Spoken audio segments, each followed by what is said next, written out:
A genius is the man who can do the average thing when everyone else around him is losing his mind. Napoleon.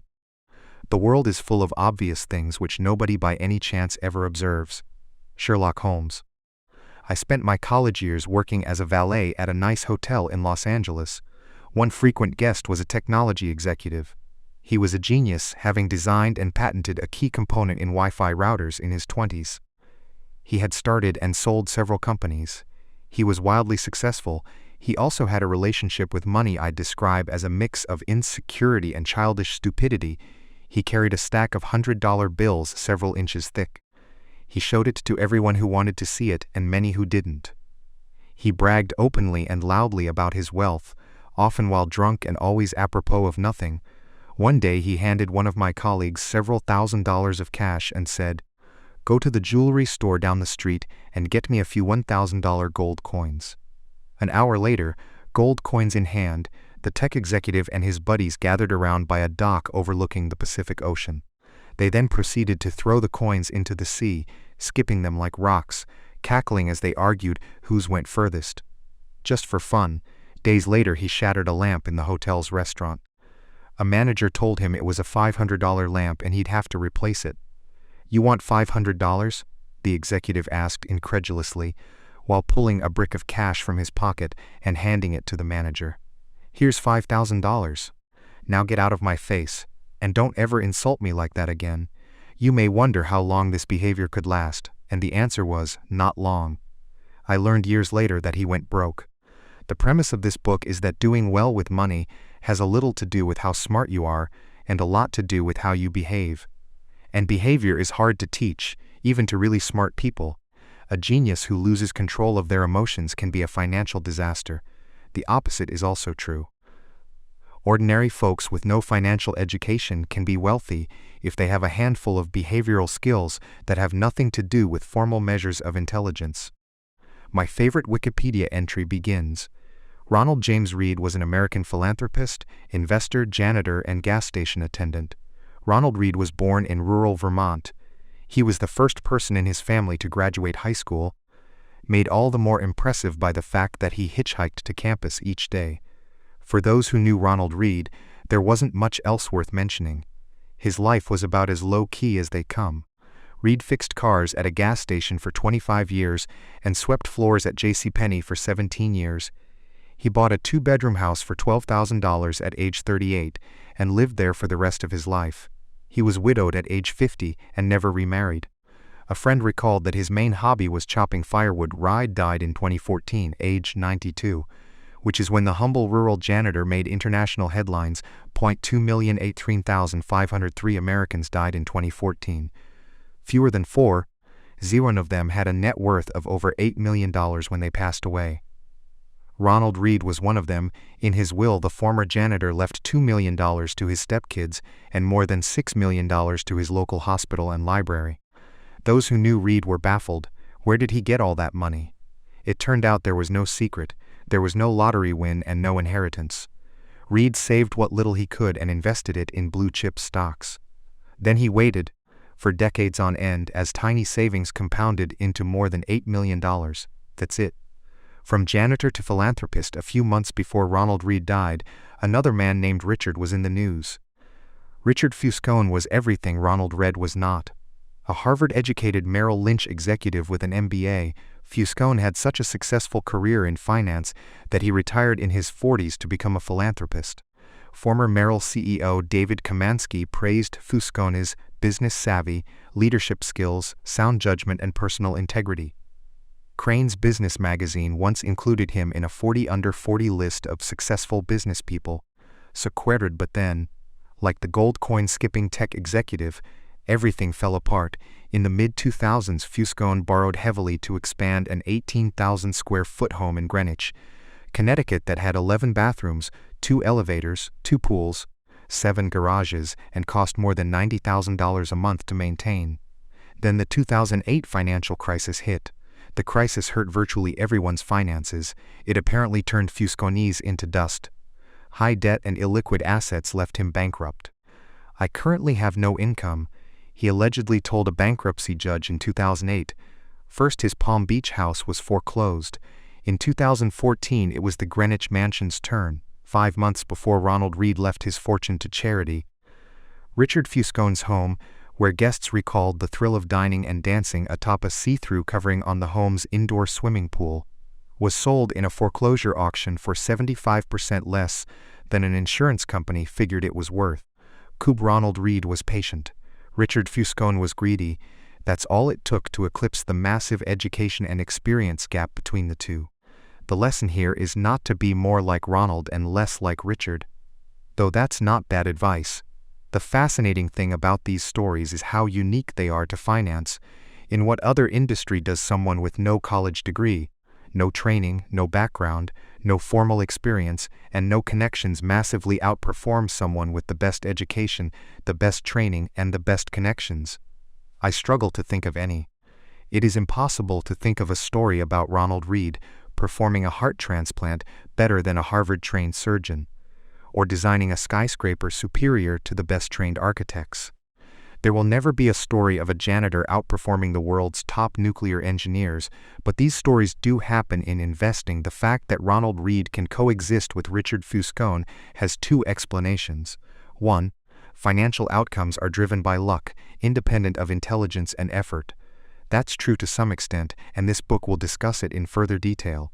Or 2, and I think more common, that financial success is not a hard science. It's a soft skill, where how you behave is more important than what you know. I call this soft skill the psychology of money. The aim of this book is to use short stories to convince you that soft skills are more important than the technical side of money. I'll do this in a way that will help everyone, from Read to Fuscone and everyone in between, make better financial decisions.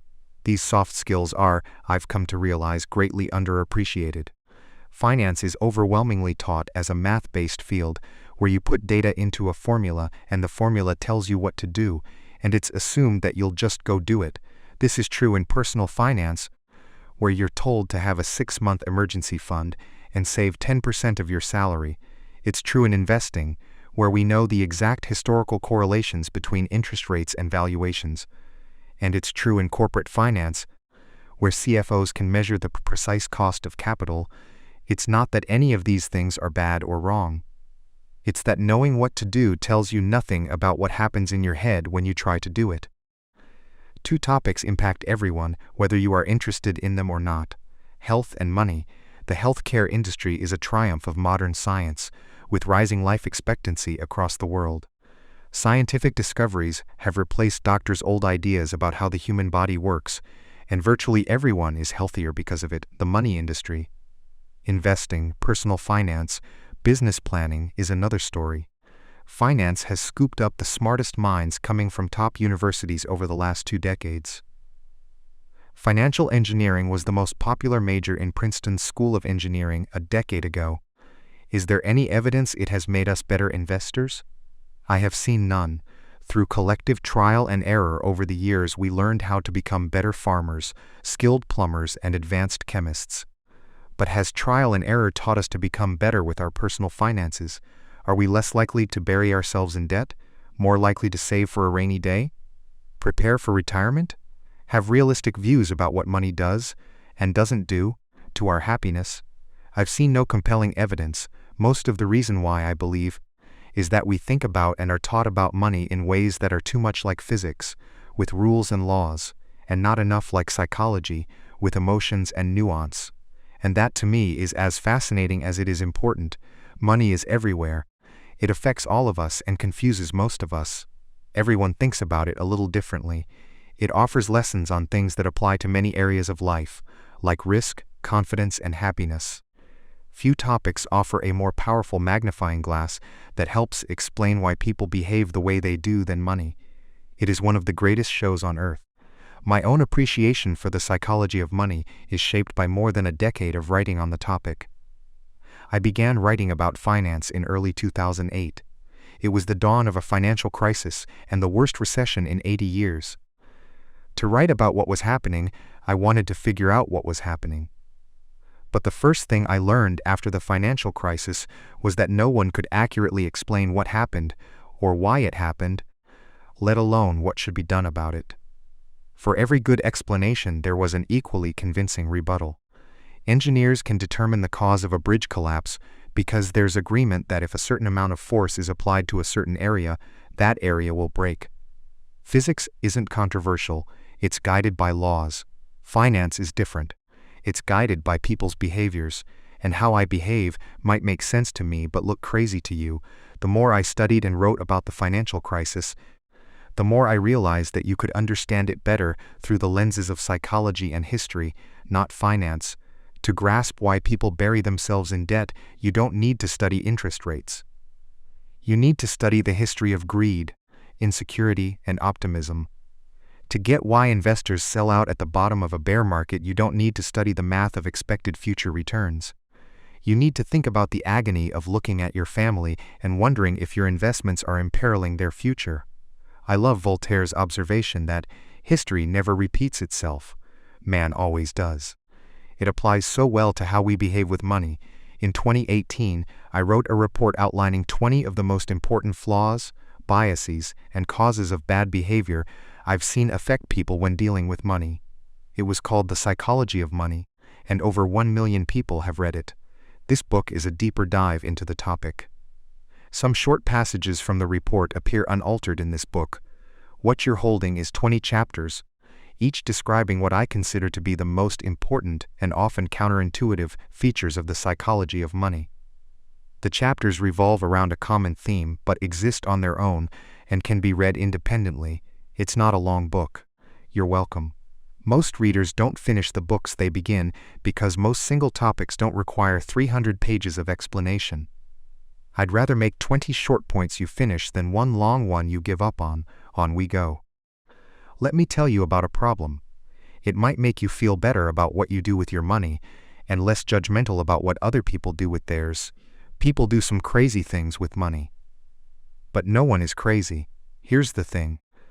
People from different generations, raised by different parents, who earned different incomes and held different values, in different parts of the world, born into different economies, experiencing different job markets with different incentives and different degrees of luck, learn very different lessons. Everyone has their own unique experience with how the world works, and what you've experienced is more compelling than what you learned secondhand. So, all of us, you, me, everyone, go through life anchored to a set of views about how money works that vary wildly from person to person. What seems crazy to you might make sense to me. The person who grew up in poverty thinks about risk and reward in ways the child of a wealthy banker cannot fathom if he tried. The person who grew up when inflation was high experienced something the person who grew up with stable prices never had to. The stockbroker who lost everything during the Great Depression experienced something the tech worker basking in the glory of the late 1990s can't imagine. The Australian who hasn't seen a recession in 30 years has experienced something no American ever has, on and on. The list of experiences is endless. You know stuff about money that I don't, and vice versa. You go through life with different beliefs, goals, and forecasts than I do. That's not because one of us is smarter than the other or has better information. It's because we've had different lives shaped by different and equally persuasive experiences. Your personal experiences with money make up maybe 0.000000001% of what's happened in the world, but maybe 80% of how you think the world works. So equally smart people can disagree about how and why recessions happen, how you should invest your money, what you should prioritize, how much risk you should take, and so on. In his book on 1930s America, Frederick Lewis Allen wrote that the Great Depression marked millions of Americans inwardly for the rest of their lives, but there was a range of experiences. 25 years later, as he was running for president, John F. Kennedy was asked by a reporter what he remembered from the Depression. He remarked, "I have no first-hand knowledge of the Depression. My family had one of the great fortunes of the world, and it was worth more than ever then. We had bigger houses, more servants, we traveled more. About the only thing that I saw directly was when my father hired some extra gardeners just to give them a job so they could eat. I really did not learn about the Depression until I read about it at Harvard. This was a major point in the 1960 election. How, people thought, Could someone with no understanding of the biggest economic story of the last generation be put in charge of the economy? It was, in many ways, overcome only by JFK's experience in World War II. That was the other most widespread emotional experience of the previous generation, and something his primary opponent, Hubert Humphrey, didn't have. The challenge for us is that no amount of studying or open-mindedness can genuinely recreate the power of fear and uncertainty. I can read about what it was like to lose everything during the Great Depression, but I don't have the emotional scars of those who actually experienced it. And the person who lived through it can't fathom why someone like me could come across as complacent about things like owning stocks. We see the world through a different lens. Spreadsheets can model the historic frequency of big stock market declines, but they can't model the feeling of coming home, looking at your kids, and wondering if you've made a mistake that will impact their lives. Studying history makes you feel like you understand something, but until you've lived through it and personally felt its consequences, you may not understand it enough to change your behavior. We all think we know how the world works, but we've all only experienced a tiny sliver of it. As investor Michael Batnick says, some lessons have to be experienced before they can be understood. We are all victims in different ways to that truth. In 2006, economists Ulrike Malmendier and Stefan Nagel from the National Bureau of Economic Research dug through 50 years of the Survey of Consumer Finances, a detailed look at what Americans do with their money. In theory, people should make investment decisions based on their goals and the characteristics of the investment options available to them at the time. But that's not what people do. The economists found that people's lifetime investment decisions are heavily anchored to the experiences those investors had in their own generation, especially experiences early in their adult life. If you grew up when inflation was high, you invested less of your money in bonds later in life compared to those who grew up when inflation was low.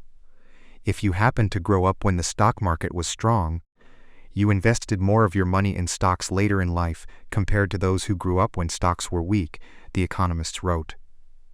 Our findings suggest that individual investors' willingness to bear risk depends on personal history, not intelligence or education or sophistication, just the dumb luck of when and where you were born.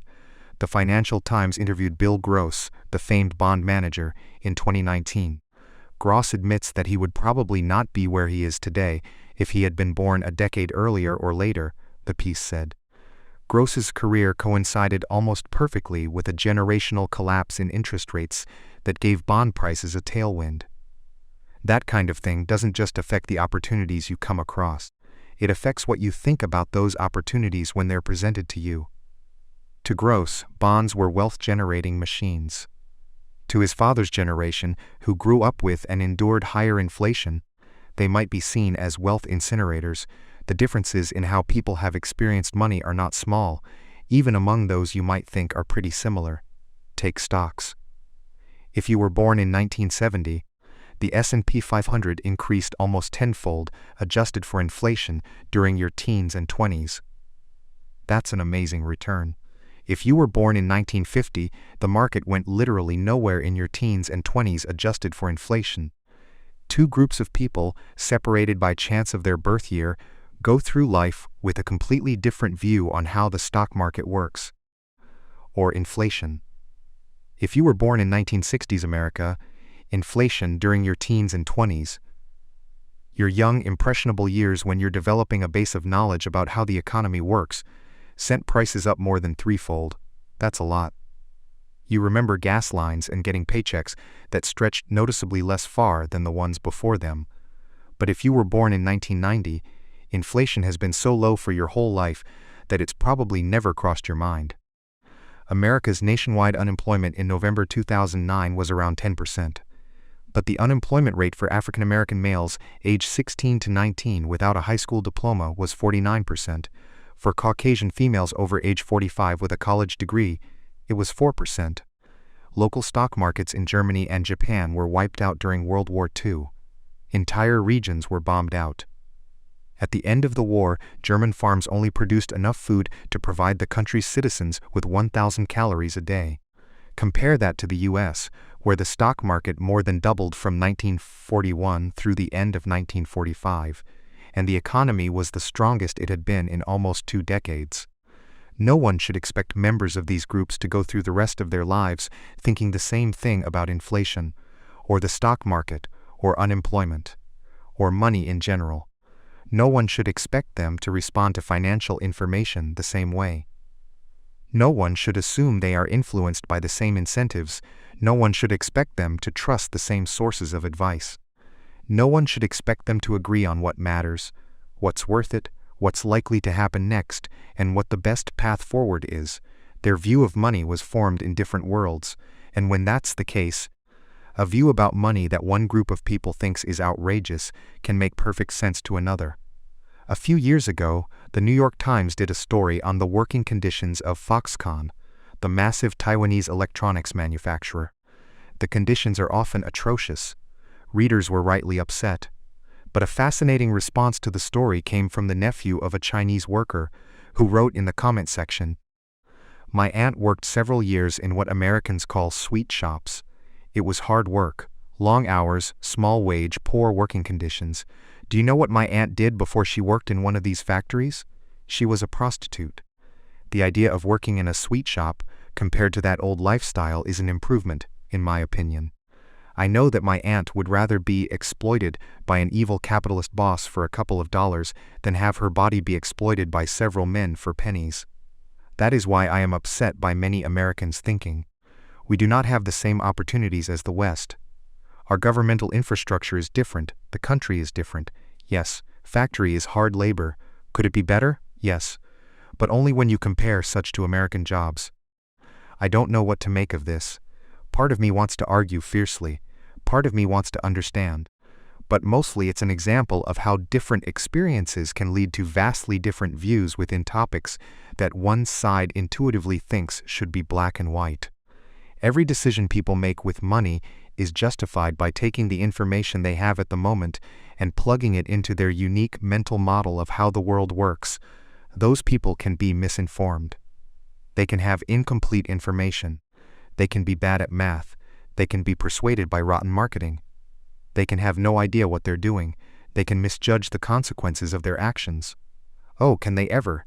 But every financial decision a person makes sense to them in that moment and checks the boxes they need to check. They tell themselves a story about what they're doing and why they're doing it, and that story has been shaped by their own unique experiences. Take a simple example. Lottery tickets. Americans spend more on them than movies, video games, music, sporting events, and books combined, and who buys them? Mostly poor people. The lowest income households in the U.S. on average spend $412 a year on lotto tickets, 4 times the amount of those in the highest income groups. 40% of Americans cannot come up with $400 in an emergency, which is to say, those buying $400 in lottery tickets are by and large the same people who say they couldn't come up with $400 in an emergency. They are blowing their safety nets on something with a 1 in millions chance of hitting it big. That seems crazy to me. It probably seems crazy to you too. But I'm not in the lowest income group, you're likely not either. So it's hard for many of us to intuitively grasp the subconscious reasoning of low-income lottery ticket buyers. But strain a little, and you can imagine it going something like this. We live paycheck to paycheck, and saving seems out of reach. Our prospects for much higher wages seem out of reach. We can't afford nice vacations, new cars, health insurance, or homes in safe neighborhoods. We can't put our kids through college without crippling debt. Much of the stuff you people who read finance books either have now or have a good chance of getting, we don't. Buying a lottery ticket is the only time in our lives we can hold a tangible dream of getting the good stuff that you already have and take for granted. We are paying for a dream, and you may not understand that because you are already living a dream. That's why we buy more tickets than you do. You don't have to agree with this reasoning. Buying lotto tickets when you're broke is still a bad idea. But I can kind of understand why lotto ticket sales persist, and that idea. What you're doing seems crazy, but I kind of understand why you're doing it. Uncovers the root of many of our financial decisions. Few people make financial decisions purely with a spreadsheet. They make them at the dinner table, or in a company meeting. Places where personal history, your own unique view of the world, ego, pride, marketing, and odd incentives are scrambled together into a narrative that works for you. Another important point that helps explain why money decisions are so difficult and why there is so much misbehavior is to recognize how new this topic is. Money has been around a long time. King Alyattes of Lydia, now part of Turkey, is thought to have created the first official currency in 600 BC.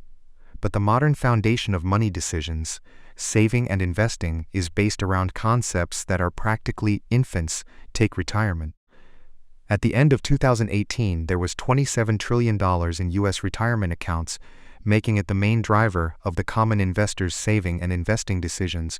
But the entire concept of being entitled to retirement is, at most, 2 generations old. Before World War II, most Americans worked until they died. That was the expectation and the reality. The labor force participation rate of men aged 65 and over was above 50% until the 1940s.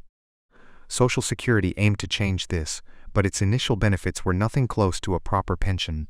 When Ida Mae Fuller cashed the first Social Security check in 1940, it was for $22.54, or $416 adjusted for inflation. It was not until the 1980s that the average Social Security check for retirees exceeded $1,000 a month adjusted for inflation. More than a quarter of Americans over age 65 were classified by the Census Bureau as living in poverty until the late 1960s. There is a widespread belief along the lines of, everyone used to have a private pension. But this is wildly exaggerated. The Employee Benefit Research Institute explains only a quarter of those aged 65 or older had pension income in 1975. Among that lucky minority, only 15% of household income came from a pension. The New York Times wrote in 1955 about the growing desire but continued inability to retire. To rephrase an old saying, everyone talks about retirement, but apparently very few do anything about it. It was not until the 1980s that the idea that everyone deserves, and should have, a dignified retirement took hold. And the way to get that dignified retirement ever since has been an expectation that everyone will save and invest their own money. Let me reiterate how new this idea is. The 401(n), the backbone savings vehicle of American retirement, did not exist until 1978. The Roth IRA was not born until 1998. If it were a person, it would be barely old enough to drink. It should surprise no one that many of us are bad at saving and investing for retirement.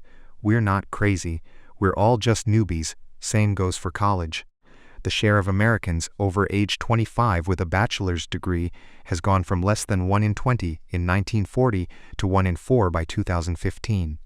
The average college tuition over that time rose more than 4-fold adjusted for inflation. Something so big and so important hitting society so fast explains why, for example, so many people have made poor decisions with student loans over the last 20 years. There is not decades of accumulated experience to even attempt to learn from. We're winging it, same for index funds, which are less than 50 years old, and hedge funds, which didn't take off until the last 25 years. Even widespread use of consumer debt, mortgages, credit cards, and car loans did not take off until after World War II, when the GI Bill made it easier for millions of Americans to borrow. Dogs were domesticated 10,000 years ago and still retain some behaviors of their wild ancestors. Yet here we are, with between 20 and 50 years of experience in the modern financial system, hoping to be perfectly acclimated. For a topic that is so influenced by emotion versus fact, this is a problem. And it helps explain why we don't always do what we're supposed to with money. We all do crazy stuff with money because we're all relatively new to this game, and what looks crazy to you might make sense to me. But no one is crazy. We all make decisions based on our own unique experiences that seem to make sense to us in a given moment. Now let me tell you a story about how Bill Gates got rich. Luck and risk are siblings. They are both the reality that every outcome in life is guided by forces other than individual effort. New Professor Scott Galloway has a related idea that is so important to remember when judging success, both your own and others. Nothing is as good or as bad as it seems. Bill Gates went to one of the only high schools in the world that had a computer. The story of how Lakeside School, just outside Seattle, even got a computer is remarkable. Bill Dougal was a World War II Navy pilot turned high school math and science teacher. He believed that book study wasn't enough without real-world experience. He also realized that we'd need to know something about computers when we got to college, recalled late Microsoft co-founder Paul Allen. In 1968, Dougal petitioned the Lakeside School Mothers Club to use the proceeds from its annual rummage sale, about $3,000, to lease a Teletype Model 30 computer hooked up to the General Electric mainframe terminal for computer time sharing. The whole idea of time sharing only got invented in 1965, Gates later said. Someone was pretty forward-looking.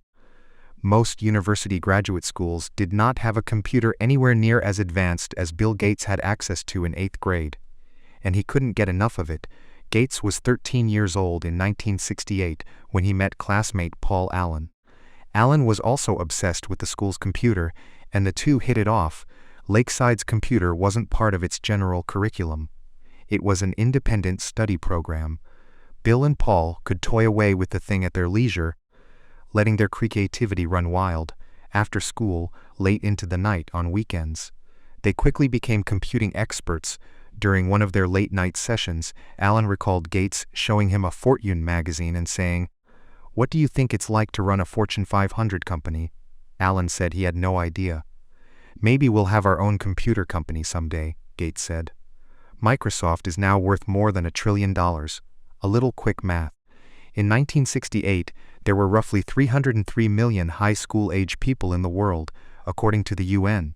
About 18 million of them lived in the United States. About 270,000 of them lived in Washington state. A little over 100,000 of them lived in the Seattle area, and only about 300 of them attended Lakeside School, SCART, with 303 million, end with 300. 1 in a million high school-age students attended the high school that had the combination of cash and foresight to buy a computer. Bill Gates happened to be one of them. Gates is not shy about what this meant. If there had been no Lakeside, there would have been no Microsoft.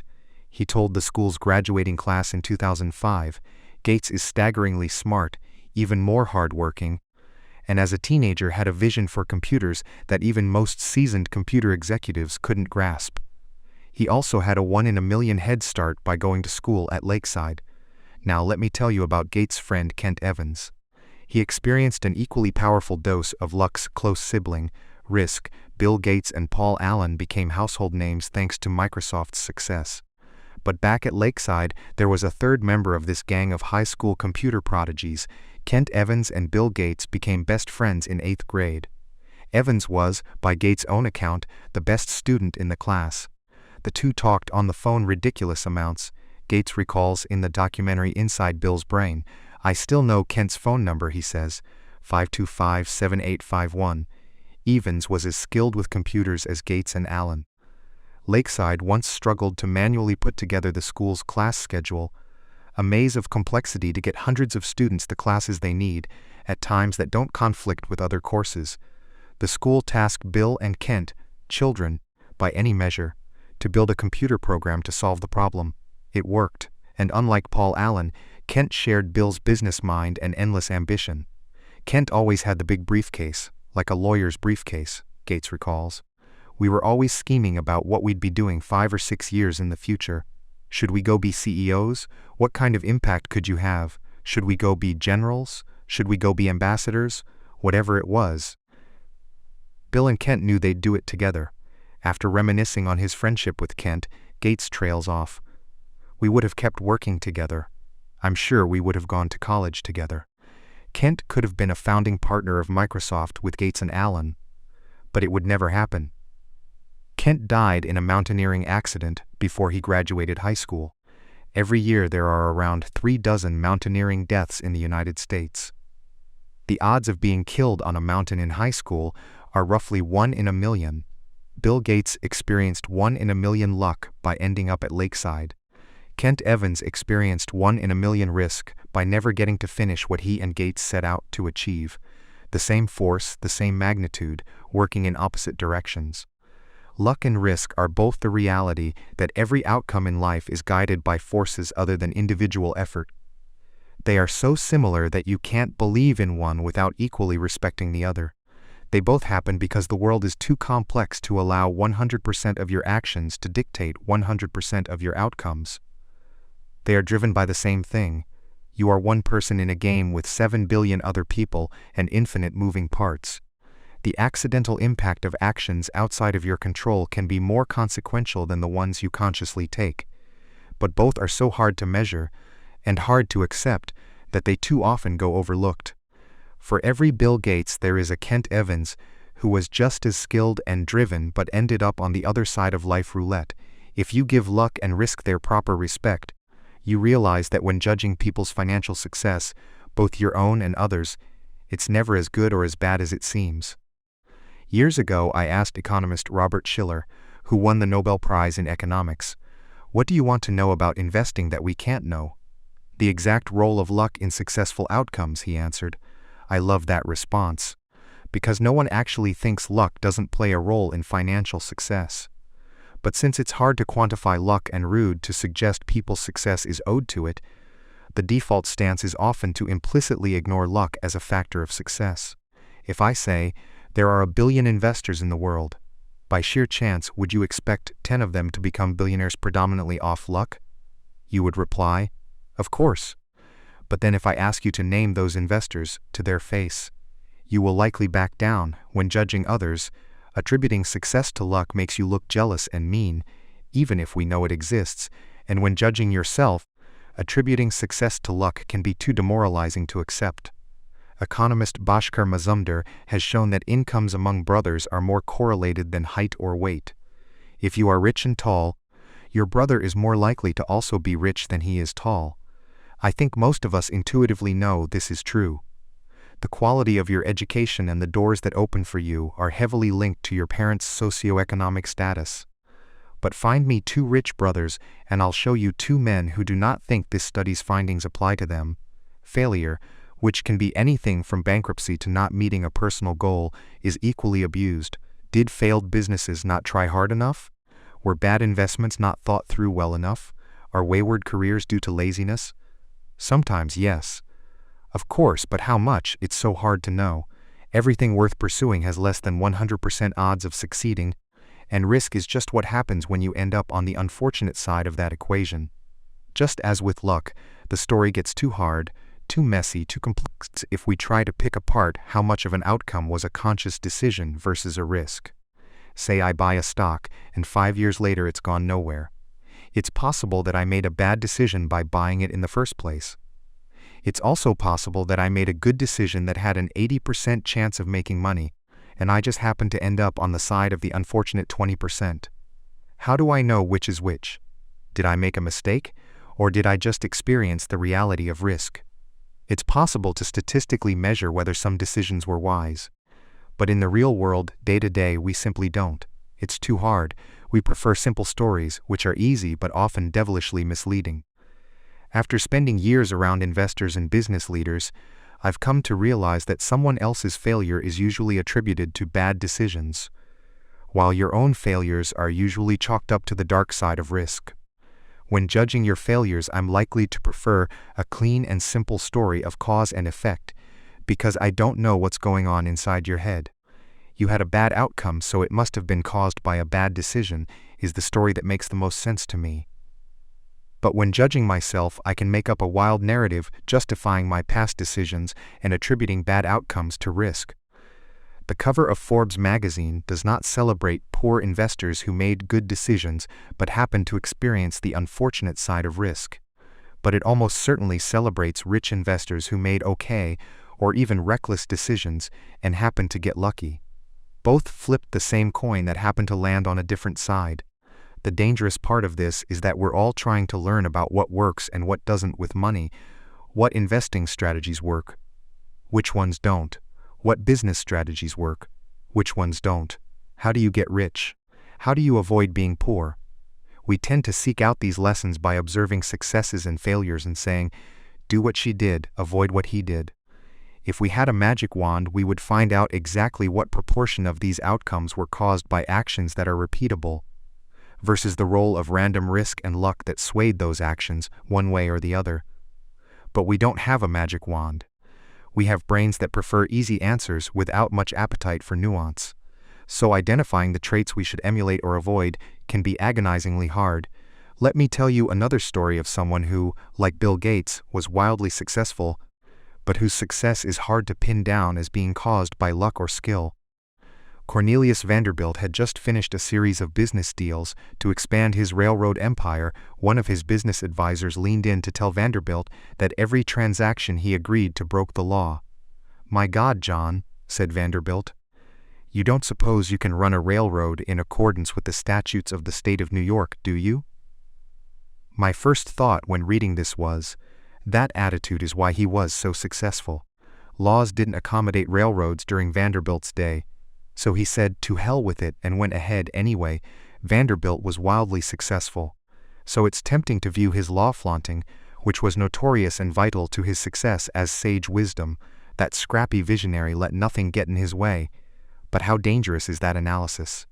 No sane person would recommend flagrant crime as an entrepreneurial trait. You can easily imagine Vanderbilt's story turning out much different. An outlaw whose young company collapsed under court order. So we have a problem here. You can praise Vanderbilt for flaunting the law with as much passion as you criticize Enron for doing the same. Perhaps one got lucky by avoiding the arm of the law while the other found itself on the side of risk. John D. Rockefeller is similar. His frequent circumventing of the law, a judge once called his company no better than a common thief, is often portrayed by historians as cunning business smarts. Maybe it was. But when does the narrative shift from, "You didn't let outdated laws get in the way of innovation," to "you committed a crime"? Or how little would the story have to shift for the narrative to have turned from, "Rockefeller was a genius, try to learn from his successes," to "Rockefeller was a criminal, try to learn from his business failures"? Very little. "What do I care about the law?" Vanderbilt once said. "Ain't I got the power?" He did, and it worked. But it's easy to imagine those being the last words of a story with a very different outcome. The line between bold and reckless can be thin. When we don't give risk and luck their proper billing, it's often invisible. Benjamin Graham is known as one of the greatest investors of all time, the father of value investing and the early mentor of Warren Buffett. But the majority of Benjamin Graham's investing success was due to owning an enormous chunk of Geico stock, which by his own admission broke nearly every diversification rule that Graham himself laid out in his famous texts. Where does the thin line between bold and reckless fall here? I don't know. Graham wrote about his Geico bonanza. One lucky break or one supremely shrewd decision, can we tell them apart? Not easily. We similarly think Mark Zuckerberg is a genius for turning down Yahoo's 2006 $1 billion offer to buy his company. He saw the future and stuck to his guns, but people criticize Yahoo with as much passion for turning down its own big buyout offer from Microsoft. Those fools should have cashed out while they could. What is the lesson for entrepreneurs here? I have no idea, because risk and luck are so hard to pin down. There are so many examples of this. Countless fortunes and failures owe their outcome to leverage. The best and worst managers drive their employees as hard as they can. The customer is always right, and customers don't know what they want, are both accepted business wisdom. The line between inspiringly bold and foolishly reckless can be a millimeter thick and only visible with hindsight. Risk and luck are doppelgangers. This is not an easy problem to solve. The difficulty in identifying what is luck, what is skill, and what is risk is one of the biggest problems we face when trying to learn about the best way to manage money. But two things can point you in a better direction. Be careful who you praise and admire. Be careful who you look down upon and wish to avoid becoming. Or just be careful when assuming that 100% of outcomes can be attributed to effort and decisions.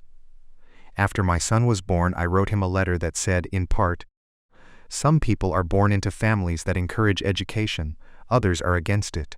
Some are born into flourishing economies encouraging of entrepreneurship, others are born into war and destitution.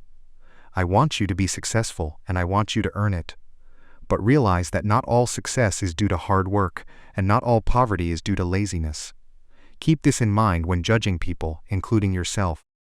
Therefore, focus less on specific individuals and case studies and more on broad patterns." Studying a specific person can be dangerous because we tend to study extreme examples, the billionaires, the CEOs, or the massive failures that dominate the news. And extreme examples are often the least applicable to other situations, given their complexity. The more extreme the outcome, the less likely you can apply its lessons to your own life, because the more likely the outcome was influenced by extreme ends of luck or risk. You'll get closer to actionable takeaways by looking for broad patterns of success and failure. The more common the pattern, the more applicable it might be to your life. Trying to emulate Warren Buffett's investment success is hard, because his results are so extreme that the role of luck in his lifetime performance is very likely high, and luck isn't something you can reliably emulate. But realizing, as we'll see in Chapter 7, that people who have control over their time tend to be happier in life is a broad and common enough observation that you can do something with it. My favorite historian, Frederick Lewis Allen, spent his career depicting the life of the average, median American, how they lived, how they changed, what they did for work, what they ate for dinner, etc. There are more relevant lessons to take away from this kind of broad observation than there are in studying the extreme characters that tend to dominate the news. Bill Gates once said, "Success is a lousy teacher. It seduces smart people into thinking they can't lose. When things are going extremely well, realize it's not as good as you think. You are not invincible, and if you acknowledge that luck brought you success, then you have to believe in luck's cousin, risk, which can turn your story around just as quickly.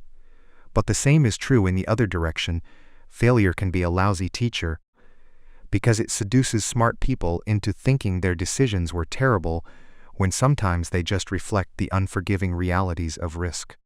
The trick when dealing with failure is arranging your financial life in a way that a bad investment here and a missed financial goal there won't wipe you out, so you can keep playing until the odds fall in your favor.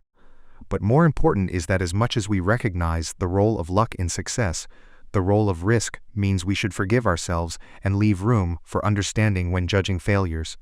Nothing is as good or as bad as it seems. Now let's look at the stories of two men who pushed their luck.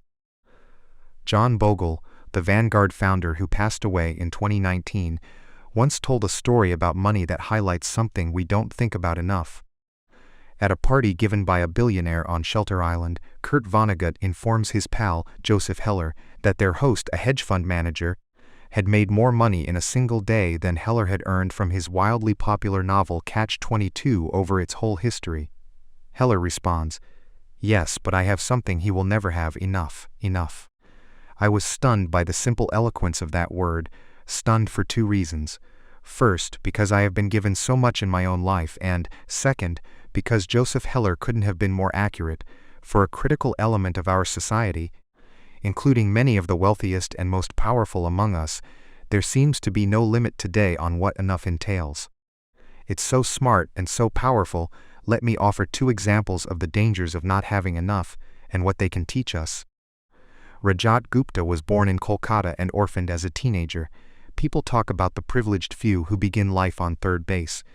Gupta couldn't even see the baseball stadium. What he went on to achieve from those beginnings was simply phenomenal. By his mid-40s, Gupta was CEO of McKinsey, the world's most prestigious consulting firm. He retired in 2007 to take on roles with the United Nations and the World Economic Forum. He partnered on philanthropic work with Bill Gates. He sat on the board of directors of 5 public companies. From the slums of Kolkata, Gupta had quite literally become one of the most successful businessmen alive. With his success came enormous wealth.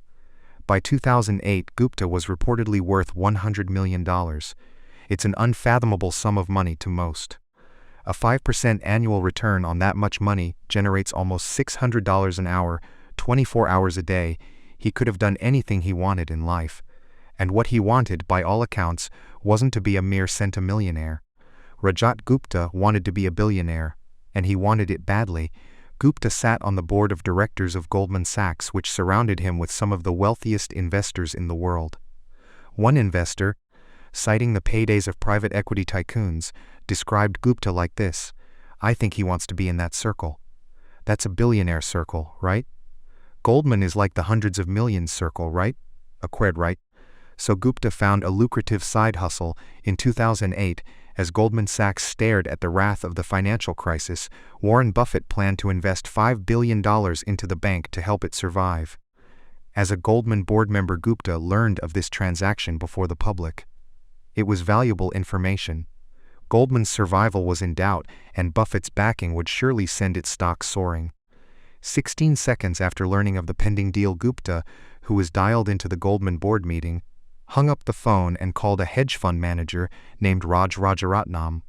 The call wasn't recorded, but Rajaratnam immediately bought 175,000 shares of Goldman Sachs, so you can guess what was discussed. The Buffett-Goldman deal was announced to the public hours later. Goldman stock surged. Rajaratnam made a quick $1 million. That was just one example of an alleged trend. The SEC claims Gupta's insider tips led to $17 million in profits. It was easy money. And, for prosecutors, it was an even easier case. Gupta and Rajaratnam both went to prison for insider trading, their careers and reputations irrevocably ruined. Now consider Bernie Madoff. His crime is well known. Madoff is the most notorious Ponzi schemer since Charles Ponzi himself. Madoff swindled investors for 2 decades before his crime was revealed. Ironically, just weeks after Gupta's endeavor, what's overlooked is that Madoff, like Gupta, was more than a fraudster.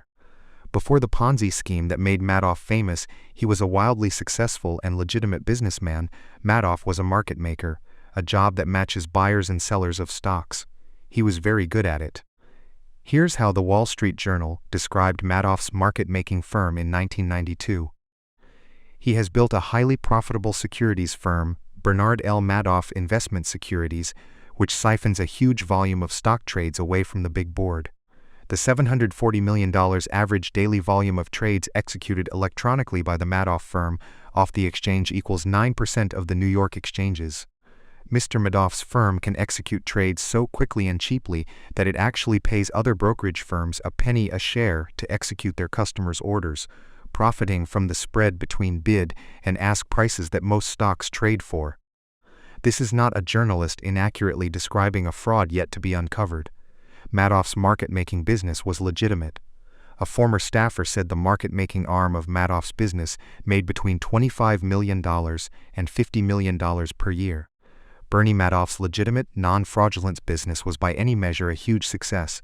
It made him hugely and legitimately wealthy, and yet the fraud. The question we should ask of both Gupta and Madoff is why someone worth hundreds of millions of dollars would be so desperate for more money that they risked everything in pursuit of even more. Crime committed by those living on the edge of survival is one thing. A Nigerian scam artist once told the New York Times that he felt guilty for hurting others, but poverty will not make you feel the pain. What Gupta and Madoff did is something different. They already had everything: unimaginable wealth, prestige, power, freedom, and they threw it all away because they wanted more. They had no sense of enough. They are extreme examples. But there are non-criminal versions of this behavior. The hedge fund long-term capital management was staffed with traders personally worth tens and hundreds of millions of dollars each, with most of their wealth invested in their own funds. Then they took so much risk in the quest for more that they managed to lose everything in 1998, in the middle of the greatest bull market and strongest economy in history. Warren Buffett later put it, "To make money they didn't have and didn't need, they risked what they did have and did need. And that's foolish. It is just plain foolish. If you risk something that is important to you for something that is unimportant to you, it just does not make any sense. There is no reason to risk what you have and need for what you don't have and don't need. It's one of those things that's as obvious as it is overlooked. Few of us will ever have $100 million, as Gupta or Madoff did. But a measurable percentage of those reading this book will, at some point in their life, earn a salary or have a sum of money sufficient to cover every reasonable thing they need and a lot of what they want. If you're one of them, remember a few things. 1. The hardest financial skill is getting the goalpost to stop moving. But it's one of the most important. If expectations rise with results, there is no logic in striving for more because you'll feel the same after putting in extra effort. It gets dangerous when the taste of having more money, more power, more prestige, increases ambition faster than satisfaction. In that case, one step forward pushes the goalpost 2 steps ahead. You feel as if you're falling behind, and the only way to catch up is to take greater and greater amounts of risk. Modern capitalism is a pro at 2 things: generating wealth and generating envy. Perhaps they go hand in hand. Wanting to surpass your peers can be the fuel of hard work, but life isn't any fun without a sense of enough. Happiness, as it's said, is just results minus expectations. 2. Social comparison is the problem here. Consider a rookie baseball player who earns $500,000 a year. He is by any definition rich. But say he plays on the same team as Mike Trout, who has a 12-year, $430 million contract. By comparison, the rookie is broke. But then think about Mike Trout. $36 million per year is an insane amount of money, but to make it on the list of the top 10 highest-paid hedge fund managers in 2018, you needed to earn at least $340 million in 1 year. That's who people like Trout might compare their incomes to, and the hedge fund manager who makes $340 million per year compares himself to the top 5 hedge fund managers who earned at least $770 million in 2018.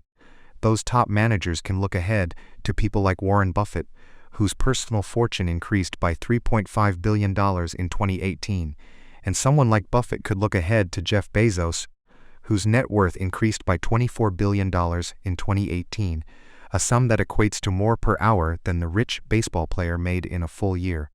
The point is that the ceiling of social comparison is so high that virtually no one will ever hit it, which means it's a battle that can never be won, or that the only way to win is to not fight to begin with, to accept that you might have enough, even if it's less than those around you. A friend of mine makes an annual pilgrimage to Las Vegas. One year he asked a dealer, "What games do you play and what casinos do you play in?"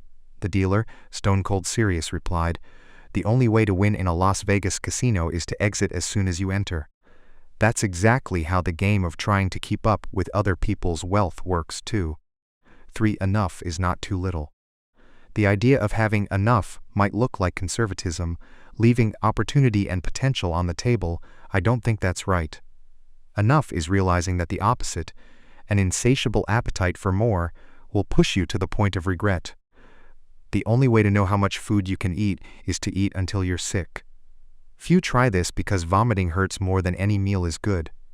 For some reason, the same logic doesn't translate to business and investing, and many will only stop reaching for more when they break and are forced to. This can be as innocent as burning out at work or a risky investment allocation you can't maintain. On the other end, there's Rajat Guptas and Bernie Madoffs in the world, who resort to stealing because every dollar is worth reaching for, regardless of consequence. Whatever it is, the inability to deny a potential dollar will eventually catch up to you. 4. There are many things never worth risking, no matter the potential gain. After he was released from prison, Rajat Gupta told the New York Times he had learned a lesson. Don't get too attached to anything, your reputation, your accomplishments, or any of it. I think about it now. What does it matter? Okay, this thing unjustly destroyed my reputation. That's only troubling if I am so attached to my reputation. This seems like the worst possible takeaway from his experience, and what I imagine is the comforting self-justifications of a man who desperately wants his reputation back, but knows it's gone. Reputation is invaluable. Freedom and independence are invaluable. Family and friends are invaluable. Being loved by those who you want to love you is invaluable. Happiness is invaluable. And your best shot at keeping these things is knowing when it's time to stop taking risks that might harm them. Knowing when you have enough. The good news is that the most powerful tool for building enough is remarkably simple and doesn't require taking risks that could damage any of these things. That's the next chapter. Lessons from one field can often teach us something important about unrelated fields. Take the billion-year history of ice ages and what they teach us about growing your money. Our scientific knowledge of Earth is younger than you might think. Understanding how the world works often involves drilling deep below its surface, something we haven't been able to do until fairly recently. Isaac Newton calculated the movement of the stars hundreds of years before we understood some of the basics of our planet. It was not until the 19th century that scientists agreed that Earth had on multiple occasions been covered in ice. There was too much evidence to argue otherwise. All over the world sat fingerprints of a previously frozen world. Huge boulders strewn in random locations, rock beds scraped down to thin layers. Evidence became clear that there had not been one ice age, but 5 distinct ones we could measure. The amount of energy needed to freeze the planet, melt it anew, and freeze it over yet again is staggering. What on earth, literally, could be causing these cycles? It must be the most powerful force on our planet, and it was. Just not in the way anyone expected. There were plenty of theories about why ice ages occurred. To account for their enormous geological influence, the theories were equally grand. The uplifting of mountain ranges, it was thought, may have shifted the Earth's winds enough to alter the climate. Others favored the idea that ice was the natural state, interrupted by massive volcanic eruptions that warmed us up. But none of these theories could account for the cycle of ice ages. The growth of mountain ranges or some massive volcano may explain one ice age. It could not explain the cyclical repetition of 5. In the early 1900s, a Serbian scientist named Milutin Milankovic studied the Earth's position relative to other planets and came up with the theory of ice ages that we now know is accurate. The gravitational pull of the Sun and Moon gently affect the Earth's motion and tilt toward the Sun. During parts of this cycle, which can last tens of thousands of years, each of the Earth hemispheres gets a little more or a little less solar radiation than they're used to. And that is where the fun begins. Milankovic's theory initially assumed that a tilt of the Earth's hemispheres caused ravenous winters cold enough to turn the planet into ice. But a Russian meteorologist named Vladimir Kopin dug deeper into Milankovic's work and discovered a fascinating nuance. Moderately cool summers, not cold winters, were the icy culprit. It begins when a summer never gets warm enough to melt the previous winter's snow. The leftover ice base makes it easier for snow to accumulate the following winter, which increases the odds of snow sticking around in the following summer, which attracts even more accumulation the following winter. Perpetual snow reflects more of the sun's rays, which exacerbates cooling, which brings more snowfall, and on and on. Within a few hundred years, a seasonal snowpack grows into a continental ice sheet, and you're off to the races. The same thing happens in reverse. An orbital tilt letting more sunlight in melts more of the winter snowpack, which reflects less light the following years, which increases temperatures, which prevents more snow the next year, and so on. That's the cycle. The amazing thing here is how big something can grow from a relatively small change in conditions. You start with a thin layer of snow left over from a cool summer that no one would think anything of, and then, in a geological blink of an eye, the entire Earth is covered in miles-thick ice. As glaciologist Gwen Schultz put it, it is not necessarily the amount of snow that causes ice sheets, but the fact that snow, however little, lasts. The big takeaway from ice ages is that you don't need tremendous force to create tremendous results. If something compounds, if a little growth serves as the fuel for future growth, a small starting base can lead to results so extraordinary they seem to defy logic. It can be so logic-defying that you underestimate what's possible, where growth comes from, and what it can lead to, and so it is with money. More than 2,000 books are dedicated to how Warren Buffett built his fortune. Many of them are wonderful. But few pay enough attention to the simplest fact. Buffett's fortune isn't due to just being a good investor, but being a good investor since he was literally a child. As I write this, Warren Buffett's net worth is $84.5 billion. Of that, $84.2 billion was accumulated after his 50th birthday, $81.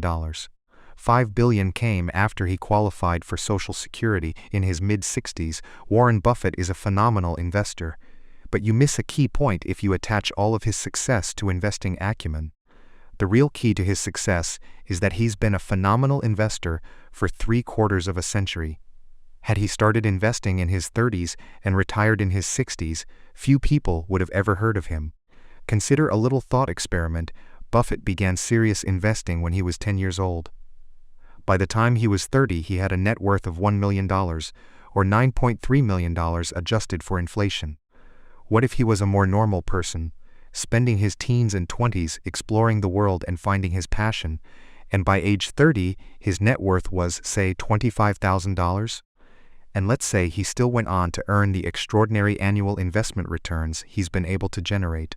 22% annually, but quit investing and retired at age 60 to play golf and spend time with his grandkids. What would a rough estimate of his net worth be today? Not 84.5 billion, 11.9 million, 99.9% less than his actual net worth. Effectively, all of Warren Buffett's financial success can be tied to the financial base he built in his pubescent years and the longevity he maintained in his geriatric years. His skill is investing, but his secret is time. That's how compounding works. Think of this another way. Buffett is the richest investor of all time, but he's not actually the greatest, at least not when measured by average annual returns. Jim Simons, head of the hedge fund Renaissance Technologies, has compounded money at 66% annually since 1988. No one comes close to this record.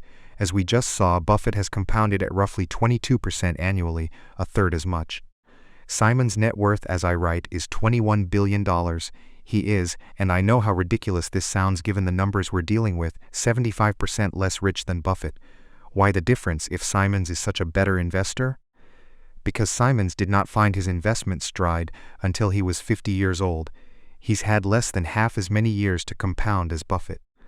If James Simons had earned his 66% annual returns for the 70-year span Buffett has built his wealth, he would be worth, please hold your breath, 63 quintillion, 900 quadrillion, 781 trillion, 780 billion, 748 million, $160,000.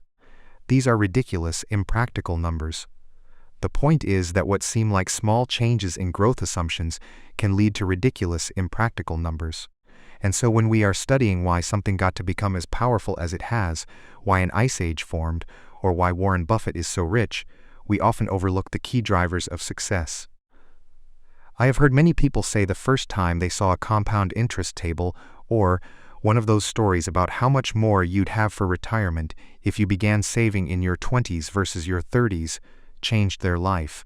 But it probably didn't. What it likely did was surprise them, because the results intuitively didn't seem right. Linear thinking is so much more intuitive than exponential thinking. If I ask you to calculate 8 plus 8 plus 8 plus 8 plus 8 plus 8 plus 8 in your head, you can do it in a few seconds. It's 72. If I ask you to calculate 8 times 8 times 8 times 8 times 8 8, your head will explode. It's 134,217,728. IBM made a 3.5 megabyte hard drive in the 1950s. By the 1960s, things were moving into a few dozen megabytes. By the 1970s, IBM's Winchester drive held 70 megabytes. Then drives got exponentially smaller in size with more storage. A typical PC in the early 1990s held 200-500 megabytes, and then, wham, things exploded. 1999. Apple's iMac comes with a 6 gigabyte hard drive, 0.2003, 20 gigs on the Power, 0.206, 250 gigs on the new iMac. 2011, first 4 terabyte hard drive, 2017, 60 terabyte hard drives, 0.2019, 100 terabyte hard drives, put that all together. From 1950 to 1990 we gained 296 megabytes. From 1990 through today we gained 100 million megabytes. If you were a technology optimist in the 1950s, you may have predicted that practical storage would become 1,000 times larger. Maybe 10,000 times larger if you were swinging for the fences. Few would have said 30 million times larger within my lifetime. But that's what happened. The counterintuitive nature of compounding leads even the smartest of us to overlook its power. In 2004, Bill Gates criticized the new Gmail, wondering why anyone would need a gigabyte of storage. Author Stephen Levy wrote, despite his currency with cutting-edge technologies, his mentality was anchored in the old paradigm of storage, being a commodity that must be conserved. You never get accustomed to how quickly things can grow. The danger here is that when compounding isn't intuitive, we often ignore its potential and focus on solving problems through other means, not because we're overthinking, but because we rarely stop to consider compounding potential. None of the 2,000 books picking apart Buffett's success are titled, "This guy has been investing consistently for 3/4 of a century." But we know that's the key to the majority of his success. It's just hard to wrap your head around that math because it's not intuitive. There are books on economic cycles, trading strategies, and sector bets. But the most powerful and important book should be called Shut Up and Wait. It's just one page with a long-term chart of economic growth. The practical takeaway is that the counterintuitiveness of compounding may be responsible for the majority of disappointing trades, bad strategies, and successful investing attempts. You can't blame people for devoting all their effort in what they learn and what they do, to trying to earn the highest investment returns. It intuitively seems like the best way to get rich.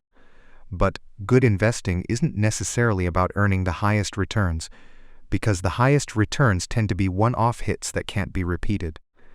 It's about earning pretty good returns that you can stick with and which can be repeated for the longest period of time. That's when compounding runs wild. The opposite of this, earning huge returns that can't be held onto, leads to some tragic stories. We'll need the next chapter to tell them. There are a million ways to get wealthy, and plenty of books on how to do so, but there's only one way to stay wealthy. Some combination of frugality and paranoia. And that's a topic we don't discuss enough. Let's begin with a quick story about two investors, neither of whom knew the other, but whose paths crossed in an interesting way almost a century ago. Jesse Livermore was the greatest stock market trader of his day. Born in 1877, he became a professional trader before most people knew you could do such a thing. By age 30, he was worth the inflation-adjusted equivalent of $100 million. By 1929, Jesse Livermore was already one of the most well-known investors in the world. The stock market crash that year, that ushered in the Great Depression, cemented his legacy in history. More than a third of the stock market's value was wiped out in an October 1929 week, whose days were later named Black Monday, Black Tuesday, and Black Thursday. Livermore's wife Dorothy feared the worst when her husband returned home on October 29th.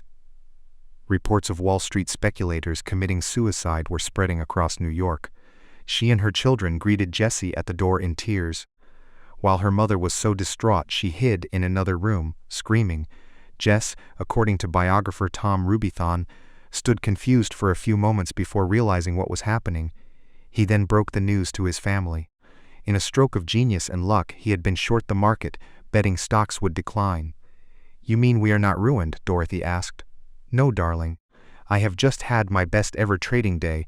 We are fabulously rich and can do whatever we like," Jesse said. Dorothy ran to her mother and told her to be quiet. In one day, Jesse Livermore made the equivalent of more than $3 billion. During one of the worst months in the history of the stock market, he became one of the richest men in the world. As Livermore's family celebrated their unfathomable success, another man wandered the streets of New York in desperation. Abraham Jerminsky was a multimillionaire real estate developer who made a fortune during the roaring 1920s.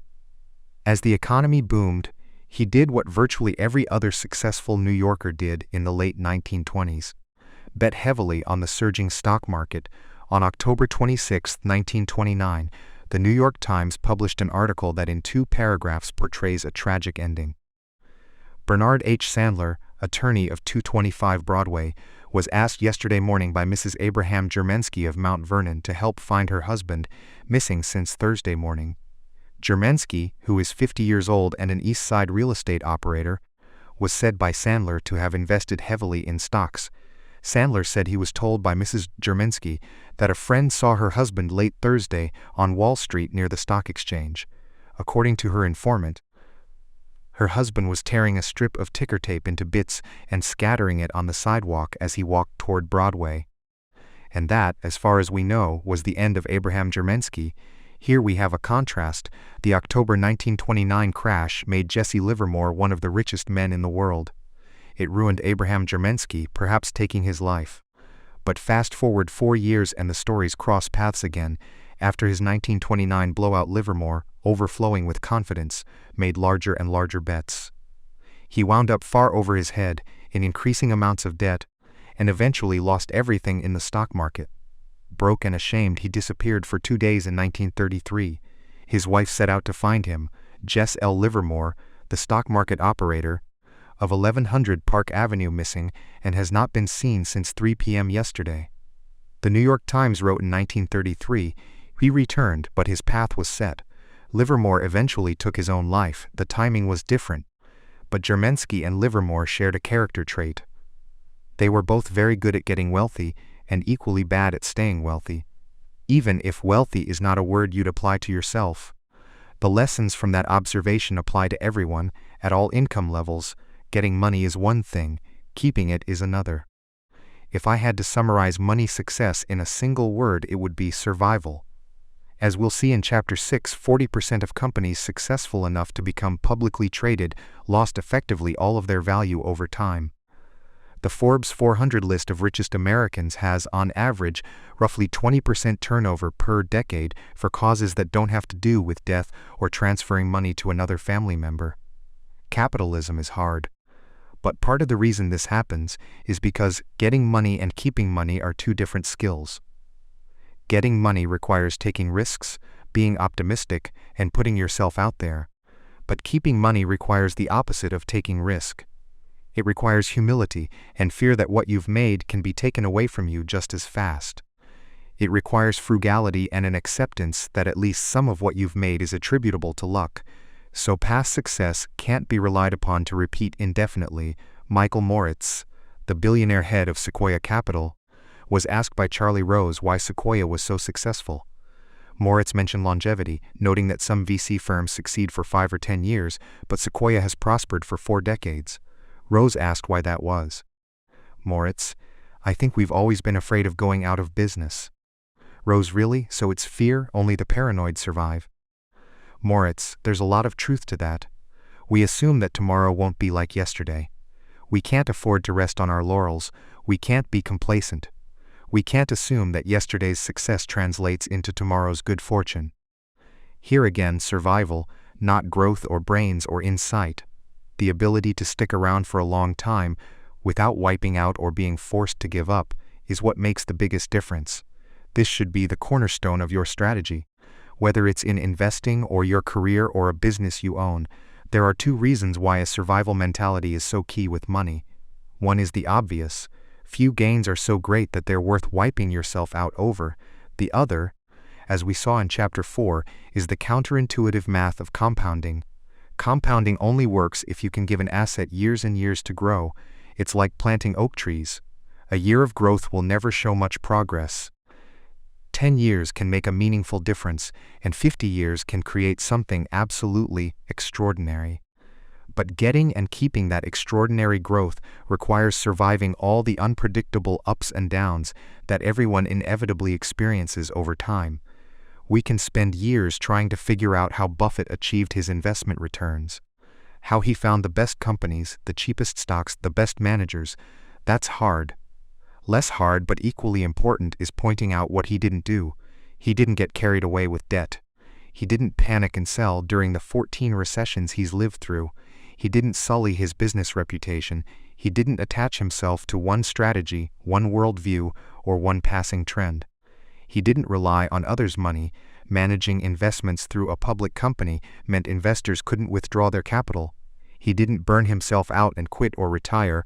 He survived. Survival gave him longevity. And longevity, investing consistently from age 10 to at least age 89, is what made compounding work wonders. That single point is what matters most when describing his success. To show you what I mean, you have to hear the story of Rick Guerin. You've likely heard of the investing duo of Warren Buffett and Charlie Munger. But 40 years ago, there was a third member of the group, Rick Guerin Warren, Charlie, and Rick made investments together and interviewed business managers together. Then Rick kind of disappeared, at least relative to Buffett and Munger's success. Investor Monish Pabrai once asked Buffett what happened to Rick. Monish recalled. Warren said, "Charlie and I always knew that we would become incredibly wealthy. We were not in a hurry to get wealthy. We knew it would happen. Rick was just as smart as us, but he was in a hurry." What happened was that in the 1973-1974 downturn, Rick was levered with margin loans. And the stock market went down almost 70% in those 2 years, so he got margin calls. He sold his Berkshire stock to Warren. Warren actually said, "I bought Rick's Berkshire stock."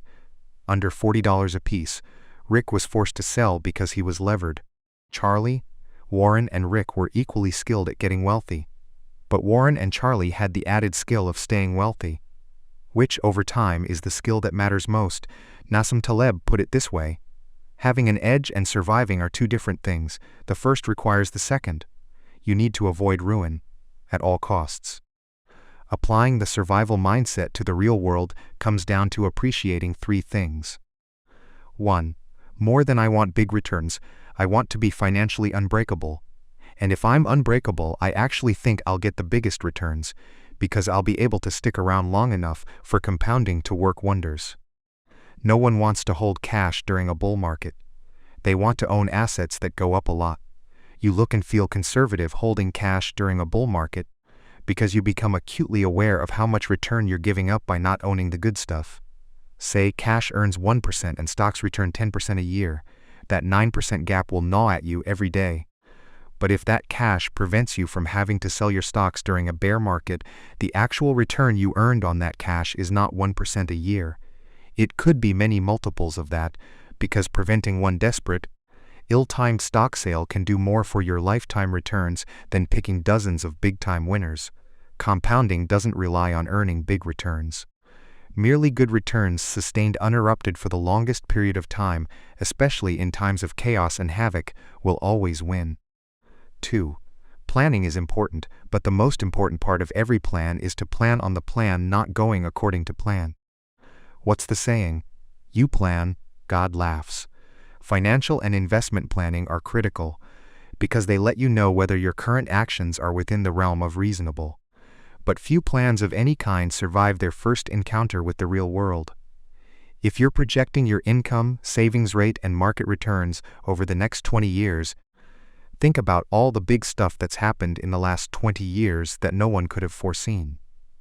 September 11th. A housing boom and bust that caused nearly 10 million Americans to lose their homes. A financial crisis that caused almost 9 million to lose their jobs. A record-breaking stock market rally that ensued. And a coronavirus that shakes the world as I write this. A plan is only useful if it can survive reality. And a future filled with unknowns is everyone's reality. A good plan doesn't pretend this weren't true. It embraces it and emphasizes room for error.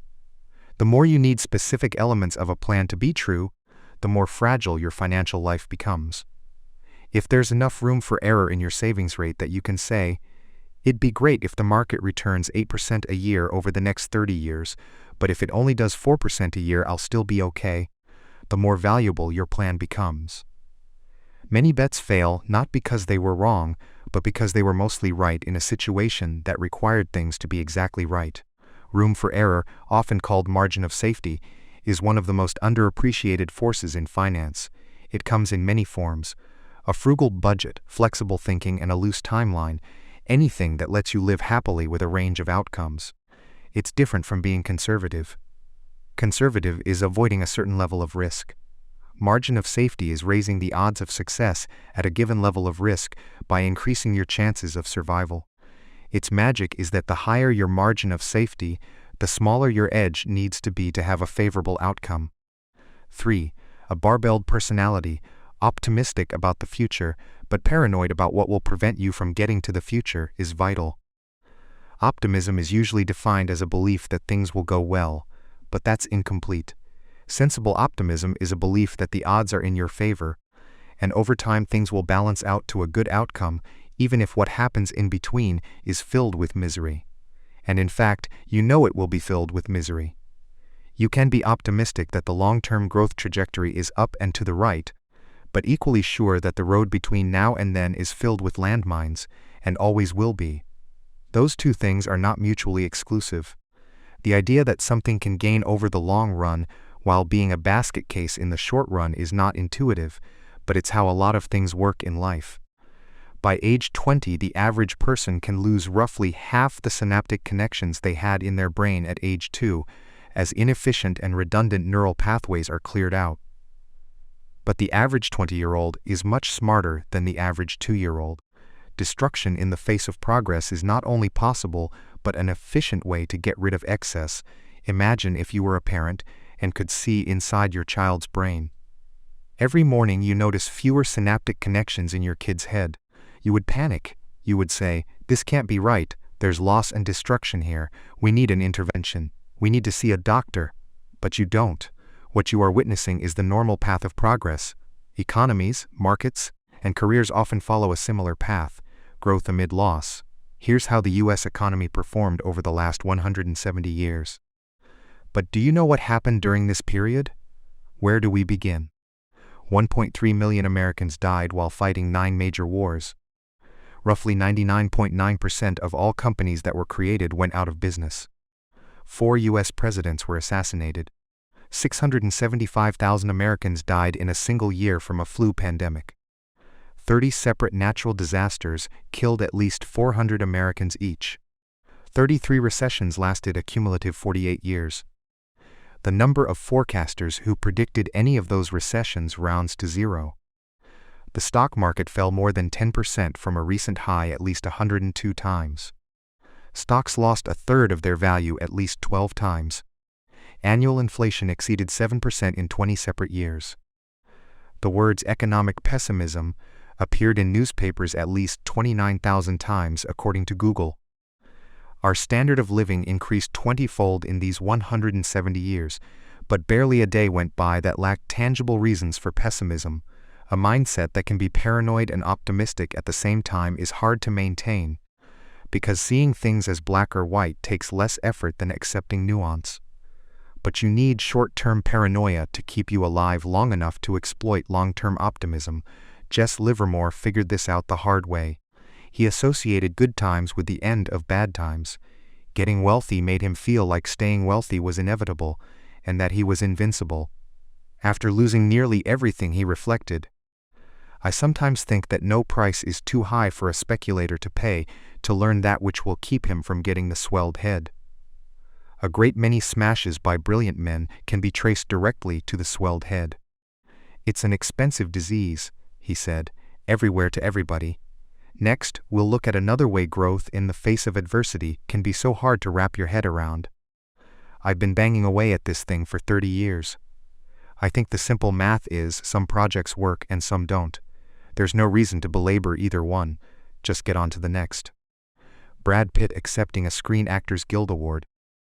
Heinz Berggruen fled Nazi Germany in 1936.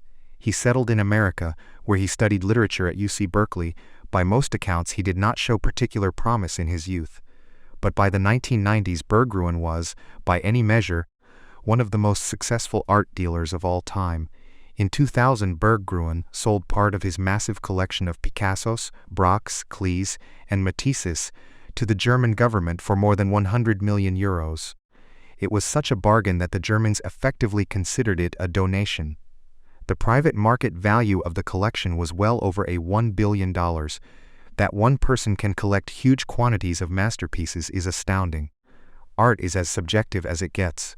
How could anyone have foreseen, early in life, what were to become the most sought-after works of the century? You could say skill, you could say luck. The investment firm Horizon Research has a third explanation. And it's very relevant to investors. The great investors bought vast quantities of art, the firm writes. A subset of the collections turned out to be great investments, and they were held for a sufficiently long period of time to allow the portfolio return to converge upon the return of the best elements in the portfolio. That's all that happens. The great art dealers operated like index funds.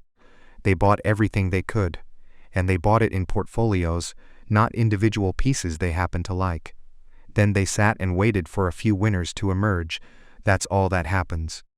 Perhaps 99% of the works someone like Berggruen acquired in his life turned out to be of little value. But that doesn't particularly matter if the other 1% turn out to be the work of someone like Picasso. Berggruen could be wrong most of the time and still end up stupendously right. A lot of things in business and investing work this way.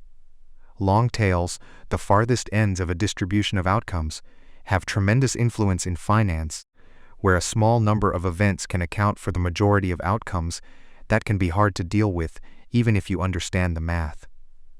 It is not intuitive that an investor can be wrong half the time and still make a fortune.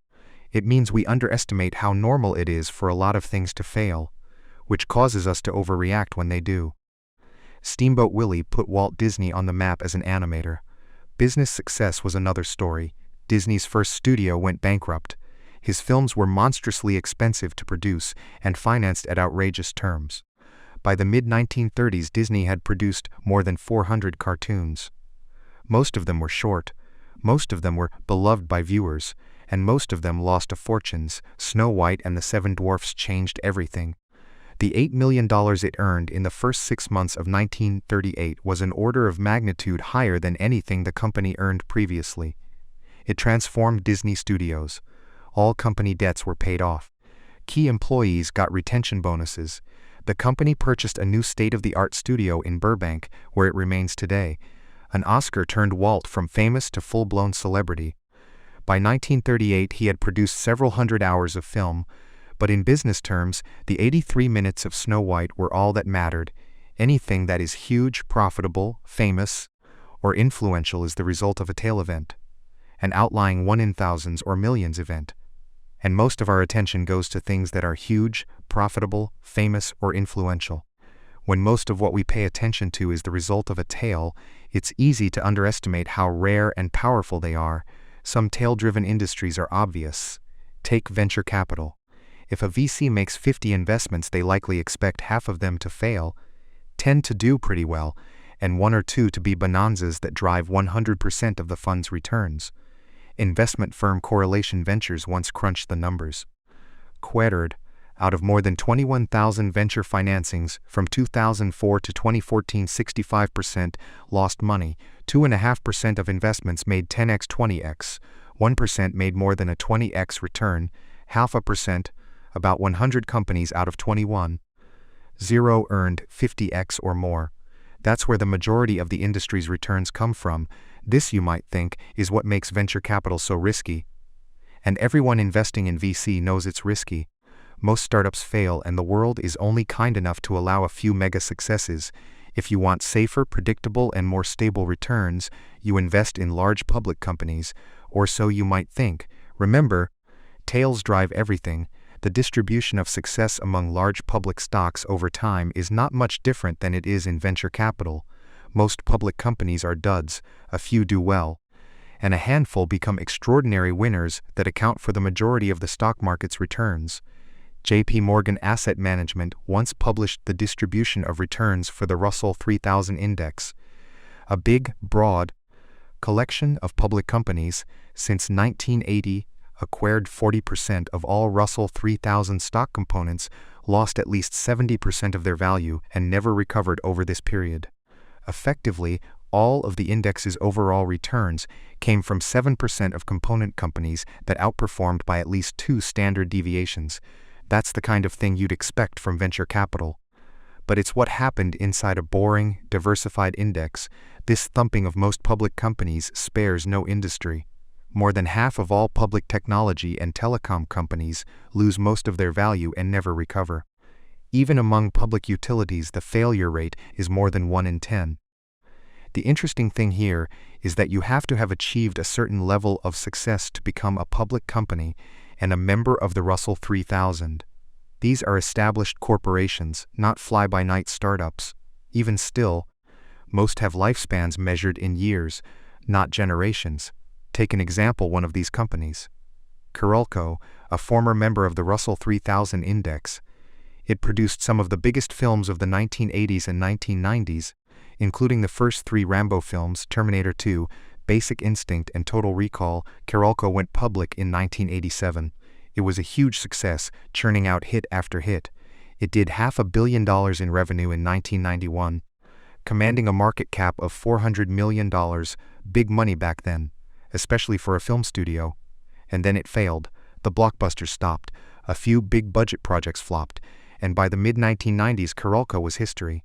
It went bankrupt in 1996. Stock goes to zero. Have a nice day.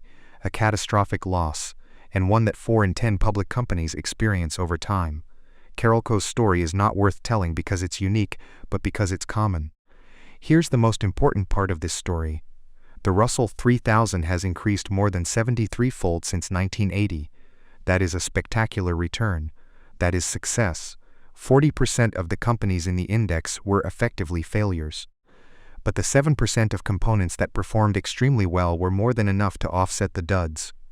just like Heinz Berggruen, but with Microsoft and Walmart instead of Picasso and Matisse.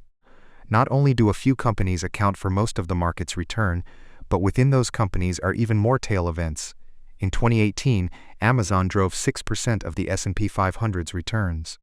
And Amazon's growth is almost entirely due to Prime and Amazon Web Services, which itself are tail events in a company that has experimented with hundreds of products, from the Fire Phone to travel agencies. Apple was responsible for almost 7% of the index's returns in 2018, and it is driven overwhelmingly by the iPhone, which in the world of tech products is as taily as tails get. And who's working at these companies? Google's hiring acceptance rate is 0.2%. Facebook's is 1.1%. Apple's is about 2%. So the people working on these tail projects that drive tail returns have tail careers. The idea that a few things account for most results is not just true for companies in your investment portfolio. It's also an important part of your own behavior as an investor. Napoleon's definition of a military genius was the man who can do the average thing when all those around him are going crazy. It's the same in investing. Most financial advice is about today. What should you do right now, and what stocks look like good buys today? But most of the time today is not that important. Over the course of your lifetime as an investor, the decisions that you make today or tomorrow or next week will not matter nearly as much as what you do during the small number of days, likely 1% of the time or less, when everyone else around you is going crazy. Consider what would happen if you saved $1 every month from 1900 to 2019. You could invest that $1 into the U.S. stock market every month, rain or shine. It doesn't matter if economists are screaming about a looming recession or new bear market. You just keep investing. Let's call an investor who does this Sue. But maybe investing during a recession is too scary. So perhaps you invest your $1 in the stock market when the economy is not in a recession, sell everything when it's in a recession and save your monthly dollar in cash, and invest everything back into the stock market when the recession ends. We'll call this Investor Jim. Or perhaps it takes a few months for a recession to scare you out, and then it takes a while to regain confidence before you get back in the market. You invest $1 in stocks when there's no recession, sell 6 months after a recession begins, and invest back in 6 months after a recession ends. We'll call you Tom. How much money would these three investors end up with over time? Sue ends up with $435,551, Jim has $257,386 out, Tom $234,476 out. Sue wins by a mile. There were 1,428 months between 1900 and 2019. Just over 300 of them were during a recession. So by keeping her cool during just the 22% of the time the economy was in or near a recession, Sue ends up with almost 3/4 more money than Jim or Tom. To give a more recent example, how you behaved as an investor during a few months in late 2008 and early 2009 will likely have more impact on your lifetime returns than everything you did from 2000 to 2008. There is the old pilot quip that their jobs are hours and hours of boredom punctuated by moments of sheer terror. It's the same in investing. Your success as an investor will be determined by how you respond to punctuated moments of terror, not the years spent on cruise control. A good definition of an investing genius is the man or woman who can do the average thing when all those around them are going crazy. Tails drive everything. When you accept that tails drive everything in business, investing, and finance, you realize that it's normal for lots of things to go wrong, break, fail, and fall. If you're a good stock picker, you'll be right maybe half the time. If you're a good business leader, maybe half of your product and strategy ideas will work. If you're a good investor, most years will be just okay, and plenty will be bad. If you're a good worker, you'll find the right company in the right field after several attempts and trials. And that's if you're good. Peter Lynch is one of the best investors of our time. If you're terrific in this business, you're right 6 times out of 10, he once said. There are fields where you must be perfect every time. Flying a plane, for example. Then there are fields where you want to be at least pretty good nearly all the time. A restaurant chef, let's say. Investing, business, and finance are just not like these fields. Something I've learned from both investors and entrepreneurs is that no one makes good decisions all the time. The most impressive people are packed full of horrendous ideas that are often acted upon, Take Amazon. It's not intuitive to think a failed product launch at a major company would be normal and fine. Intuitively, you'd think the CEO should apologize to shareholders. But CEO Jeff Bezos said shortly after the disastrous launch of the company's Fire Phone, "If you think that's a big failure, we're working on much bigger failures right now. I am not kidding. Some of them are going to make the Fire Phone look like a tiny little blip." It's okay for Amazon to lose a lot of money on the Fire Phone because it will be offset by something like Amazon Web Services that earns tens of billions of dollars. Tales to the rescue. Netflix CEO Reed Hastings once announced his company was canceling several big-budget productions. He responded, "Our hit ratio is way too high right now. I'm always pushing the content team. We have to take more risk. You have to try more crazy things, because we should have a higher cancel rate overall." These are not delusions or failures of responsibility. They are a smart acknowledgement of how tales drive success. For every Amazon Prime or Orange is the new black, you know with certainty that you'll have some duds. Part of why this isn't intuitive is because in most fields we only see the finished product, not the losses incurred that led to the tail success product. The Chris Rock I see on TV is hilarious, flawless. The Chris Rock that performs in dozens of small clubs each year is just okay. That is by design. No comedic genius is smart enough to preemptively know what jokes will land well. Every big comedian tests their material in small clubs before using it in big venues. Rock was once asked if he missed small clubs. He responded, "When I start a tour, it's not like I start out in arenas." Before this last tour, I performed in this place in New Brunswick called the Stress Factory. I did about 40 or 50 shows getting ready for the tour. One newspaper profiled these small club sessions. It described Rock thumbing through pages of notes and fumbling with material. "I'm going to have to cut some of these jokes," he says mid-skit. "The good jokes I see on Netflix are the tales that stuck out of a universe of hundreds of attempts." A similar thing happens in investing. It's easy to find Warren Buffett's net worth, or his average annual returns, or even his best, most notable investments. They're right there in the open, and they're what people talk about. It's much harder to piece together every investment he's made over his career. No one talks about the dud picks, the ugly businesses, the poor acquisitions. But they're a big part of Buffett's story. They are the other side of tail-driven returns. At the Berkshire Hathaway shareholder meeting in 2013, Warren Buffett said he's owned 400 to 500 stocks during his life and made most of his money on 10 of them. Charlie Munger followed up, "If you remove just a few of Berkshire's top investments, its long-term track record is pretty average. When we pay special attention to a role model's successes, we overlook that their gains came from a small percent of their actions. That makes our own failures, losses, and setbacks feel like we're doing something wrong. But it's possible we are wrong, or just sort of right, just as often as the masters are. They may have been more right when they were right, but they could have been wrong just as often as you. It's not whether you're right or wrong that's important." George Soros once said, "But how much money you make when you are right, and how much you lose when you're wrong. You can be wrong half the time and still make a fortune." There are 100 billion planets in our galaxy and only one, as far as we know, with intelligent life. The fact that you are reading this book is the result of the longest tale you can imagine. That's something to be happy about. Next, let's look at how money can make you even happier. The highest form of wealth is the ability to wake up every morning and say, "I can do whatever I want today." People want to become wealthier to make them happier. Happiness is a complicated subject because everyone's different. But if there's a common denominator in happiness, a universal fuel of joy, it's that people want to control their lives. The ability to do what you want, when you want, with who you want for as long as you want, is priceless. It is the highest dividend money pays.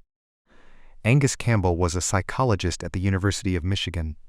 Born in 1910, his research took place during an age when psychology was overwhelmingly focused on disorders that brought people down. Things like depression, anxiety, schizophrenia. Campbell wanted to know what made people happy. His 1981 book, The Sense of Well-Being in America, starts by pointing out that people are generally happier than many psychologists assumed. But some were clearly doing better than others. and you couldn't necessarily group them by income or geography or education, because so many in each of those categories end up chronically unhappy. The most powerful common denominator of happiness was simple. Campbell summed it up. Having a strong sense of controlling one's life is a more dependable predictor of positive feelings of well-being than any of the objective conditions of life we have considered. More than your salary, more than the size of your house, more than the prestige of your job. Control over doing what you want, when you want to, with the people you want to, is the broadest lifestyle variable that makes people happy.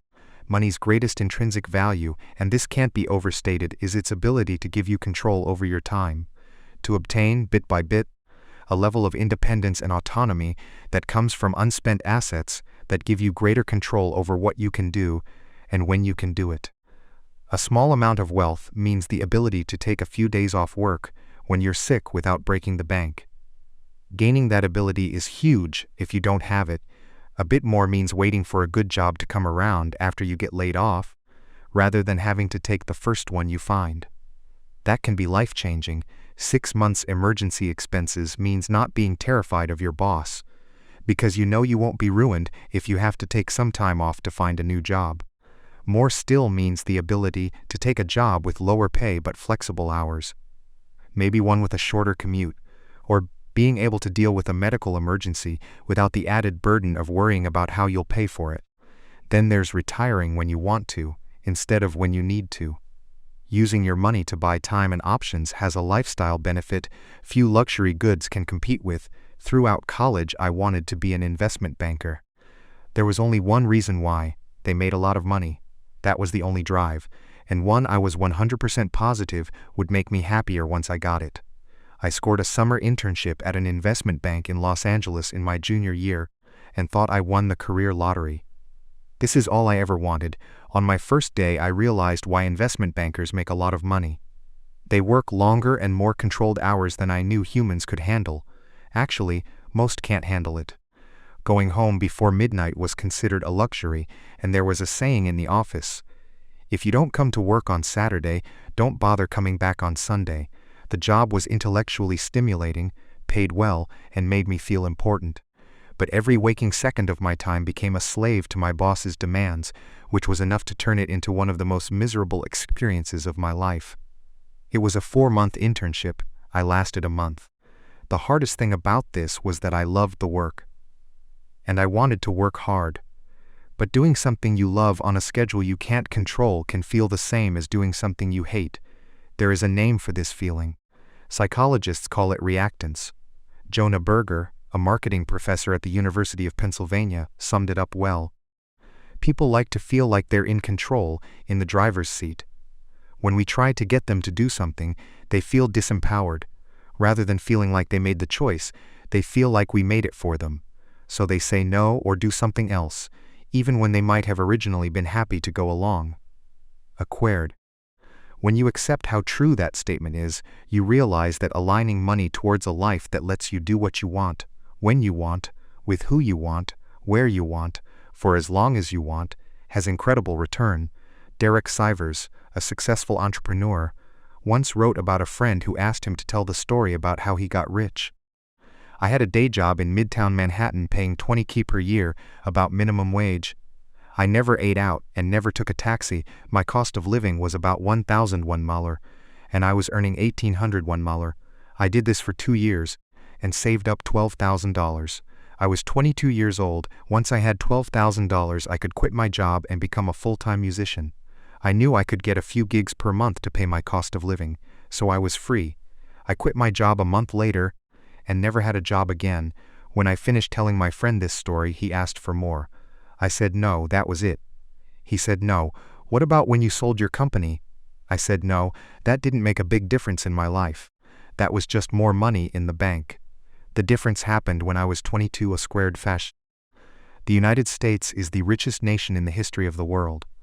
But there is little evidence that its citizens are, on average, happier today than they were in the 1950s, when wealth and income were much lower even at the median level and adjusted for inflation. A 2019 Gallup poll of 150 People in 140 countries found that about 45% of Americans said they felt a lot of worry the previous day. The global average was 39%. 55% of Americans said they felt a lot of stress the previous day. For the rest of the world, 35% said the same. Part of what's happened here is that we've used our greater wealth to buy bigger and better stuff, but we've simultaneously given up more control over our time. At best, those things cancel each other out. Median family income adjusted for inflation was $29,000 in 1955. In 2019, it was just over $62,000. We've used that wealth to live a life hardly conceivable to the 1950s American. Even for a median family, the median American home increased from 983 square feet in 1950 to 2,436 square feet in 2018. The average new American home now has more bathrooms than occupants. Our cars are faster and more efficient. Our TVs are cheaper and sharper. What's happened to our time, on the other hand, barely looks like progress, and a lot of the reason has to do with the kind of jobs more of us now have. John D. Rockefeller was one of the most successful businessmen of all time. He was also a recluse, spending most of his time by himself. He rarely spoke, deliberately making himself inaccessible and staying quiet when you caught his attention. A refinery worker who occasionally had Rockefeller's ear once remarked, "He lets everybody else talk, while he sits back and says nothing." When asked about his silence during meetings, Rockefeller often recited a poem. A wise old owl lived in an oak. The more he saw, the less he spoke. The less he spoke, the more he heard. Why aren't we all like that wise old bird? Rockefeller was a strange guy, but he figured out something that now applies to tens of millions of workers. Rockefeller's job wasn't to drill wells, load trains, or move barrels. It was to think and make good decisions. Rockefeller's product, his deliverable, wasn't what he did with his hands, or even his words. It was what he figured out inside his head. So that's where he spent most of his time and energy. Despite sitting quietly most of the day in what might have looked like free time or leisure hours to most people, he was constantly working in his mind, thinking problems through. This was unique in his day. Almost all jobs during Rockefeller's time required doing things with your hands. In 1870, 46% of jobs were in agriculture and 35% were in crafts or manufacturing, according to economist Robert Gordon. Few professions relied on a worker's brain. You didn't think. You labored without interruption, and your work was visible and tangible. Today, that's flipped. 38% of jobs are now designated as managers, officials, and professionals. These are decision-making jobs. Another 41% are service jobs that often rely on your thoughts as much as your actions. More of us have jobs that look closer to Rockefeller than a typical 1950s manufacturing worker, which means our days don't end when we clock out and leave the factory. We're constantly working in our heads, which means it feels like work never ends. If your job is to build cars, there is little you can do when you're not on the assembly line. You detach from work and leave your tools in the factory. But if your job is to create a marketing campaign, a thought-based and decision job, your tool is your head, which never leaves you. You might be thinking about your project during your commute, as you're making dinner, while you put your kids to sleep, and when you wake up stressed at 3 in the morning. You might be on the clock for fewer hours than you would in 1950. But it feels like you're working 24/7. Derek Thompson of The Atlantic once described it like this: "If the operating equipment of the 21st century is a portable device, this means the modern factory is not a place at all. It is the day itself." The computer age has liberated the tools of productivity from the office. Most knowledge workers whose laptops and smartphones are portable all-purpose media-making machines can theoretically be as productive at 2 p.m. in the main office as at 2 a.m. in a Tokyo WeWork or at midnight on the couch. Compared to generations prior, control over your time has diminished. And since controlling your time is such a key happiness influencer, we shouldn't be surprised that people don't feel much happier even though we are, on average, richer than ever. What do we do about that? It's not an easy problem to solve because everyone's different. The first step is merely acknowledging what does and does not make almost everyone happy. In his book 30 Lessons for Living, Gerontologist Carl Pillemer interviewed 1,000 elderly Americans looking for the most important lessons they learned from decades of life experience. He wrote, "No one, not a single person out of 1,000, said that to be happy you should try to work as hard as you can to make money to buy the things you want. No one, not a single person, said it's important to be at least as wealthy as the people around you, and if you have more than they do it's real success. No one, not a single person, said you should choose your work based on your desired future earning power. What they did value were things like quality friendships, being part of something bigger than themselves, and spending quality, unstructured time with their children. Your kids don't want your money, or what your money buys, anywhere near as much as they want you. Specifically, they want you with them." Pillemer writes, "Take it from those who have lived through everything. Controlling your time is the highest dividend money pays." Now, a short chapter on one of the lowest dividends money pays. The best part of being a valet is getting to drive some of the coolest cars to ever touch pavement. Guests came in driving Ferraris, Lamborghinis, Rolls-Royces, the whole aristocratic fleet. It was my dream to have one of these cars of my own, because I thought, they sent such a strong signal to others that you made it. You're smart, you're rich, you have taste, you're important. Look at me. The irony is that I rarely, if ever, looked at them, the drivers. When you see someone driving a nice car, you rarely think, wow, the guy driving that car is cool. Instead, you think, wow, if I had that car, people would think I'm cool. Subconscious or not, this is how people think. There is a paradox here. People tend to want wealth to signal to others that they should be liked and admired. But in reality, those other people often bypass admiring you, not because they don't think wealth is admirable, but because they use your wealth as a benchmark for their own desire to be liked and admired. The letter I wrote after my son was born said, "You might think you want an expensive car, a fancy watch, and a huge house, but I'm telling you, you don't. What you want is respect and admiration from other people, and you think having expensive stuff will bring it. It almost never does, especially from the people you want to respect and admire you." I learned that as a valet, when I began thinking about all the people driving up to the hotel in their Ferraris, watching me gawk. People must gawk everywhere they went, and I'm sure they loved it. I'm sure they felt admired. But did they know I did not care about them, or even notice them? Did they know I was only gawking at the car and imagining myself in the driver's seat? Did they buy a Ferrari thinking it would bring them admiration without realizing that I, and likely most others, who are impressed with the car, didn't actually give them, the driver, a moment's thought? Does this same idea apply to those living in big homes? Almost certainly. Jewelry and clothes? Yep. My point here is not to abandon the pursuit of wealth, or even fancy cars. I like both. It's a subtle recognition that people generally aspire to be respected and admired by others, and using money to buy fancy things may bring less of it than you imagine. If respect and admiration are your goal, be careful how you seek it. Humility, kindness, and empathy will bring you more respect than horsepower ever will. We're not done talking about Ferraris. Another story about the paradox of fast cars in the next chapter. Money has many ironies. Here's an important one. Wealth is what you don't see.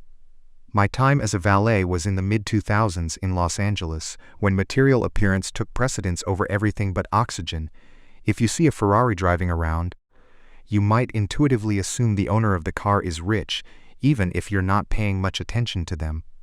But as I got to know some of these people, I realized that wasn't always the case. Many were mediocre successes who spent a huge percentage of their paycheck on a car. I remember a fellow we'll call Roger. He was about my age. I had no idea what Roger did. But he drove a Porsche, which was enough for people to draw assumptions. Then one day Roger arrived in an old Honda, same the next week and the next. "What happened to your Porsche?" I asked. "It was repossessed after defaulting on his car loan," he said. There was not a morsel of shame. He responded like he was telling the next play in the game. Every assumption you might have had about him was wrong. Los Angeles is full of Rogers. Someone driving a $100,000 car might be wealthy. But the only data point you have about their wealth is that they have $100,000 less than they did before they bought the car, or $100,000 more in debt. That's all you know about them. We tend to judge wealth by what we see, because that's the information we have in front of us. We can't see people's bank accounts or brokerage statements, so we rely on outward appearances to gauge financial success. Cars, homes, Instagram photos. Modern capitalism makes helping people fake it until they make it a cherished industry, but the truth is that wealth is what you don't see. Wealth is the nice cars not purchased, the diamonds not bought, the watches not worn, the clothes forgone, and the first-class upgrade declined. Wealth is financial assets that haven't yet been converted into the stuff you see. That's not how we think about wealth, because you can't contextualize what you can't see. Singer Rihanna nearly went bankrupt after overspending and sued her financial advisor. The advisor responded, "Was it really necessary to tell her that if you spend money on things, you will end up with the things and not the money?" You can laugh, and please do. But the answer is, yes, people do need to be told that. When most people say they want to be a millionaire, what they might actually mean is, "I'd like to spend $1 million." And that is literally the opposite of being a millionaire. Investor Bill Mann once wrote, "There is no faster way to feel rich than to spend lots of money on really nice things.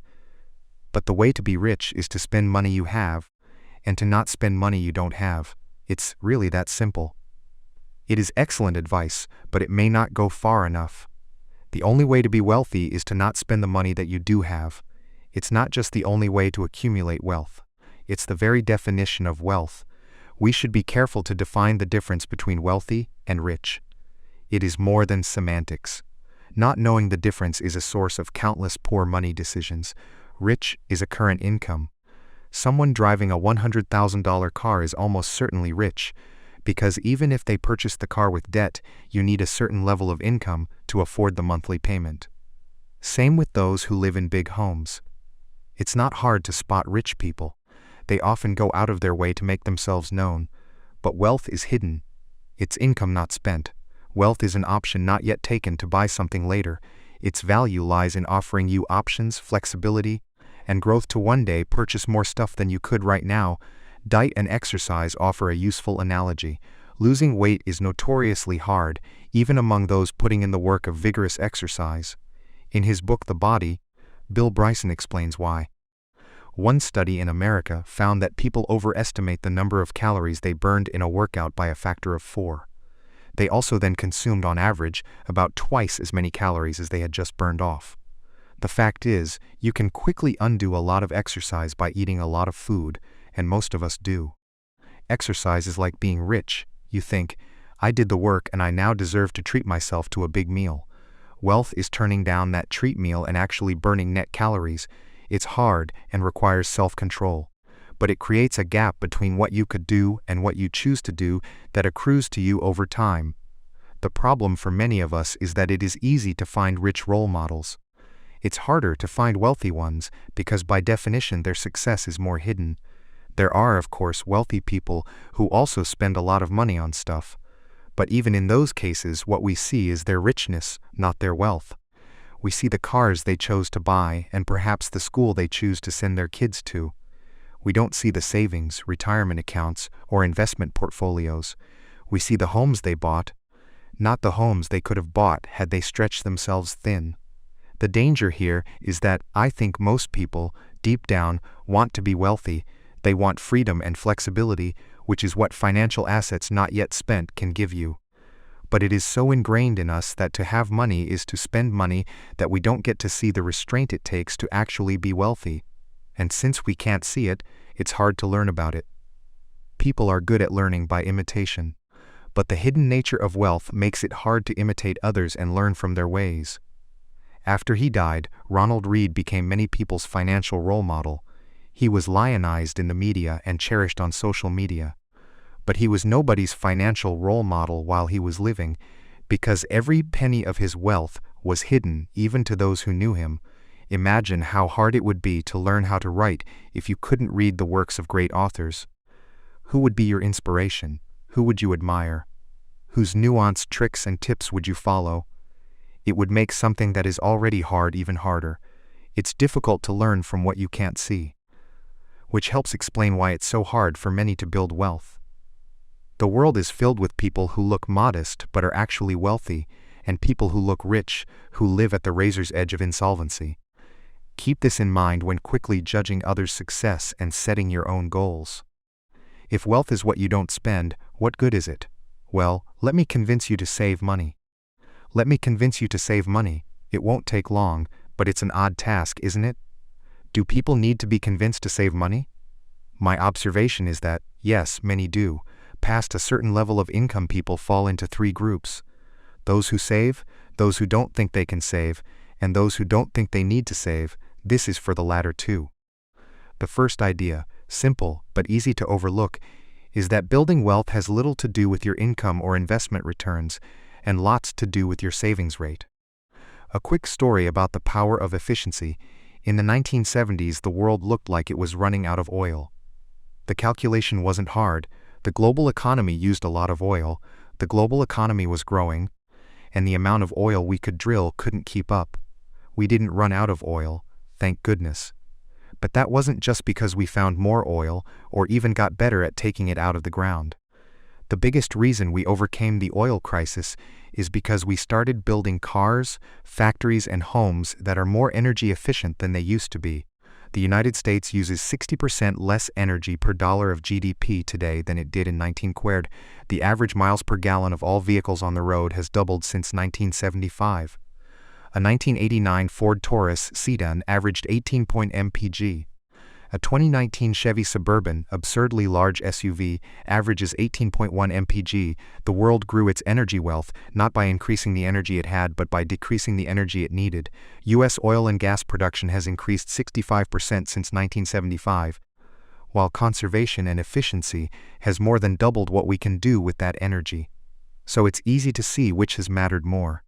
The important thing here is that finding more energy is largely out of our control and shrouded in uncertainty because it relies on a slippery mix of having the right geology, geography, weather, and geopolitics. But becoming more efficient with the energy we use is largely in our control. The decision to buy a lighter car or ride a bike is up to you and has a 100% chance of improving efficiency. The same is true with our money. Investment returns can make you rich, but whether an investing strategy will work, and how long it will work for, and whether markets will cooperate, is always in doubt. Results are shrouded in uncertainty. Personal savings and frugality, finances, conservation, and efficiency are parts of the money equation that are more in your control and have a 100% chance of being as effective in the future as they are today. If you view building wealth as something that will require more money or big investment returns, you may become as pessimistic as the energy doomers were in the 1970s. The path forward looks hard and out of your control. If you view it as powered by your own frugality and efficiency, the destiny is clearer. Wealth is just the accumulated leftovers after you spend what you take in. And since you can build wealth without a high income, but have no chance of building wealth without a high savings rate, it's clear which one matters more. More importantly, the value of wealth is relative to what you need. Say you and I have the same net worth, and say you're a better investor than me. I can earn 8% annual returns and you can earn 12% annual returns, but I'm more efficient with my money. Let's say I need half as much money to be happy while your lifestyle compounds as fast as your assets. I'm better off than you are, despite being a worse investor. I'm getting more benefit from my investments despite lower returns. The same is true for incomes. Learning to be happy with less money creates a gap between what you have and what you want, similar to the gap you get from growing your paycheck, but easier and more in your control. A high savings rate means having lower expenses than you otherwise could, and having lower expenses means your savings go farther than they would if you spent more. Think about this in the context of how much time and effort goes into achieving 0.1% of annual investment outperformance, millions of hours of research, tens of billions of dollars of effort from professionals, and it's easy to see what's potentially more important or worth chasing. There are professional investors who grind 80 hours a week to add 0.1 of a percentage point to their returns when there are 2 or 3 full percentage points of lifestyle bloat in their finances that can be exploited with less effort. Big investment returns and fat paychecks are amazing when they can be achieved, and some can achieve them. But the fact that there's so much effort put into one side of the finance equation and so little put into the other is an opportunity for most people. Past a certain level of income, what you need is just what sits below your ego. Everyone needs the basics. Once they're covered, there's another level of comfortable basics. And past that, there's basics that are both comfortable, entertaining, and enlightening. But spending beyond a pretty low level of materialism is mostly a reflection of ego approaching income, a way to spend money to show people that you have or had money. Think of it like this. And one of the most powerful ways to increase your savings isn't to raise your income. It's to raise your humility. When you define savings as the gap between your ego and your income, you realize why many people with decent incomes save so little. It's a daily struggle against instincts to extend your peacock feathers to their outermost limits and keep up with others doing the same. People with enduring personal finance success, not necessarily those with high incomes, tend to have a propensity to not give a damn what others think about them. So people's ability to save is more in their control than they might think. Savings can be created by spending less. You can spend less if you desire less, and you will desire less if you care less about what others think of you. As I argue often in this book, money relies more on psychology than finance. And you don't need a specific reason to save. Some people save money for a down payment on a house, or a new car, or for retirement. That's great, of course. But saving does not require a goal of purchasing something specific. You can save just for saving's sake. And indeed you should. Everyone should. Only saving for a specific goal makes sense in a predictable world. But ours isn't. Saving is a hedge against life's inevitable ability to surprise the hell out of you at the worst possible moment. Another benefit of savings that isn't attached to a spending goal is what we discussed in Chapter 7. Gaining control over your time. Everyone knows the tangible stuff money buys.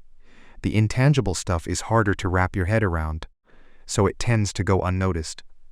But the intangible benefits of money can be far more valuable and capable of increasing your happiness than the tangible things that are obvious targets of our savings.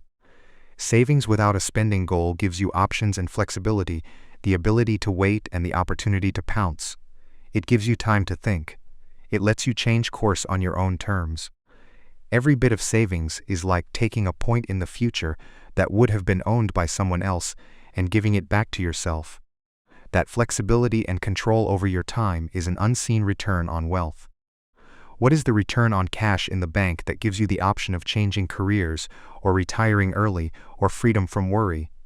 I'd say it's incalculable. It's incalculable in two ways. It's so large and important that we can't put a price on it. But it's also literally incalculable. We can't measure it like we can measure interest rates. And what we can't measure we tend to overlook. When you don't have control over your time, you're forced to accept whatever bad luck is thrown your way. But if you have flexibility, you have the time to wait for no-brainer opportunities to fall in your lap. This is a hidden return on your savings. Savings in the bank that earn 0% interest might actually generate an extraordinary return if they give you the flexibility to take a job with a lower salary but more purpose, or wait for investment opportunities that come when those without flexibility turn desperate. And that hidden return is becoming more important.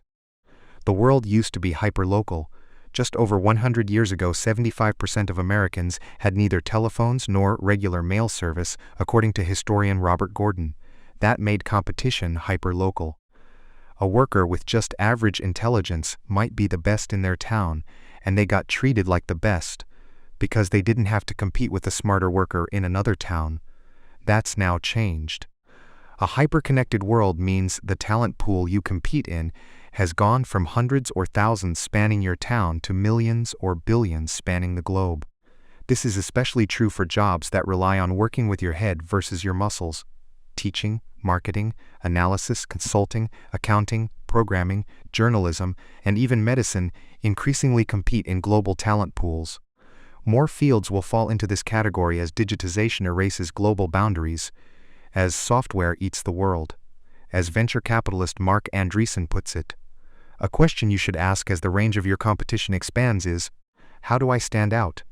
I'm smart is increasingly a bad answer to that question, because there are a lot of smart people in the world.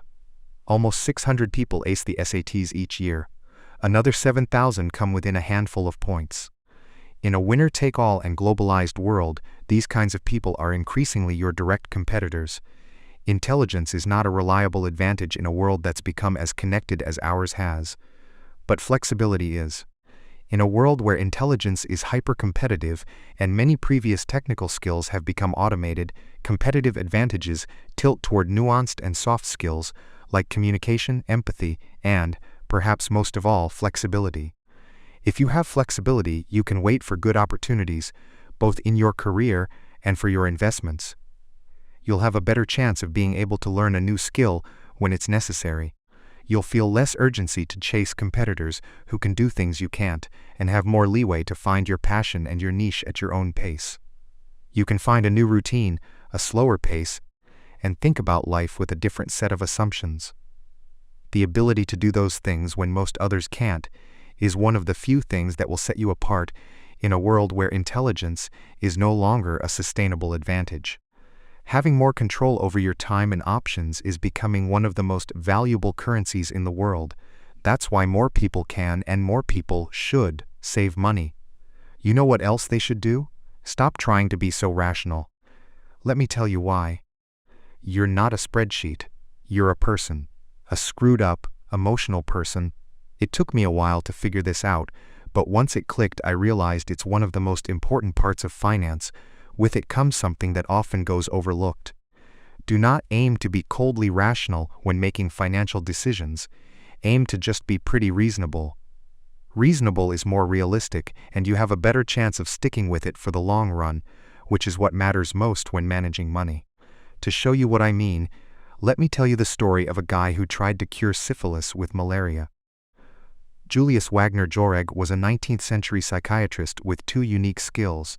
He was good at recognizing patterns, and what others saw as crazy he found merely bold. His specialty was patients with severe neurosyphilis, then a fatal diagnosis with no known treatment. He began noticing a pattern. Syphilis patients tended to recover if they had the added misfortune of having prolonged fevers from an unrelated ailment.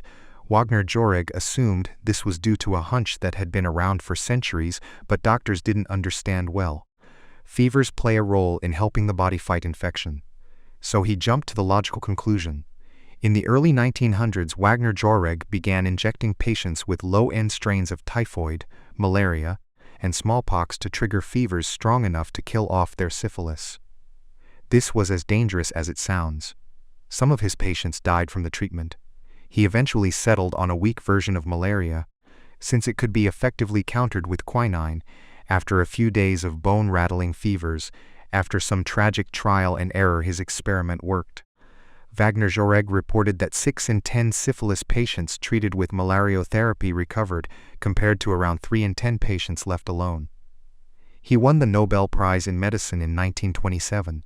The organization today notes, the main work that concerned Wagner Jauregg throughout his working life was the endeavor to cure mental disease by inducing a fever. Cubic penicillin eventually made malariotherapy for syphilis patients obsolete, thank goodness.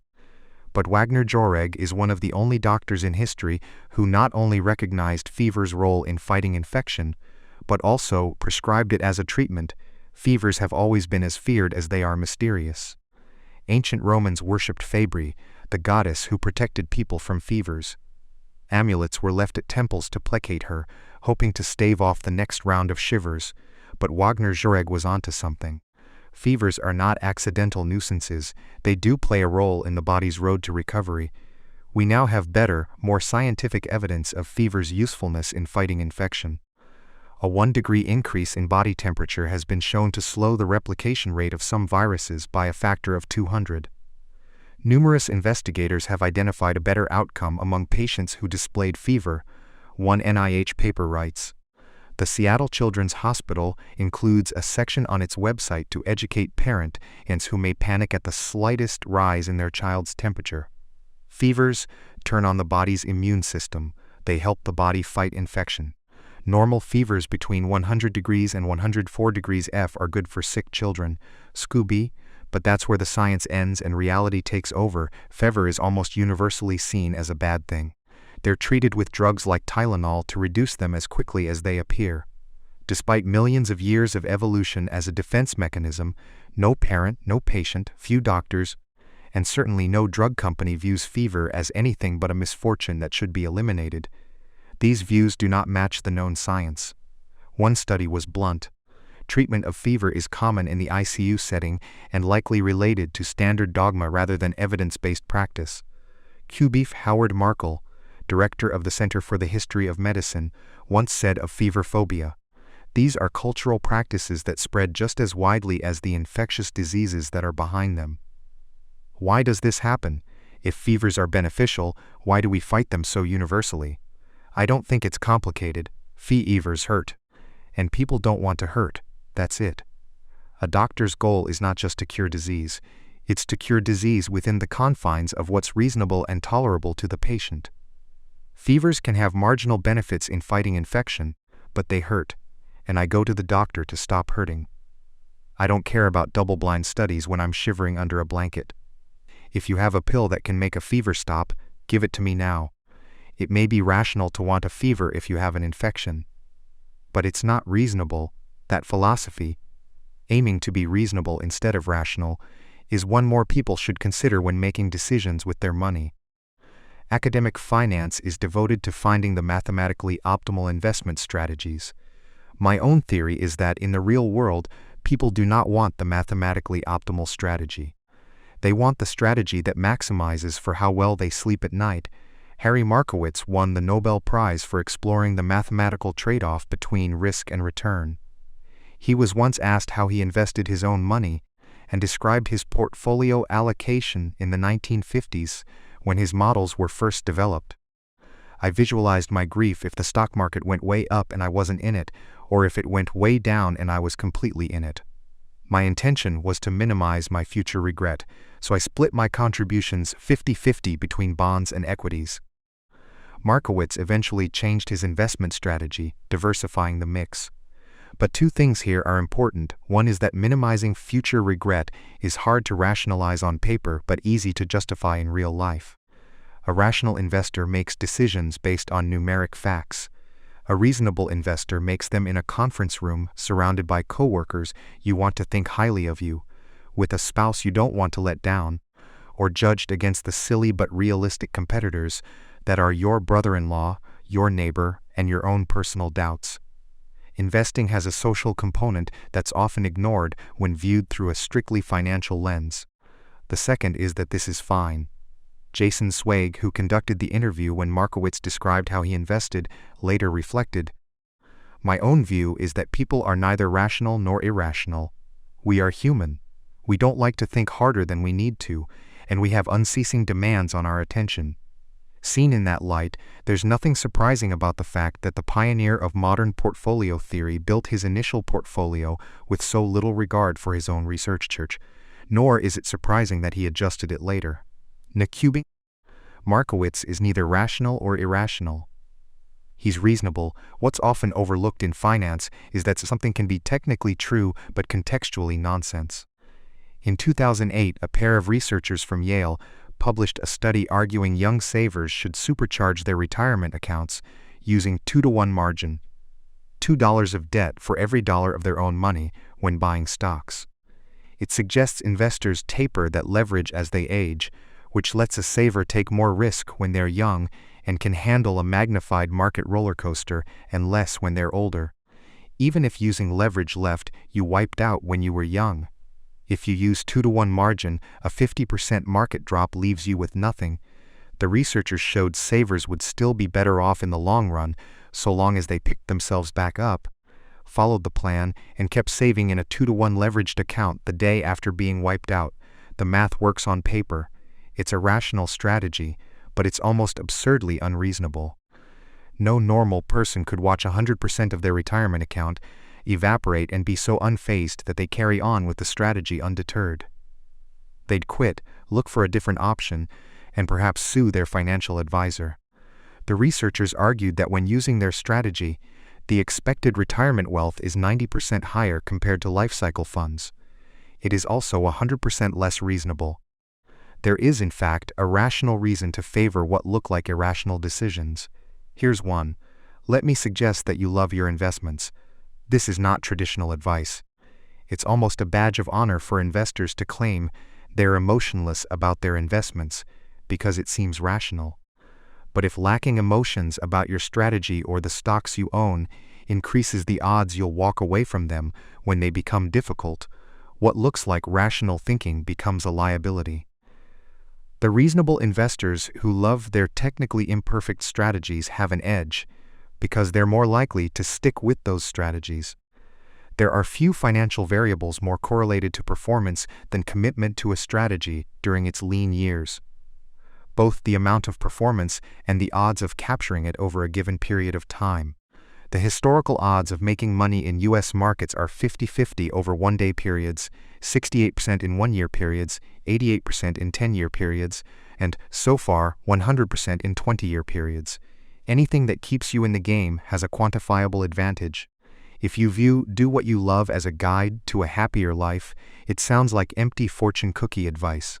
If you view it as the thing providing the endurance necessary to put the quantifiable odds of success in your favor, you realize it should be the most important part of any financial strategy. Invest in a promising company you don't care about, and you might enjoy it when everything's going well. But when the tide inevitably turns, you're suddenly losing money on something you're not interested in. It's a double burden, and the path of least resistance is to move on to something else. If you're passionate about the company to begin with, you love the mission, the product, the team, the science, whatever. The inevitable downtimes when you're losing money or the company needs help are blunted by the fact that at least you feel like you're part of something meaningful. That can be the necessary motivation that prevents you from giving up and moving on. There are several other times when it's fine to be reasonable instead of rational with money. There's a well-documented home bias, where people prefer to invest in companies from the country they live in while ignoring the other 95% plus of the planet. It's not rational until you consider that investing is effectively giving money to strangers. If familiarity helps you take the leap of faith required to remain backing those strangers, it's reasonable. Day trading and picking individual stocks is not rational for most investors. The odds are heavily against your success. But they're both reasonable in small amounts if they scratch an itch hard enough to leave the rest of your more diversified investments alone. Investor Josh Brown, who advocates and mostly owns diversified funds, once explained why he also owns a smattering of individual stocks. I'm not buying individual stocks because I think I'm going to generate alpha outperformance. I just love stocks and have ever since I was 20 years old, and it's my money. I get to do whatever, quite reasonable. Most forecasts about where the economy and the stock market are heading next are terrible, but making forecasts is reasonable. It's hard to wake up in the morning telling yourself you have no clue what the future holds, even if it's true. Acting on investment forecasts is dangerous, but I get why people try to predict what will happen next year. It's human nature. It's reasonable. Jack Bogle, the late founder of Vanguard, spent his career on a crusade to promote low-cost passive index investing. Many thought it interesting that his son found a career as an active, high-fee hedge fund and mutual fund manager. Bogle, the man who said high-fee funds violate the humble rules of arithmetic, invested some of his own money in his son's funds. What's the explanation? We do some things for family reasons, Bogle told the Wall Street Journal. If it's not consistent, well, life isn't always consistent. Indeed, it rarely is. Stanford professor Scott Sagan once said something everyone who follows the economy or investment markets should hang on their wall. Things that have never happened before happen all the time. History is mostly the study of surprising events, but it is often used by investors and economists as an unassailable guide to the future. Do you see the irony? Do you see the problem? It is smart to have a deep appreciation for economic and investing history. History helps us calibrate our expectations, study where people tend to go wrong, and offers a rough guide of what tends to work. But it is not in any way a map of the future. A trap many investors fall into is what I call historians as prophets fallacy. An over-reliance on past data as a signal to future conditions in a field where innovation and change are the lifeblood of progress. You can't blame investors for doing this. If you view investing as a hard science, history should be a perfect guide to the future.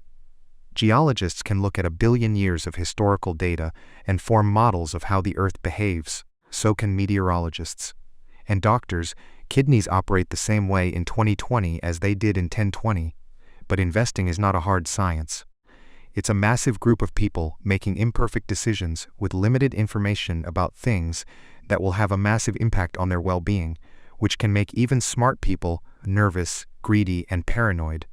Richard Feynman, the great physicist, once said, "Imagine how much harder physics would be if electrons had feelings."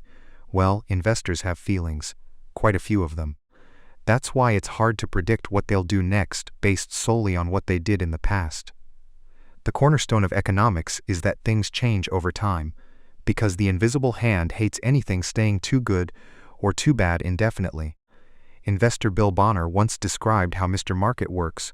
He's got a capitalism at work t-shirt on and a sledgehammer in his hand. Few things stay the same for very long, which means we can't treat historians as prophets. The most important driver of anything tied to money is the stories people tell themselves and the preferences they have for goods and services. Those things don't tend to sit still. They change with culture and generation. They're always changing and always will. The mental trick we play on ourselves here is an over-admiration of people who have been there, done that when it comes to money.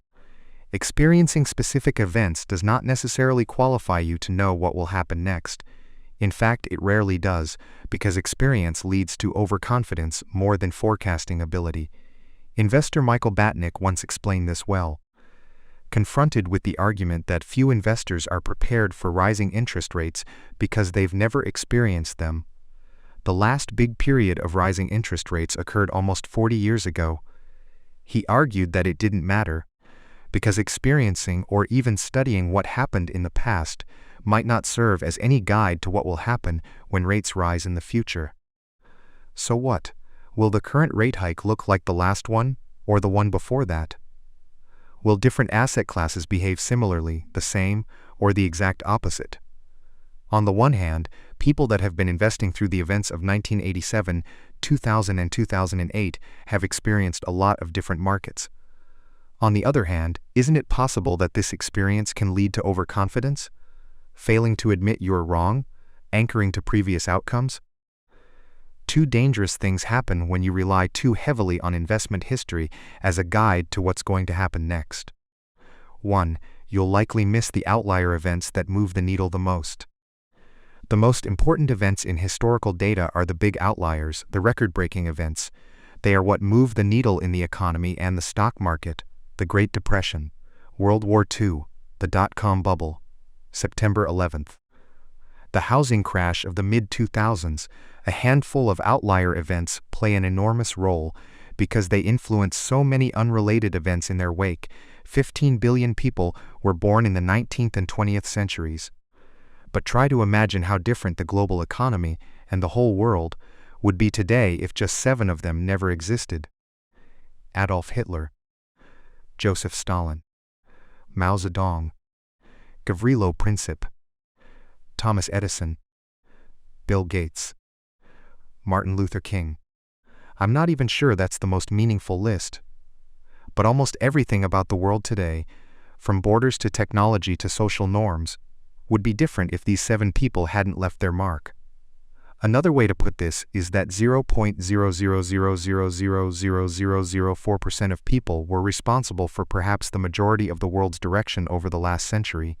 The same goes for projects, innovations, and events. Imagine the last century without the Great Depression, World War II, the Manhattan Project, vaccines, antibiotics, ARPANET, September 11th, the fall of the Soviet Union. How many projects and events occurred in the 20th century? Billions, trillions, who knows? But those 8 alone impacted the world orders upon orders of magnitude more than others. The thing that makes tail events easy to underappreciate is how easy it is to underestimate how things compound. How, for example, 9/11 prompted the Federal Reserve to cut interest rates, which helped drive the housing bubble, which led to the financial crisis, which led to a poor jobs market, which led tens of millions to seek a college education, which led to $1.6 trillion in student loans with a 10.8% default rate. It's not intuitive to link 19 hijackers to the current weight of student loans, but that's what happens in a world driven by a few outlier tail events. The majority of what's happening at any given moment in the global economy can be tied back to a handful of past events that were nearly impossible to predict. The most common plot of economic history is the role of surprises. The reason surprises occur is not because our models are wrong or our intelligence is low. It's because the odds that Adolf Hitler's parents argued on the evening 9 months before he was born were the same as them conceiving a child. Technology is hard to predict because Bill Gates may have died from polio if Jonas Salk got cranky and gave up on his quest to find a vaccine. The reason we couldn't predict the student loan growth is because an airport security guard may have confiscated a hijacker's knife on 9/11. That's all there is to it.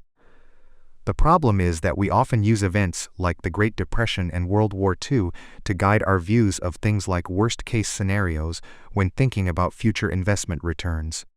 But those record-setting events had no precedent when they occurred.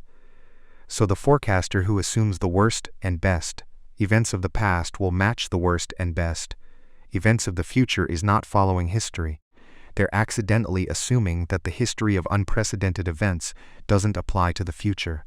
Nassim Taleb writes in his book Fooled by Randomness. In Pharaonic Egypt, scribes tracked the high water mark of the Nile and used it as an estimate for a future worst-case scenario. The same can be seen in the Fukushima nuclear reactor, which experienced a catastrophic failure in 2011 when a tsunami struck. It had been built to withstand the worst past historical earthquake, with the builders not imagining much worse, and not thinking that the worst past event had to be a surprise, as it had no precedent. This is not a failure of analysis, it's a failure of imagination. Realizing the future might not look anything like the past is a special kind of skill that is not generally looked highly upon by the financial forecasting community. At a 2017 dinner I attended in New York, Daniel Kahneman was asked how investors should respond when our forecasts are wrong. He said, "Whenever we are surprised by something, even if we admit that we made a mistake, we say, 'Oh, I'll never make that mistake again.' But in fact, what you should learn when you make a mistake because you did not anticipate something is that the world is difficult to anticipate. That's the correct lesson to learn from surprises, that the world is surprising. The correct lesson to learn from surprises is that the world is surprising. Not that we should use past surprises as a guide to future boundaries, that we should use past surprises as an admission that we have no idea what might happen next. The most important economic events of the future, things that will move the needle the most, are things that history gives us little to no guide about. They will be unprecedented events. Their unprecedented nature means we won't be prepared for them, which is part of what makes them so impactful. This is true for both scary events like recessions and wars, and great events like innovation. I'm confident in that prediction because surprises moving the needle the most is the one forecast that's been accurate at virtually every point in history. 2.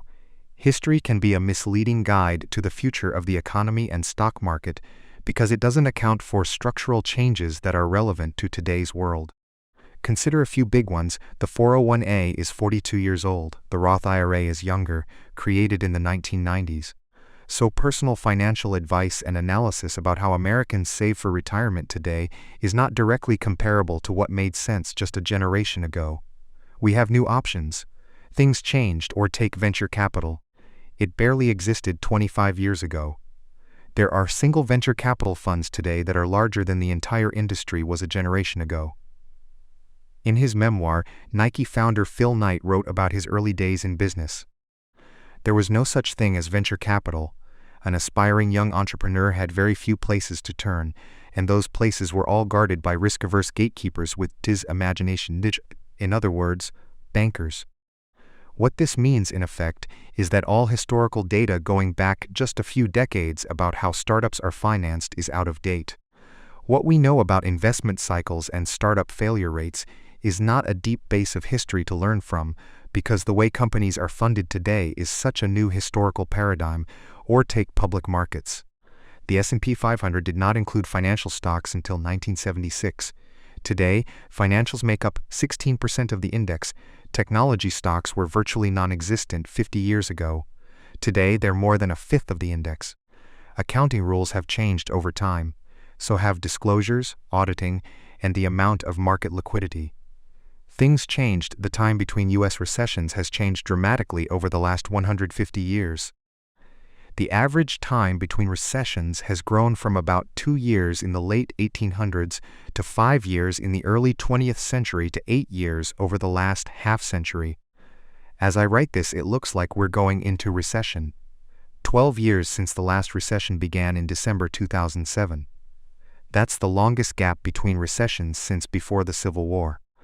There are plenty of theories on why recessions have become less frequent. One is that the Fed is better at managing the business cycle, or at least extending it. Another is that heavy industry is more prone to boom and bust overproduction than the service industries that dominated the last 50 years. The pessimistic view is that we now have fewer recessions, but when they occur, they are more powerful than before. For our argument, it doesn't particularly matter what caused the change. What matters is that things clearly changed. To show how these historic changes should affect investing decisions, consider the work of a man many believe to be one of the greatest investment minds of all time. Benjamin Graham. Graham's classic book, The Intelligent Investor, is more than theory. It gives practical directions, like formulas investors can use to make smart investing decisions. I read Graham's book when I was a teenager, learning about investing for the first time. The formulas presented in the book were appealing to me, because they were literally step-by-step instructions on how to get rich. Just follow the instructions. It seemed so easy. But something becomes clear when you try applying some of these formulas. Few of them actually work. Graham advocated purchasing stocks trading for less than their net working assets. Basically cash in the bank minus all debts. This sounds great, but few stocks actually trade that cheaply anymore. Other than, say, a penny stock accused of accounting fraud. One of Graham's criteria instructs conservative investors to avoid stocks trading for more than 1.5 times book value.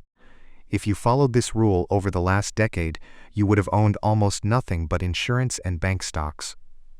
There is no world where that is okay. The Intelligent Investor is one of the greatest investing books of all time. But I don't know a single investor who has done well implementing Graham's published formulas. The book is full of wisdom, perhaps more than any other investment book ever published, but as a how-to guide, it's questionable at best. What happened? Was Graham a showman who sounded good but whose advice didn't work? Not at all. He was a wildly successful investor himself, but he was practical, and he was a true contrarian. He wasn't so wedded to investing ideas that he'd stick with them when too many other investors caught onto those theories, making them so popular as to render their potential useless. Jason Zweig, who annotated a later version of Graham's book, once wrote, Graham was constantly experimenting and retesting his assumptions and seeking out what works. Not what worked yesterday, but what works today. In each revised edition of The Intelligent Investor, Graham discarded the formulas he presented in the previous edition and replaced them with new ones, declaring, in a sense, that those do not work anymore, or they do not work as well as they used to. These are the formulas that seem to work better now. One of the common criticisms made of Graham is that all the formulas in the 1972 edition are antiquated. The only proper response to this criticism is to say, of course they are. They are the ones he used to replace the formulas in the 1965 edition, which replaced the formulas in the 1954 edition, which, in turn, replaced the ones from the 1949 edition, which were used to augment the original formulas that he presented in Security Analysis in 1934. Graham died in 1976. If the formulas he advocated were discarded and updated 5 times between 1934 and 1972, how relevant do you think they are in 2020 or will be in 2050? Just before he died, Graham was asked whether detailed analysis of individual stocks, a tactic he became famous for, remained a strategy he favored. He answered, "In general, no. I am no longer an advocate of elaborate techniques of security analysis in order to find superior value opportunities. This was a rewarding activity, say 40 years ago, when our textbook was first published, but the situation has changed a great deal since then. What changed was, competition grew as opportunities became well known, technology made information more accessible, and industries changed as the economy shifted from industrial to technology sectors, which have different business cycles and capital uses. Things changed. An interesting quirk of investing history is that the further back you look, the more likely you are to be examining a world that no longer applies to today. Many investors and economists take comfort in knowing their forecasts are backed up by decades, even centuries, of data. But since economies evolve, recent history is often the best guide to the future, because it's more likely to include important conditions that are relevant to the future. There's a common phrase in investing, usually used mockingly, that it's different this time. If you need to rebut someone who's predicting the future won't perfectly mirror the past, say, "Oh, so you think it's different this time?" and drop the mic. It comes from investor John Templeton's view that the 4 most dangerous words in investing are, "It's different this time." Templeton, though, admitted that it is different at least 20% of the time. The world changes, of course it does. And those changes are what matter most over time. Michael Batnick put it, the 12 most dangerous words in investing are, the 4 most dangerous words in investing are, "It's different this time." That doesn't mean we should ignore history when thinking about money. But there's an important nuance. The further back in history you look, the more general your takeaways should be. General things like people's relationship to greed and fear, how they behave under stress, and how they respond to incentives tend to be stable in time. The history of money is useful for that kind of stuff. But specific trends, specific trades, specific sectors, specific causal relationships about markets, and what people should do with their money are always an example of evolution in progress. Historians are not prophets. The question, then, is how should we think about and plan for the future? Let's take a look in the next chapter. Some of the best examples of smart financial behavior can be found in an unlikely place. Las Vegas casinos, not among all players, of course. But a tiny group of blackjack players who practice card counting can teach ordinary people something extraordinarily important about managing money: the importance of room for error. The fundamentals of blackjack card counting are simple. No one can know with certainty what card the dealer will draw next. But by tracking what cards have already been dealt, you can calculate what cards remain in the deck. Doing so can tell you the odds of a particular card being drawn by the dealer. As a player, you bet more when the odds of getting a card you want are in your favor, and less when they are against you. The mechanics of how this is done don't matter here. What matters is that a blackjack card counter knows they are playing a game of odds, not certainties. In any particular hand, they think they have a good chance of being right, but know there's a decent chance they're wrong. It might sound strange given their profession, but their strategy relies entirely on humility. Humility that they don't know, and cannot know exactly what's going to happen next, so play their hand accordingly. The card counting system works because it tilts the odds ever so slightly from the house to the player. But bet too heavily even when the odds seem in your favor and, if you're wrong, you might lose so much that you don't have enough money to keep playing. There is never a moment when you're so right that you can bet every chip in front of you. The world isn't that kind to anyone. Not consistently, anyways. You have to give yourself room for error. You have to plan on your plan not going according to plan. Kevin Lewis, a successful card counter portrayed in the book Bringing Down the House, wrote more about this philosophy. Although card counting is statistically proven to work, it does not guarantee you will win every hand, let alone every trip you make to the casino. We must make sure that we have enough money to withstand any swings of bad luck. Let's assume you have roughly a 2% edge over the casino. That still means the casino will win 49% of the time. Therefore, you need to have enough money to withstand any variant swings against you. A rule of thumb is that you should have at least 100 basic units. Assuming you start with $10,000, you could comfortably play a $100 unit. History is littered with good ideas taken too far, which are indistinguishable from bad ideas. The wisdom in having room for error is acknowledging that uncertainty, randomness, and chance, Unknowns are an ever-present part of life. The only way to deal with them is by increasing the gap between what you think will happen and what can happen while still leaving you capable of fighting another day. Benjamin Graham is known for his concept of margin of safety. He wrote about it extensively and in mathematical detail. But my favorite summary of the theory came when he mentioned in an interview that the purpose of the margin of safety is to render the forecast unnecessary. It's hard to overstate how much power lies in that simple statement. Margin of safety, you can also call it room for error or redundancy, is the only effective way to safely navigate a world that is governed by odds, not certainties. And almost everything related to money exists in that kind of world. Forecasting with precision is hard. This is obvious to the card counter, because no one could possibly know where a particular card lies in a shuffled deck. It's less obvious to someone asking, what will the average annual return of the stock market be over the next 10 years, or on what date will I be able to retire? But they are fundamentally the same. The best we can do is think about odds. Graham's margin of safety is a simple suggestion that we don't need to view the world in front of us as black or white, predictable or a crapshoot. The gray area, pursuing things where a range of potential outcomes are acceptable, is the smart way to proceed. But people underestimate the need for room for error in almost everything they do that involves money. Stock analysts give their clients price targets, not price ranges. Economic forecasters predict things with precise figures, rarely broad probabilities. The pundit who speaks in unshakable certainties will gain a larger following than the one who says, "We can't know for sure," and speaks in probabilities. We do this in all kinds of financial endeavors, especially those related to our own decisions.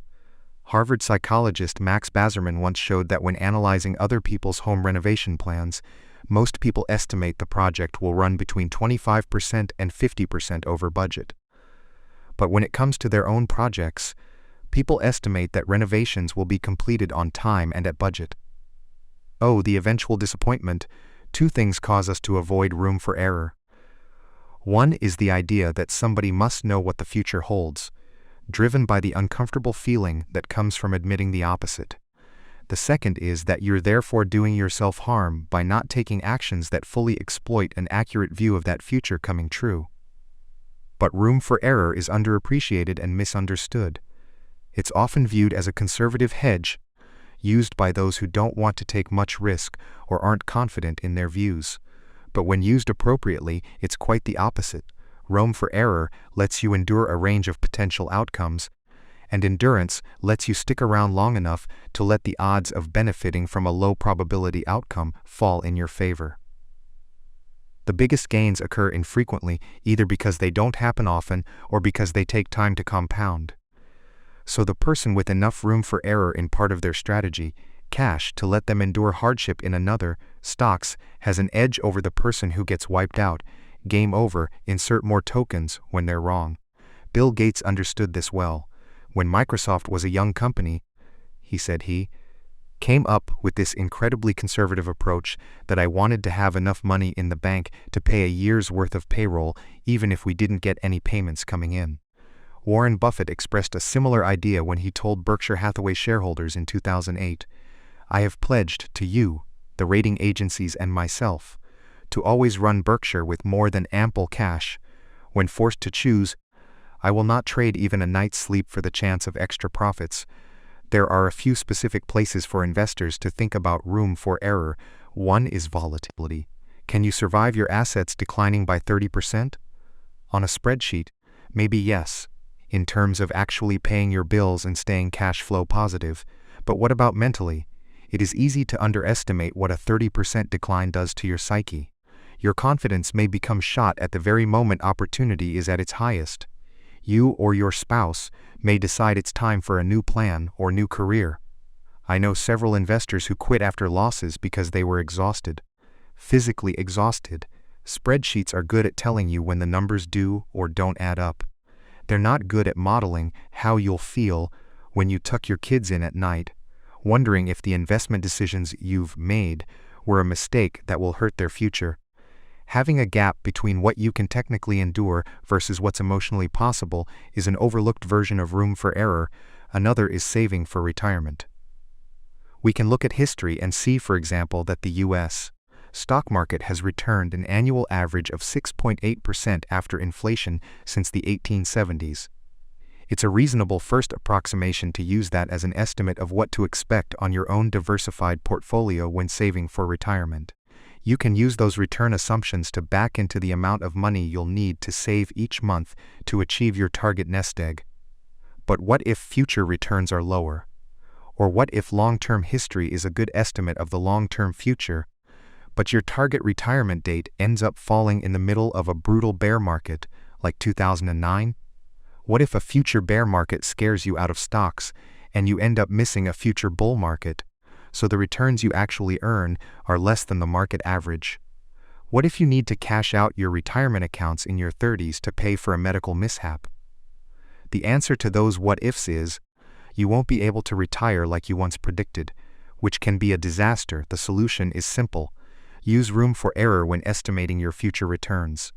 This is more art than science. For my own investments, which I'll describe more in Chapter 20, I assume the future returns I'll earn in my lifetime will be withal lower than the historic average.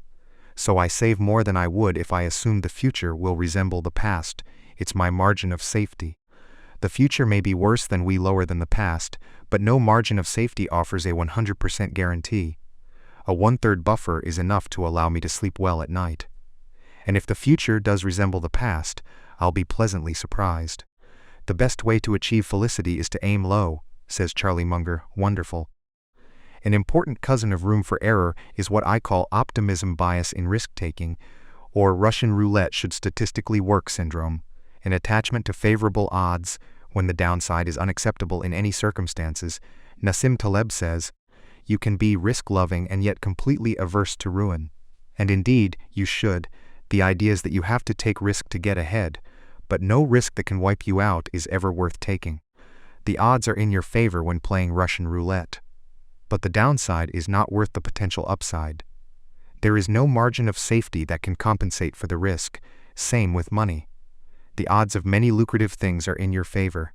Real estate prices go up most years, and during most years you'll get a paycheck every other week. But if something has 95% odds of being right, the 5% odds of being wrong means you will almost certainly experience the downside at some point in your life.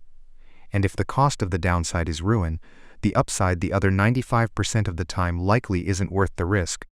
No matter how appealing it looks, leverage is the devil here. Leverage, taking on debt to make your money go further, pushes routine risks into something capable of producing ruin. The danger is that rational optimism most of the time masks the odds of ruin some of the time. The result is we systematically underestimate risk. Housing prices fell 30% last decade. A few companies defaulted on their debt. That's capitalism. It happens. But those with high leverage had a double wipeout.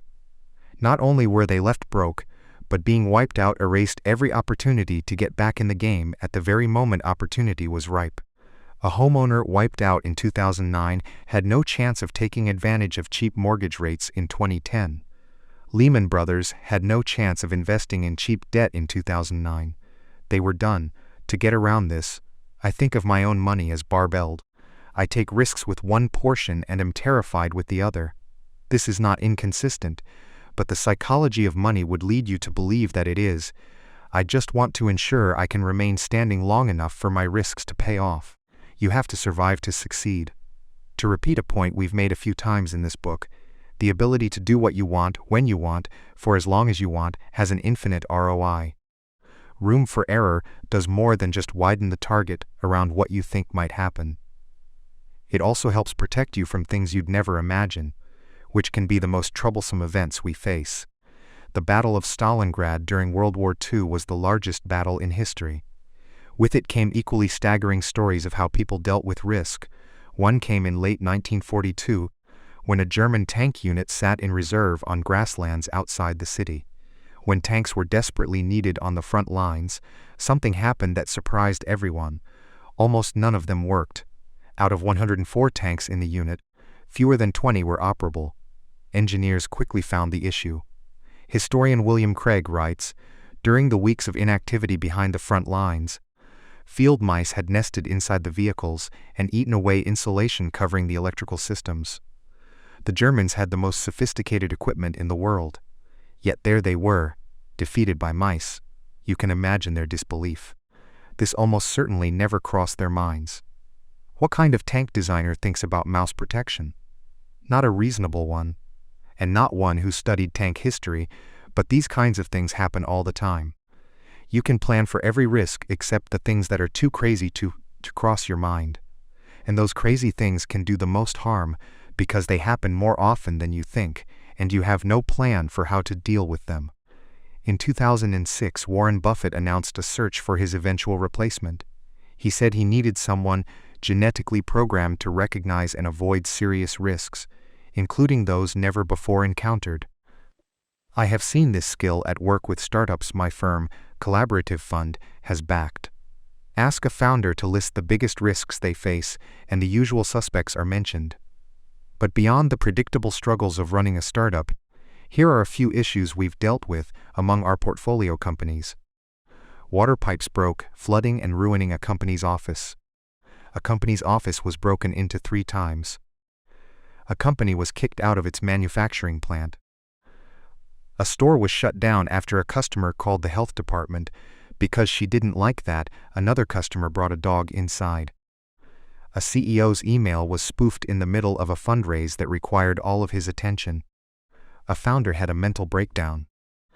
Several of these events were existential to the company's future, but none were foreseeable because none had previously happened to the CEOs dealing with these problems or anyone else they knew, for that matter. It was uncharted territory. Avoiding these kinds of unknown risks is, almost by definition, impossible. You can't prepare for what you can't envision. If there's one way to guard against their damage, it's avoiding single points of failure. A good rule of thumb for a lot of things in life is that everything that can break will eventually break. So if many things rely on one thing working, and that thing breaks, you are counting the days to catastrophe. That's a single point of failure. Some people are remarkably good at avoiding single points of failure. Most critical systems on airplanes have backups, and the backups often have backups. Modern jets have 4 redundant electrical systems.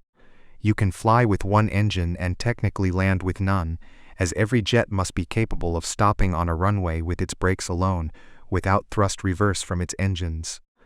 Suspension bridges can similarly lose many of their cables without falling. The biggest single point of failure with money is a sole reliance on a paycheck to fund short-term spending needs. With no savings to create a gap between what you think your expenses are and what they might be in the future. The trick that often goes overlooked even by the wealthiest is what we saw in Chapter 10. Realizing that you don't need a specific reason to save. It's fine to save for a car or a home or for retirement, but it's equally important to save for things you can't possibly predict or even comprehend, the financial equivalent of field mice. Predicting what you'll use your savings for assumes you live in a world where you know exactly what your future expenses will be, which no one does. I save a lot, and I have no idea what I'll use the savings for in the future. Few financial plans that only prepare for known risks have enough margin of safety to survive the real world. In fact, the most important part of every plan is planning on your plan not going according to plan. Now, let me show you how this applies to you. It grew up with a friend who came from neither privilege nor natural intellect, but was the hardest working guy I knew. These people have a lot to teach because they have an unfiltered understanding of every inch of the road to success. His life's mission and dream as a teenager was to be a doctor. To say the odds were stacked against him is being charitable. No reasonable person at the time would consider it a possibility, but he pushed. And a decade older than his classmates, he eventually became a doctor. How much fulfillment comes from starting from nothing, bulldozing your way to the top of medical school, and achieving one of the most noble professions against all odds? I spoke to him a few years ago. The conversation went like this. Me long time no talk, how you doy? Him, awful career. Me, haha, well. Him, awful career, man. This went on for 10 minutes. The stress and hours had worn him into the ground. He seemed as disappointed in where he is today as he was driven toward where he wanted to be 15 years ago. An underpinning of psychology is that people are poor forecasters of their future selves. Imagining a goal is easy and fun. Imagining a goal in the context of the realistic life stresses that grow with competitive pursuits is something entirely different. This has a big impact on our ability to plan for future financial goals. Every 5-year-old boy wants to drive a tractor when they grow up. Few jobs look better in the eyes of a young boy whose idea of a good job begins and ends with vroom vroom, beep beep, big tractor, here I come. Then many grow up and realize that driving a tractor maybe isn't the best career. Maybe they want something more prestigious or lucrative, so as a teenager they dream of being a lawyer. Now they think, they know, their plan is set. Law school and its costs, here we come. Then, as a lawyer, they face such long working hours that they rarely see their families, so perhaps they take a lower-paying job with flexible hours. Then they realize that childcare is so expensive that it consumes most of their paycheck, and they opt to be a stay-at-home parent. This, they conclude, is finally the right choice. Then, at age 70, they realize that a lifetime of staying home means they're unprepared to afford retirement. Many of us wind through life on a similar trajectory. Only 27% of college grads have a job related to their major, according to the Federal Reserve. The 29% of stay-at-home parents have a college degree. Few likely regret their education, of course. But we should acknowledge that a new parent in their 30s may think about life goals in a way their 18-year-old self-making career goals would never imagine. Long-term financial planning is essential. But things change. Both the world around you and your own goals and desires. It is one thing to say, we don't know what the future holds. It's another to admit that you yourself don't know today what you will even want in the future. And the truth is, few of us do. It's hard to make enduring long-term decisions when your view of what you'll want in the future is likely to shift. The end-of-history illusion is what psychologists call the tendency for people to be keenly aware of how much they've changed in the past, but to underestimate how much their personalities, desires, and goals are likely to change in the future. Harvard psychologist Daniel Gilbert once said, "At every stage of our lives we make decisions that will profoundly influence the lives of the people we're going to become, and then when we become those people, we're not always thrilled with the decisions we made. So, young people pay good money to get tattoos removed that teenagers paid good money to get. Middle-aged people rush to divorce people who young adults rush to marry. Older adults work hard to lose what middle-aged adults worked hard to gain. On and on and on, all of us," he said, "are walking around with an illusion that history, our personal history, has just come to an end, that we have just recently become the people that we were always meant to be and will be for the rest of our lives. We tend to never learn this lesson." Gilbert's research shows people from age 18 to 68 underestimate how much they will change in the future. You can see how this can impact a long-term financial plan. Charlie Munger says the first rule of compounding is to never interrupt it unnecessarily. But how do you not interrupt a money plan, careers, investments, spending, budgeting, whatever, when what you want out of life changes? It's hard. Part of the reason people like Ronald Reed, the wealthy janitor we met earlier in the book, and Warren Buffett become so successful is because they kept doing the same thing for decades on end, letting compounding run wild. But many of us evolve so much over a lifetime that we don't want to keep doing the same thing for decades on end, or anything close to it. So rather than one 80-something-year lifespan, our money has perhaps 4 distinct 20-year blocks. I know young people who purposefully live austere lives with little income, and they're perfectly happy with it. Then there are those who work their tails off to pay for a life of luxury, and they're perfectly happy with that. Both have risks. The former risks being unprepared to raise a family or fund retirement. The latter risks regret that you spent your youthful and healthy years in a cubicle. There is no easy solution to this problem. Tell a 5-year-old boy he should be a lawyer instead of a tractor driver, and he will disagree with every cell in his body. But there are 2 things to keep in mind when making what you think are long-term decisions. We should avoid the extreme ends of financial planning. Assuming you'll be happy with a very low income, or choosing to work endless hours in pursuit of a high one, increases the odds that you'll one day find yourself at a point of regret. The fuel of the end of history illusion is that people adapt to most circumstances, so the benefits of an extreme plan, the simplicity of having hardly anything, or the thrill of having almost everything, wear off. But the downsides of those extremes, not being able to afford retirement, or looking back at a life spent devoted to chasing dollars, become enduring regrets. Regrets are especially painful when you abandon a previous plan and feel like you have to run in the other direction twice as fast to make up for lost time.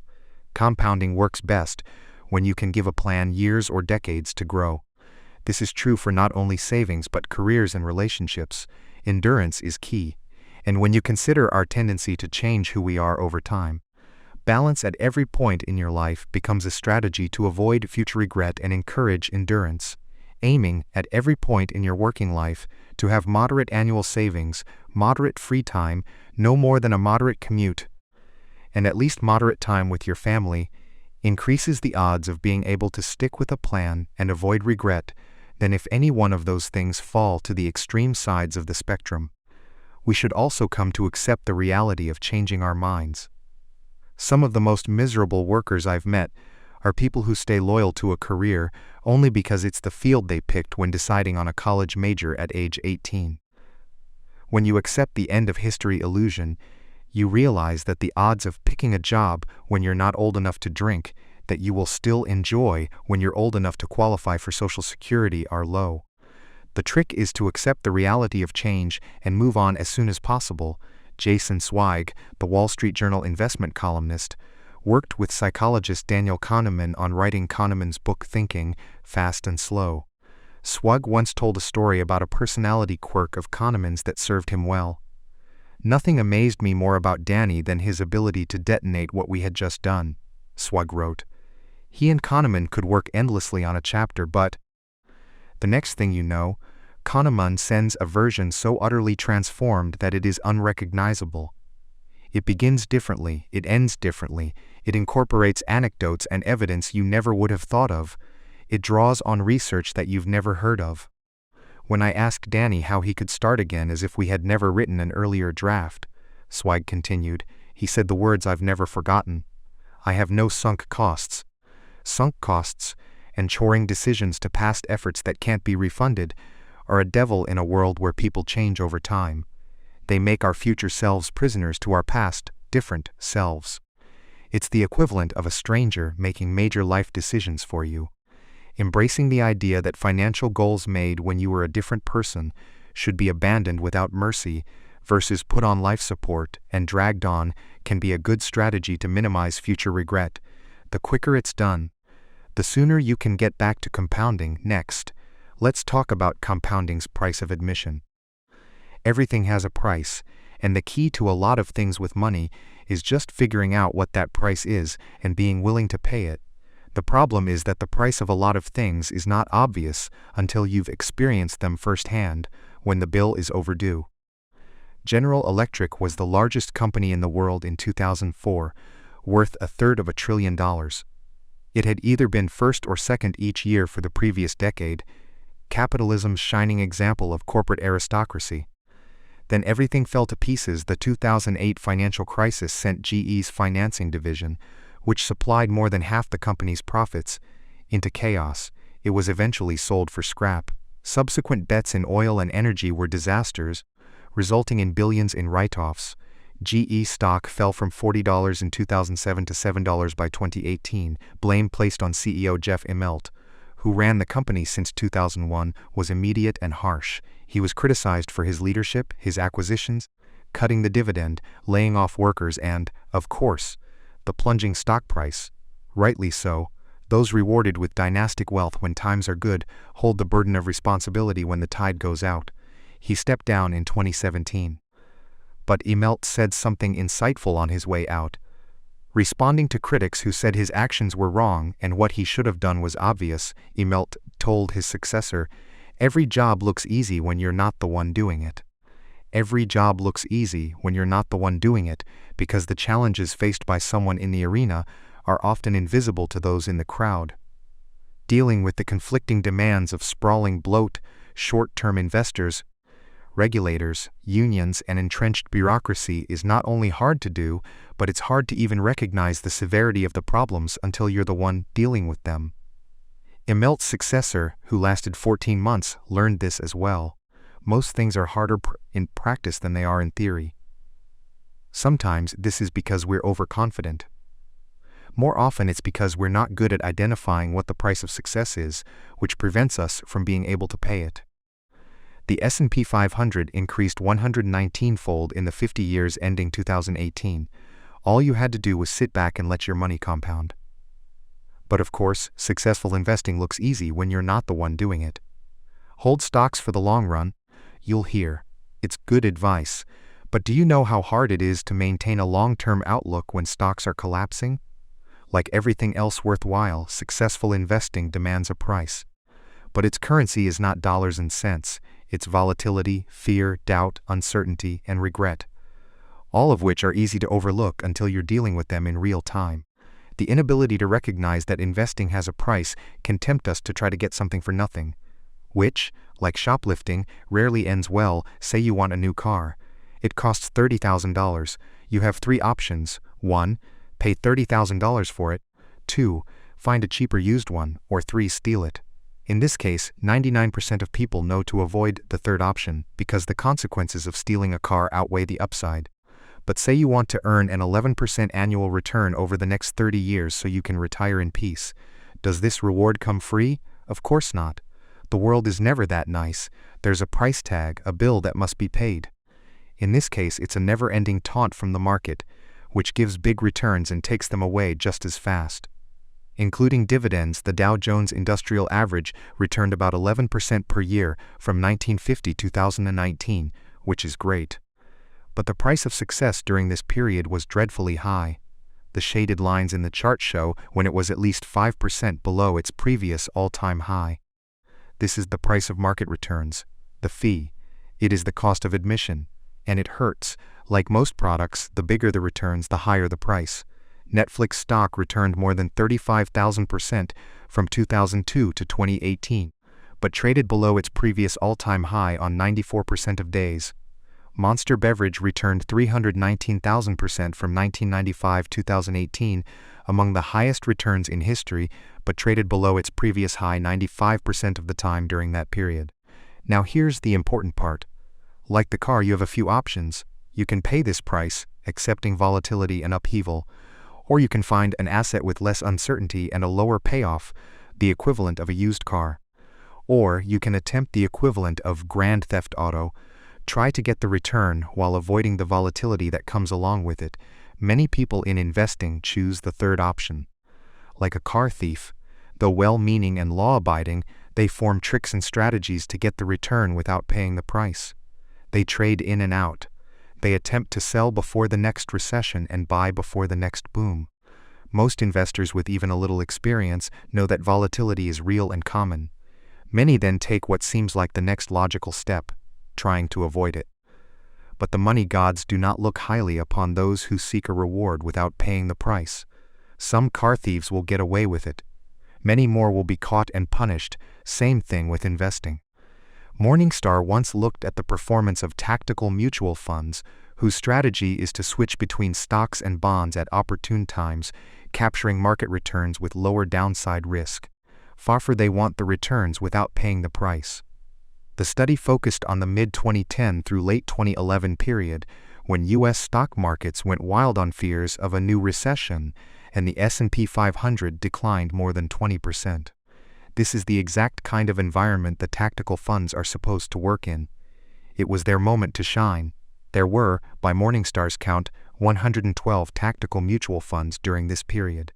Only 9 had better risk-adjusted returns than a simple 60-40 stock-bond fund. Less than a quarter of the tactical funds had smaller maximum drawdowns than the Leave-It-Alone index. Morningstar wrote, with a few exceptions, tactical funds gained less, were more volatile, or were subject to just as much downside risk as the hands-off fund. Individual investors fall for this when making their own investments too. The average equity fund investor underperformed the funds they invested in by 0.5% per year, according to Morningstar, the result of buying and selling when they should have just bought and held. The irony is that by trying to avoid the price, investors end up paying double back to GE. One of its many faults stems from an era under former CEO Jack Welch.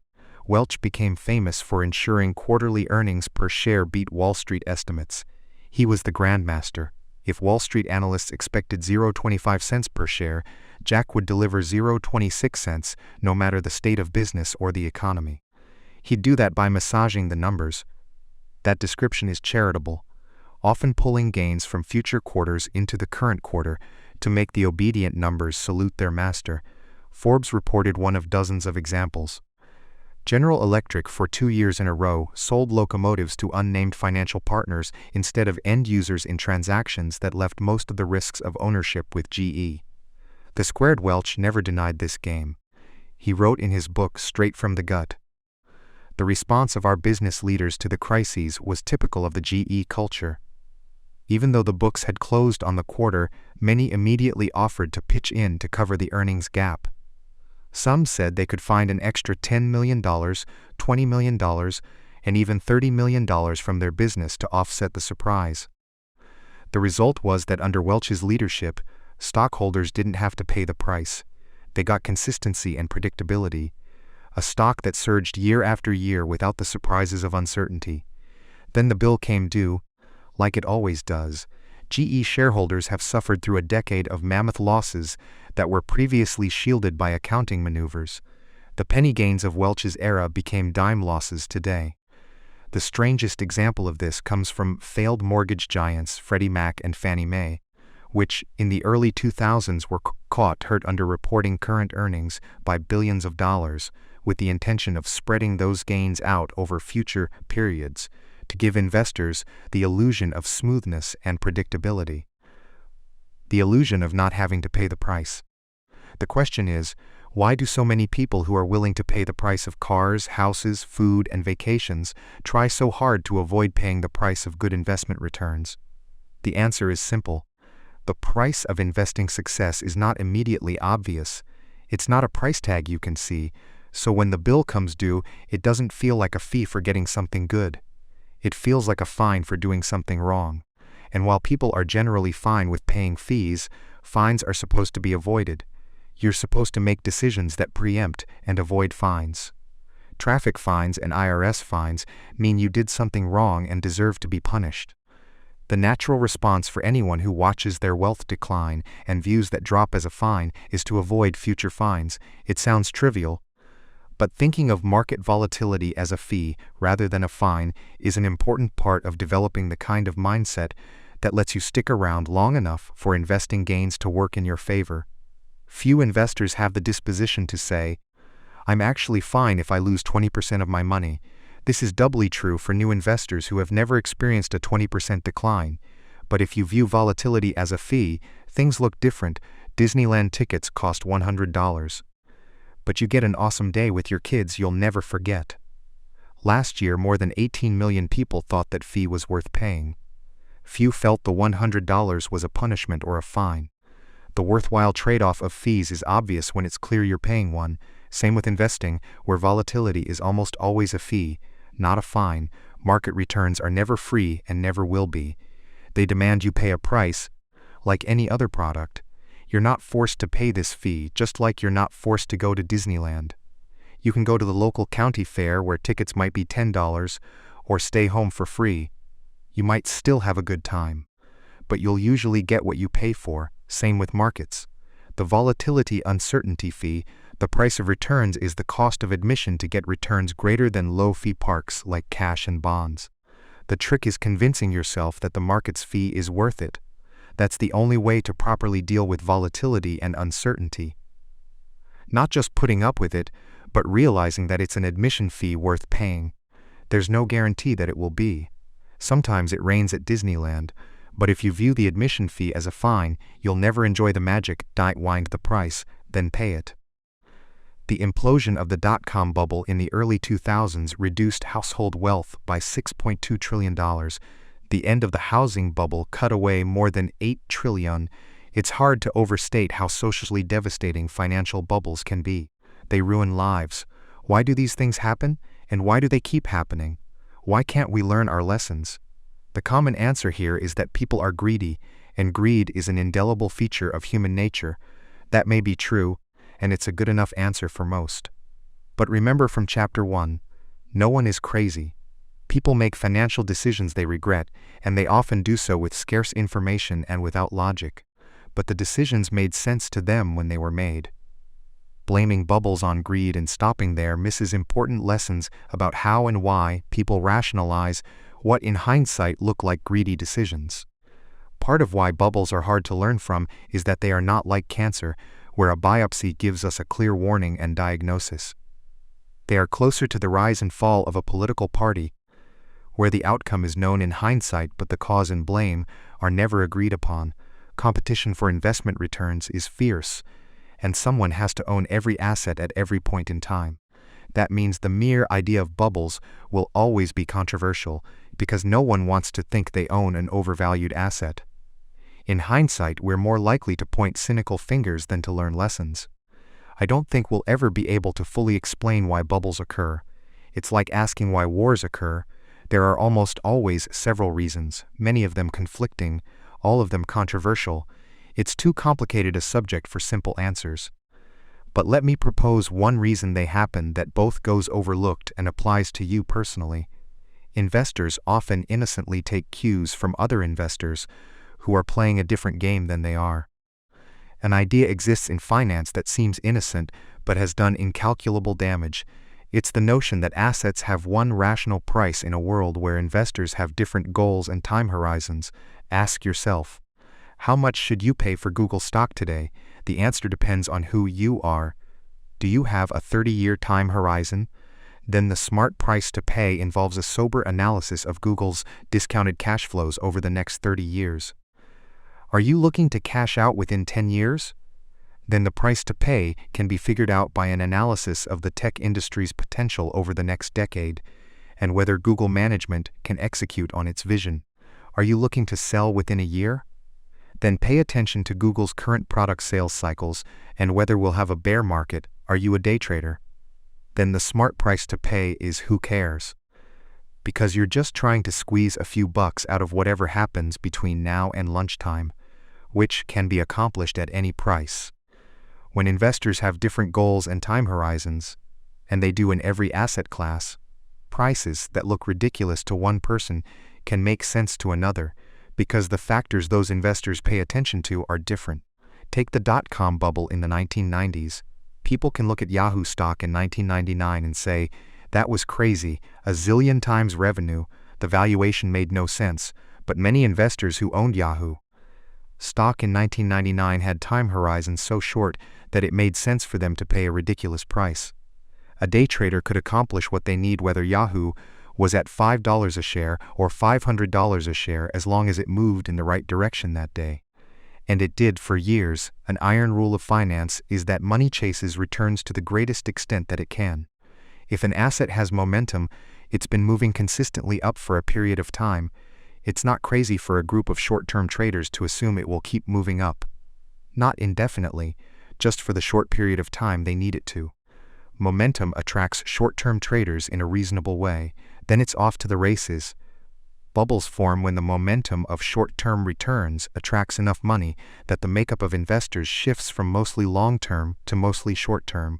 That process feeds on itself. As traders push up short-term returns, they attract even more traders. Before long, and it often doesn't take long, the dominant market price setters with the most authority are those with shorter time horizons. Bubbles aren't so much about valuations rising. That's just a symptom of something else, time horizons shrinking as more short-term traders enter the playing field. It's common to say the dot-com bubble was a time of irrational optimism about the future. But one of the most common headlines of that era was announcing record trading volume, which is what happens when investors are buying and selling in a single day. Investors, particularly the ones setting prices, were not thinking about the next 20 years. The average mutual fund had 120% annual turnover in 1999, meaning they were at most thinking about the next 8 months. So were the individual investors who bought those mutual funds. Maggie Maher wrote in her book Bull By the mid-90s, the press had replaced annual scorecards with reports that appeared every 3 months. The change spurred investors to chase performance, rushing to buy the funds at the top of the charts just when they were most expensive.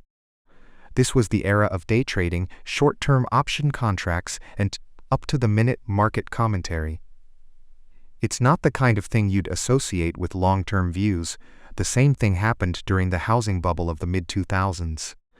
It's hard to justify paying $700,000 for a 2-bedroom Florida tract home to raise your family in for the next 10 years. But it makes perfect sense if you plan on flipping the home in a few months into a market with rising prices to make a quick profit, which is exactly what many people were doing during the bubble.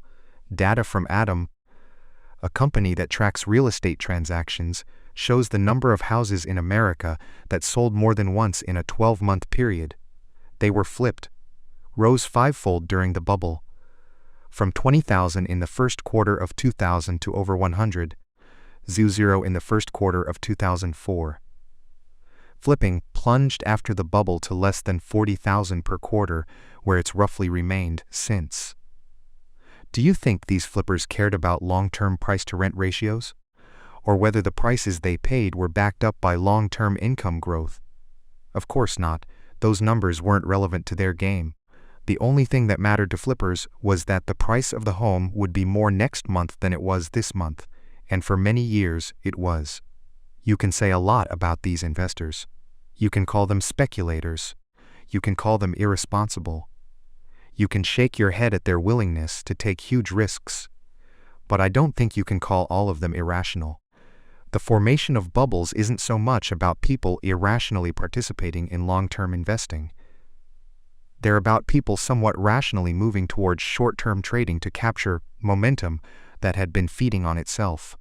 What do you expect people to do when momentum creates a big short-term return potential?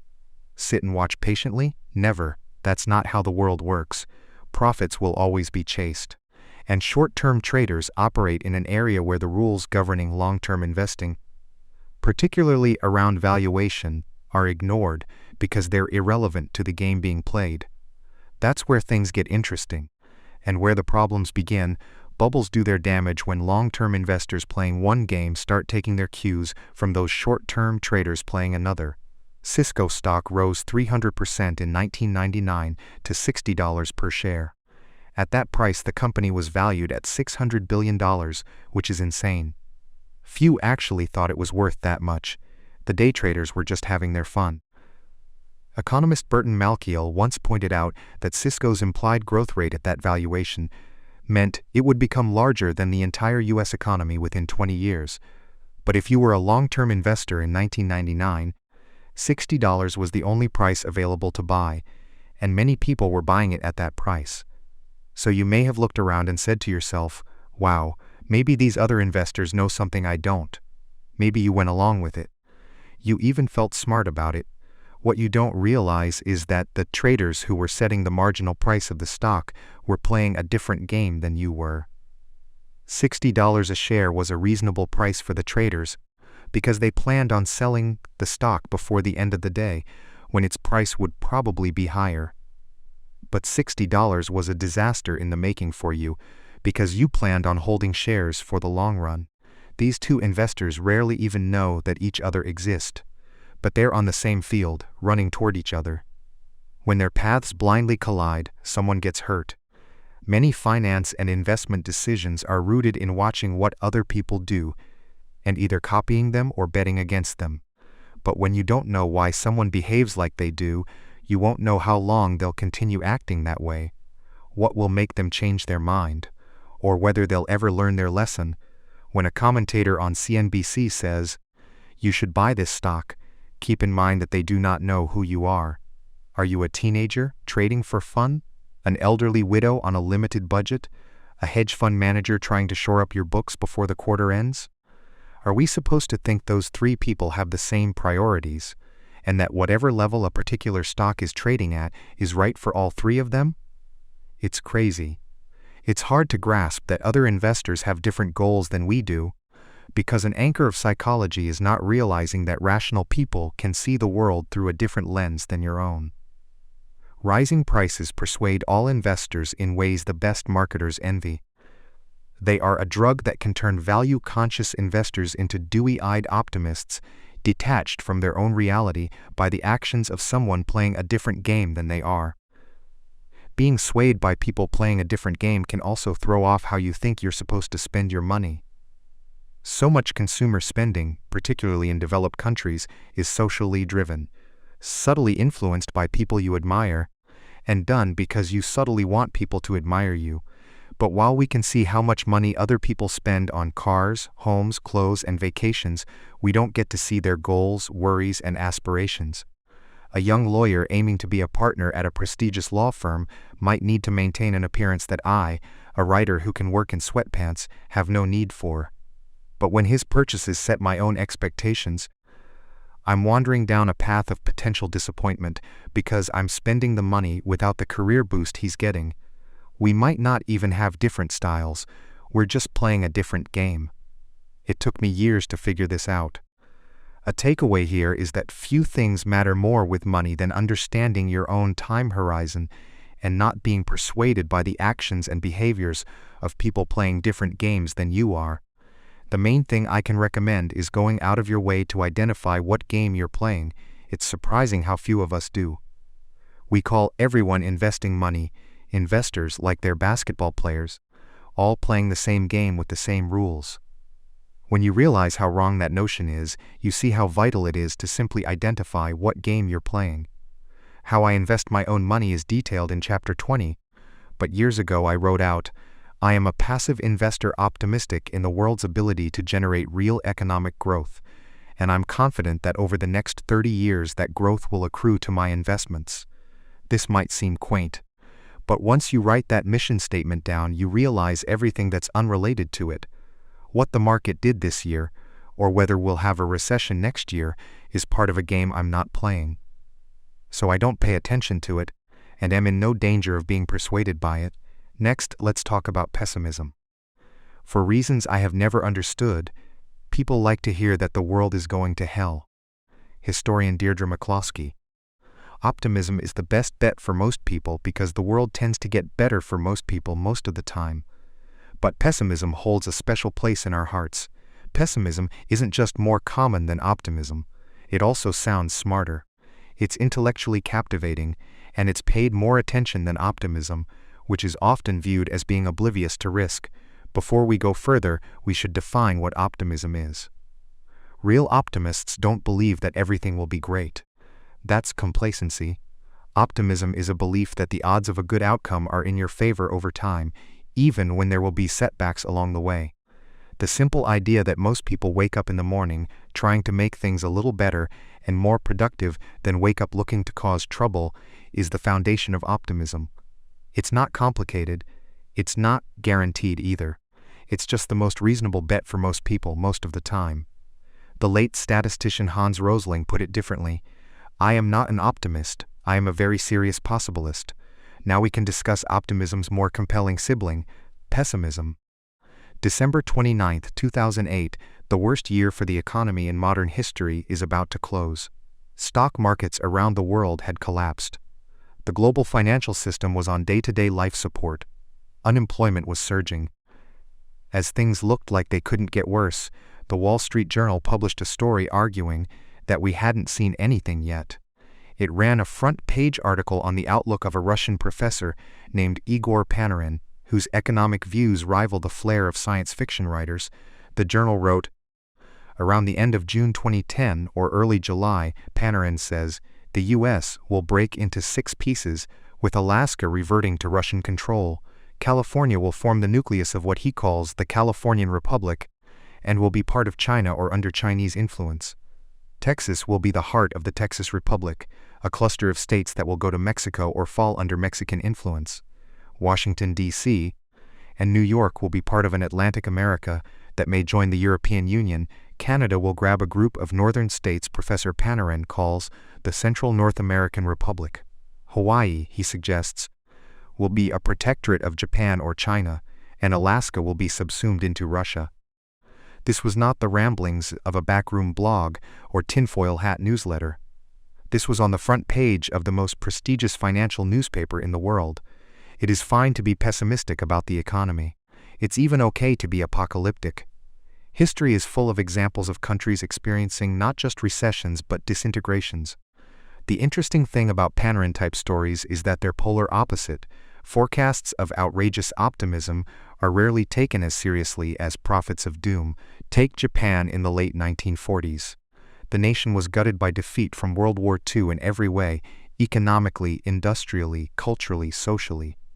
A brutal winter in 1946 caused a famine that limited food to less than 800 calories per person per day. Imagine if a Japanese academic had written a newspaper article during this time that said, "Chin up, everyone. Within our lifetime, our economy will grow to almost 15 times the size it was before the end of the war. Our life expectancy will nearly double. Our stock market will produce returns like any country in history has rarely seen. We will go more than 40 years without ever seeing unemployment top 6%. We will become a world leader in electronic innovation and corporate managerial systems.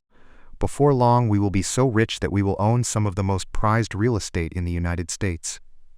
Americans, by the way, will be our closest ally and will try to copy our economic insights." They would have been summarily laughed out of the room and asked to seek a medical evaluation. Keep in mind, the description above is what actually happened in Japan in the generation after the war. But the mirror opposite of Panarin looks absurd in a way a forecast of doom doesn't. Pessimism just sounds smarter and more plausible than optimism. Tell someone that everything will be great, and they're likely to either shrug you off or offer a skeptical eye. Tell someone they're in danger and you have their undivided attention. If a smart person tells me they have a stock pick that's going to rise tenfold in the next year, I will immediately write them off as full of nonsense. If someone who's full of nonsense tells me that a stock I own is about to collapse because it's an accounting fraud, I will clear my calendar and listen to their every word. Say we'll have a big recession and newspapers will call you. Say we're headed for average growth and no one particularly cares. Say we're nearing the next Great Depression and you'll get on TV. But mention that good times are ahead, or markets have room to run, or that a company has huge potential. And a common reaction from commentators and spectators alike is that you are either a salesman or comically aloof of risks. The investing newsletter industry has known this for years, and is now populated by prophets of doom despite operating in an environment where the stock market has gone up 17,000-fold in the last century, including dividends. This is true beyond finance. Matt Ridley wrote in his book The Rational Optimist, "A constant drumbeat of pessimism usually drowns out any triumphalist song. If you say the world has been getting better, you may get away with being called naive and insensitive. If you say the world is going to go on getting better, you are considered embarrassingly mad. If, on the other hand, you say catastrophe is imminent, you may expect a MacArthur Genius Award or even the Nobel Peace Prize. In my own adult lifetime, the fashionable reasons for pessimism changed, but the pessimism was constant. Every group of people I ask thinks the world is more frightening, more violent, and more hopeless. In short, more dramatic than it really is," Hans Rosling wrote in his book Factfulness. When you realize how much progress humans can make during a lifetime in everything from economic growth to medical breakthroughs to stock market gains to social equality, you would think optimism would gain more attention than pessimism. And yet the intellectual allure of pessimism has been known for ages. John Stuart Mill wrote in the 1840s, "I have observed that not the man who hopes when others despair, but the man who despairs when others hope, is admired by a large class of persons as a sage. The question is why, and how does it impact how we think about money? Let's repeat the premise that no one is crazy. There are valid reasons why pessimism is seductive when dealing with money. It just helps to know what they are to ensure we don't take them too far. Part of it is instinctual and unavoidable." Kahneman says the asymmetric aversion to loss is an evolutionary shield. He writes, "When directly compared or weighted against each other, losses loom larger than gains. This asymmetry between the power of positive and negative expectations or experiences has an evolutionary history. Organisms that treat threats as more urgent than opportunities have a better chance to survive and reproduce. But a few other things make financial pessimism easy, common, and more persuasive than optimism. One is that money is ubiquitous, so something bad happening tends to affect everyone and captures everyone's attention. That isn't true of, say, weather. A hurricane barreling down on Florida poses no direct risk to 92% of Americans. But a recession barreling down on the economy could impact every single person, including you, so pay attention. This goes for something as specific as the stock market. More than half of all American households directly own stocks. Even among those that don't, the stock market's gyrations are promoted so heavily in the media that the Dow Jones Industrial Average might be the stockless household's most watched economic barometer. Stocks rising 1% might be briefly mentioned in the evening news. But a 1% fall will be reported in bold, all-caps letters usually written in blood red. The asymmetry is hard to avoid, and while few question or try to explain why the market went up, isn't it supposed to go up? There is almost always an attempt to explain why it went down. Are investors worried about economic growth? Did the Fed screw things up again? Are politicians making bad decisions? Is there another shoe to drop? Narratives about why a decline occurred make them easier to talk about, worry about, and frame a story around what you think will happen next. Usually more of the same, even if you don't own stocks. Those kind of things will grab your attention. Only 2.5% of Americans owned stocks on the eve of the Great Crash of 1929 that sparked the Great Depression.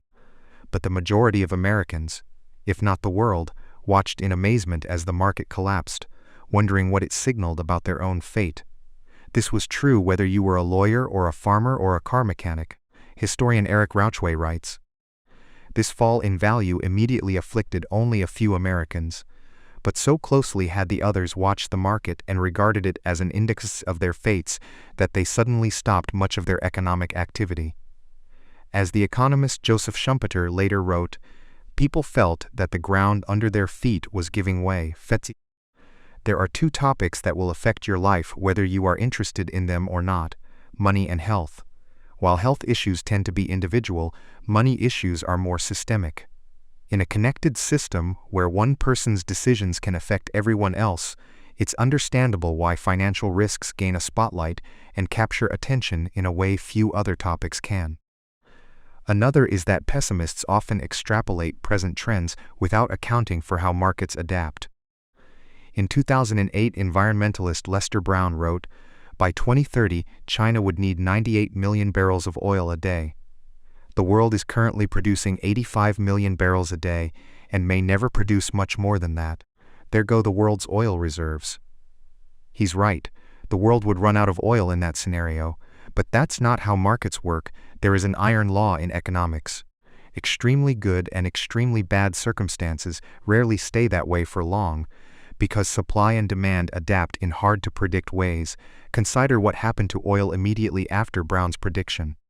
Oil prices surged in 2008 as growing global demand, much of it from China, crept up to potential output. A barrel of oil sold for $20 in 2001 and $138 by 2008. Thus, the new price meant drilling oil was like pulling gold out of the ground. The incentives for oil producers changed dramatically. Hard to tap oil supplies that weren't worth the fight at $20 a barrel. The cost of drilling didn't offset the price you could sell it for. Became the bonanza of a lifetime now that you could sell a barrel for $138. That sparked a surge of new fracking and horizontal drilling technologies. The Earth has had roughly the same amount of oil reserves for all of human history, and we've known where the big oil deposits are for some time. What changes is the technology we have that lets us economically pull the stuff out of the ground. Oil historian Daniel Yergin writes, 86% of oil reserves in the United States are the result not of what is estimated at time of discovery, but of the revisions that come when our technology improves. That's what happened as fracking took off in 2008. In the United States alone, oil production went from roughly 5 million barrels per day in 2008 to 13 million by 2019. Plus, world oil production is now over 100 million barrels per day, some 20% above what Brown assumed was the high mark. To a pessimist extrapolating oil trends in 2008, of course things looked bad. To a realist who understood that necessity is the mother of all invention, it was far less scary. Assuming that something ugly will stay ugly is an easy forecast to make. And it's persuasive, because it doesn't require imagining the world changing, but problems correct and people adapt. Threats incentivize solutions in equal magnitude. That's a common plot of economic history that is too easily forgotten by pessimists who forecast in straight lines. A third is that progress happens too slowly to notice, but setbacks happen too quickly to ignore. There are lots of overnight tragedies. There are rarely overnight miracles. On January 5, 1889, the Detroit Free Press pushed back against the long-held dream that man could one day fly like a bird. Airplanes, the paper wrote, appear impossible. The smallest possible weight of a flying machine, with the necessary fuel and engineer, could not be less than 300 or 400 pounds. But there is a low limit of weight, certainly not much beyond 50 pounds, beyond which it is impossible for an animal to fly. Nature has reached this limit, and with her utmost effort has failed to pass it. 6 months later, Orville Wright dropped out of high school to help his brother Wilbur tinker in their backyard shed to build a printing press. It was the brothers' first joint invention. It would not be their last. If you had to make a list of the most important inventions of the 20th century, the airplane would be at least top 5, if not number 1. The airplane changed everything. It started world wars, it ended world wars, it connected the world, bridging gaps between cities and rural communities, oceans and countries. But the story of the Wright brothers' quest to build the first plane has a fascinating twist. After they conquered flight, no one seemed to notice. Nobody seemed to care. In his 1952 book on American history, Frederick Lewis Allen wrote, "Several years went by before the public grasped what the Wrights were doing. People were so convinced that flying was impossible that most of those who saw them flying about Dayton, Ohio, in 1905, decided that what they had seen must be some trick without significance. Somewhat as most people today would regard a demonstration of, say, telepathy. It was not until May 1908, nearly 4.5 years after the Wrights' first flight, that experienced reporters were sent to observe what they were doing. Experienced editors gave full credence to these reporters' excited dispatches, and the world at last woke up to the fact that human flight had been successfully accomplished. Even after people caught on to the plane's wonder, they underestimated it for years. First, it was seen mainly as a military weapon, then a rich person's toy, then, perhaps, used to transport a few people, the Washington Post wrote in 1909. There will never be such a thing as commercial aerial freighters. Freight will continue to drag its slow weight across the patient earth. The first cargo plane took off 5 months later. Now compare that slow, years-long awakening to becoming optimistic about the airplane to how quickly people pay attention to drivers of pessimism, like a corporate bankruptcy, or a major war, or a plane crash. Some of the first mentions of the Wrights plane came in 1908 when an Army lieutenant named Thomas Selfridge was killed during a demonstration flight.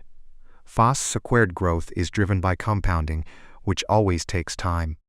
Destruction is driven by single points of failure, which can happen in seconds, and loss of confidence, which can happen in an instant. It's easier to create a narrative around pessimism because the story pieces tend to be fresher and more recent. Optimistic narratives require looking at a long stretch of history and developments, which people tend to forget and take more effort to piece together. Consider the progress of medicine. Looking at the last year will do you little good. Any single decade won't do much better. But looking at the last 50 years will show something extraordinary. For example, the age-adjusted death rate per capita from heart disease has declined more than 70% since 1965, according to the National Institute of Health. A 70% decline in heart disease death is enough to save something like 500,000 American lives per year. Picture the population of Atlanta saved every year.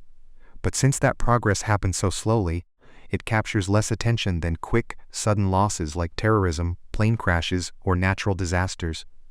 We could have a Hurricane Katrina 5 times a week. Every week.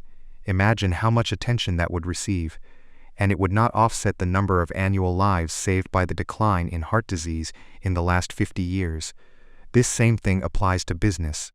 where it takes years to realize how important a product or company is, but failures can happen overnight, and in stock markets, where a 40% decline that takes place in 6 months will draw congressional investigations, but a 140% gain that takes place over 6 years can go virtually unnoticed, and in careers where reputations take a lifetime to build and a single email to destroy.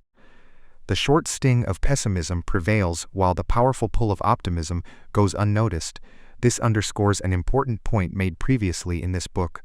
In investing, you must identify the price of success, volatility and loss amid the long backdrop of growth, and be willing to pay it.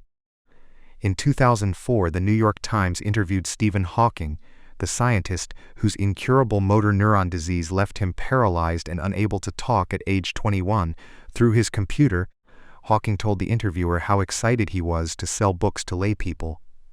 "Are you always this cheerful?" the Times asked. "My expectations were reduced to 0 when I was 21.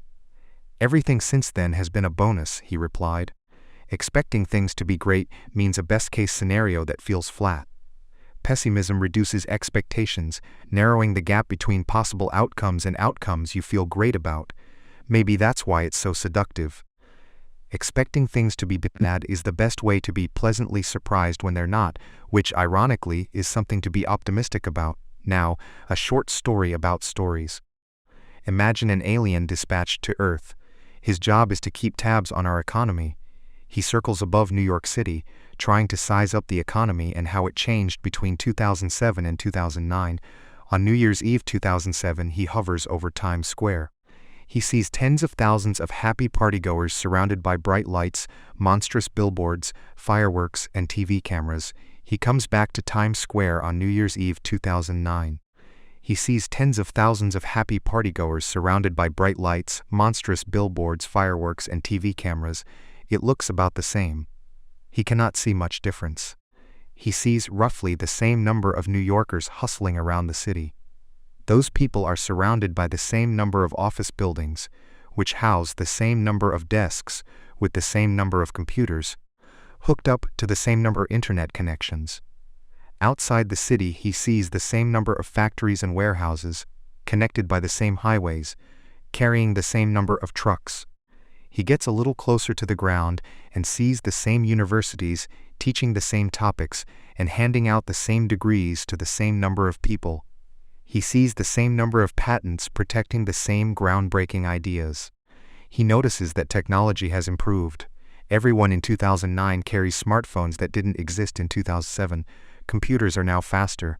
Medicine is better. Cars get better gas mileage. Solar and fracking technology has advanced. Social media has grown exponentially. As he flies around the country, he sees the same. Around the globe, more of the same. The economy is in about the same shape, maybe even better, in 2009 as it was in 2007, he concludes. Then he looks at the numbers. He's shocked that U.S. households are $16 trillion poorer in 2009 than they were in 2007. He's dumbfounded that 10 million more Americans are unemployed. He's in disbelief when he learns the stock market is worth half of what it was 2 years before. He can't believe that people's forecast of their economic potential has plunged. "I don't get it," he says. "I've seen the cities. I've looked at the factories. You guys have the same knowledge, the same tools, the same ideas. Nothing has changed. Why are you poorer? Why are you more pessimistic?" There was one change the alien couldn't see between 2007 and 2009. The stories we told ourselves about the economy in 2007, we told a story about the stability of housing prices, the prudence of bankers, and the ability of financial markets to accurately price risk. In 2009, we stopped believing that story. That's the only thing that changed. But it made all the difference in the world. Once the narrative that home prices will keep rising broke, mortgage defaults rose, then banks lost money. Then they reduced lending to other businesses, which led to layoffs, which led to less spending, which led to more layoffs, and on and on.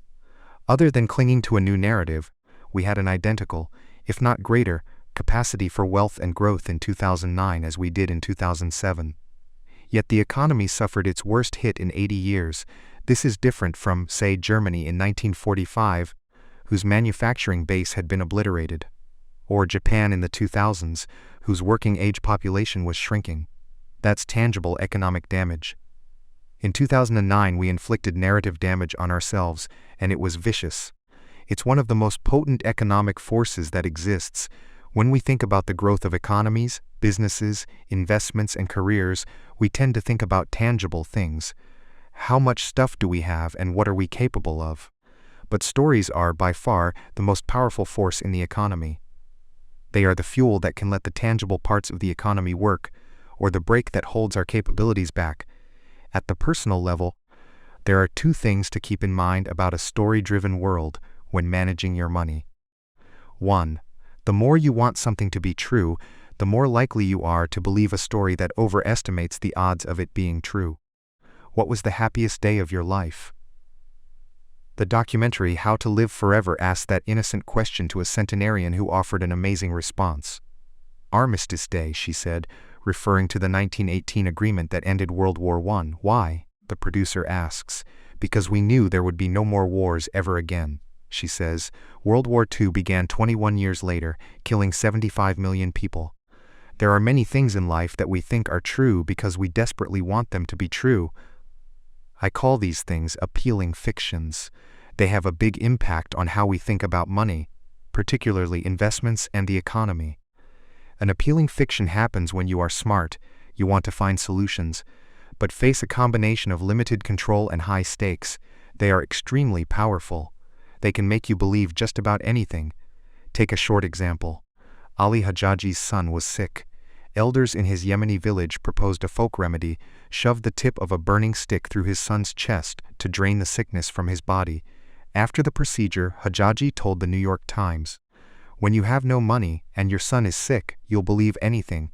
Folk medicine predates useful medicine by thousands of years." Before the scientific method and the discovery of germs, there was bloodletting, starvation therapy, cutting holes in your body to let the evils out, and other treatments that did nothing but hasten your demise. It seems crazy. But if you desperately need a solution, and a good one isn't known or readily available to you, the path of least resistance is toward Hajjaji's reasoning, willing to believe anything. Not just try anything but believe it. Chronicling the Great Plague of London, Daniel Defoe wrote in 1722, "The people were more addicted to prophecies and astrological conjurations, dreams, and old wives' tales than ever they were before or since. Almanacs frighted them terribly. The posts of houses and corners of streets were plastered over with doctors' bills and papers of ignorant fellows, quacking and inviting the people to come to them for remedies, which was generally set off with such flourishes as these: infallible preventive pills against the plague, never-failing preservatives against the infection, sovereign cordials against the corruption of the air." The plague killed 1/4 of Londoners in 18 months. You'll believe just about anything when the stakes are that high. Now think about how the same set of limited information and high stakes impact our financial decisions. Why do people listen to TV investment commentary that has little track record of success? Partly because the stakes are so high in investing. Get a few stock picks right and you can become rich without much effort. If there's a 1% chance that someone's prediction will come true, and it coming true will change your life, not crazy to pay attention, just in case. And there are so many financial opinions that once you pick a strategy or side, you invested in them both financially and mentally. If you want a certain stock to rise tenfold, that's your tribe. If you think a certain economic policy will spark hyperinflation, that's your side. These may be low probability bets. The problem is that viewers can't or don't calibrate low odds, like a 1% chance. Many default to a firm belief that what they want to be true is unequivocally true. But they're only doing that because the possibility of a huge outcome exists. Investing is one of the only fields that offers daily opportunities for extreme rewards. People believe in financial quackery in a way they never would for, say, weather quackery, because the rewards for correctly predicting what the stock market will do next week are in a different universe than the rewards for predicting whether it will be sunny or rainy next week. Consider that 85% of active mutual funds underperformed their benchmark over the 10 years ending 2018. Figure has been fairly stable for generations. You would think an industry with such poor performance would be a niche service and have a hard time staying in business. But there's almost $5 trillion invested in these funds. Give someone the chance of investing alongside the next Warren Buffett, and they'll believe with such faith that millions of people will put their life savings behind it. Or take Bernie Madoff. In hindsight, his Ponzi scheme should have been obvious. He reported returns that never varied. They were audited by a relatively unknown accounting firm, and he refused to release much information on how the returns were achieved. Yet Madoff raised billions of dollars from some of the most sophisticated investors in the world. He told a good story, and people wanted to believe it. This is a big part of why room for error, flexibility, and financial independence, important themes discussed in previous chapters, are indispensable. The bigger the gap between what you want to be true and what you need to be true to have an acceptable outcome, the more you are protecting yourself from falling victim to an appealing financial fiction. When thinking about room for error in a forecast, it is tempting to think that potential outcomes range from you being just right enough to you being very, very right. But the biggest risk is that you want something to be true so badly that the range of your forecast isn't even in the same ballpark as reality. In its last 2007 meeting, the Federal Reserve predicted what economic growth would be in 2008 and 2009. Already weary of a weakening economy, it was not optimistic. It predicted a range of potential growth, 1.6% growth on the low end to 8% on the high end. That was its margin of safety, its room for error. In reality, the economy contracted by more than 2%, meaning the Fed's low-end estimate was off by almost threefold. It's hard for a policymaker to predict an outright recession, because a recession will make their careers complicated. So even worst-case projections rarely expect anything worse than just slowish growth. It's an appealing fiction, and it's easy to believe because expecting anything worse is too painful to consider. Policymakers are easy targets for criticism, but all of us do this to some extent, and we do it in both directions.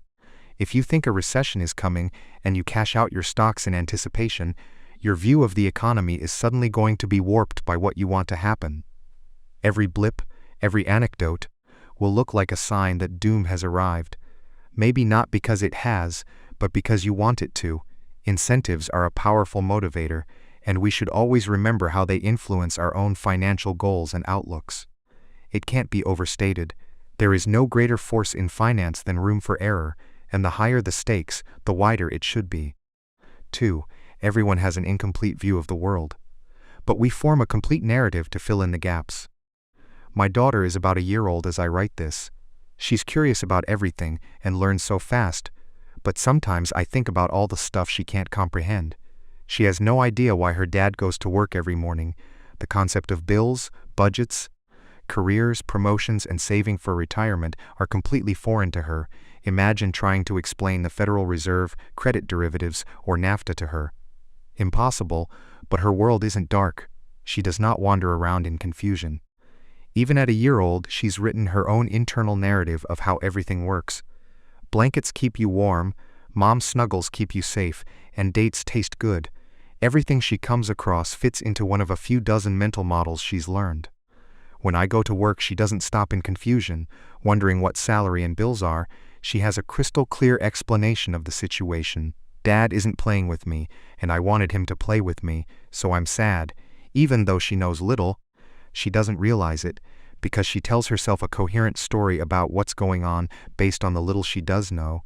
All of us, no matter our age, do the same thing. Just like my daughter, I don't know what I don't know. So I am just as susceptible to explaining the world through the limited set of mental models I have at my disposal. Like her, I look for the most understandable causes in everything I come across. And, like her, I'm wrong about a lot of them, because I know a lot less about how the world works than I think I do. This is true for the most fact-based of subjects. Take history. It's just the recounting of stuff that already happened. It should be clear and objective. But as B.H.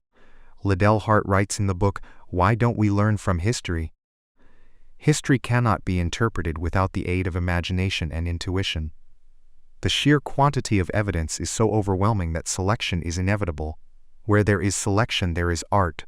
Those who read history tend to look for what proves them right and confirms their personal opinions. They defend loyalties. They read with a purpose to affirm or to attack. They resist inconvenient truth, since everyone wants to be on the side of the angels, just as we start wars to end all wars. Daniel Kahneman once told me about the stories people tell themselves to make sense of the past. He said, "Hindsight, the ability to explain the past, gives us the illusion that the world is understandable. It gives us the illusion that the world makes sense, even when it doesn't make sense. That's a big deal in producing mistakes in many fields." Most people, when confronted with something they don't understand, do not realize they don't understand it because they're able to come up with an explanation that makes sense based on their own unique perspective and experiences in the world. However limited those experiences are, we all want the complicated world we live in to make sense, so we tell ourselves stories to fill in the gaps of what are effectively blind spots.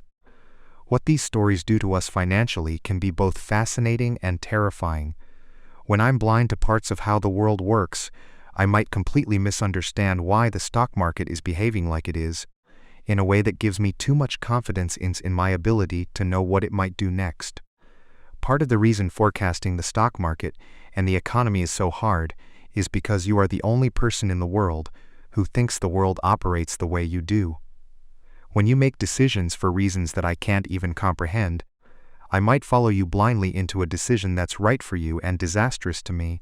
This, as we saw in Chapter 16, is how bubbles form. Coming to terms with how much you don't know means coming to terms with how much of what happens in the world is out of your control. And that can be hard to accept. Think about market forecasts. We're very, very bad at them. I once calculated that if you just assume that the market goes up every year by its historic average, your accuracy is better than if you follow the average annual forecasts of the top 20 market strategists from large Wall Street banks. Our ability to predict recessions isn't much better. And since big events come out of nowhere, forecasts may do more harm than good, giving the illusion of predictability in a world where unforeseen events control most outcomes. Carl Richards writes, "Risk is what's left over when you think you've thought of everything. People know this. I have not met an investor who genuinely thinks market forecasts as a whole are accurate or useful. But there's still tremendous demand for forecasts in both the media and from financial advisors. Why? Psychologist Philip Tetlock once wrote, "We need to believe we live in a predictable, controllable world. So we turn to authoritative-sounding people who promise to satisfy that need. Satisfying that need is a great way to put it.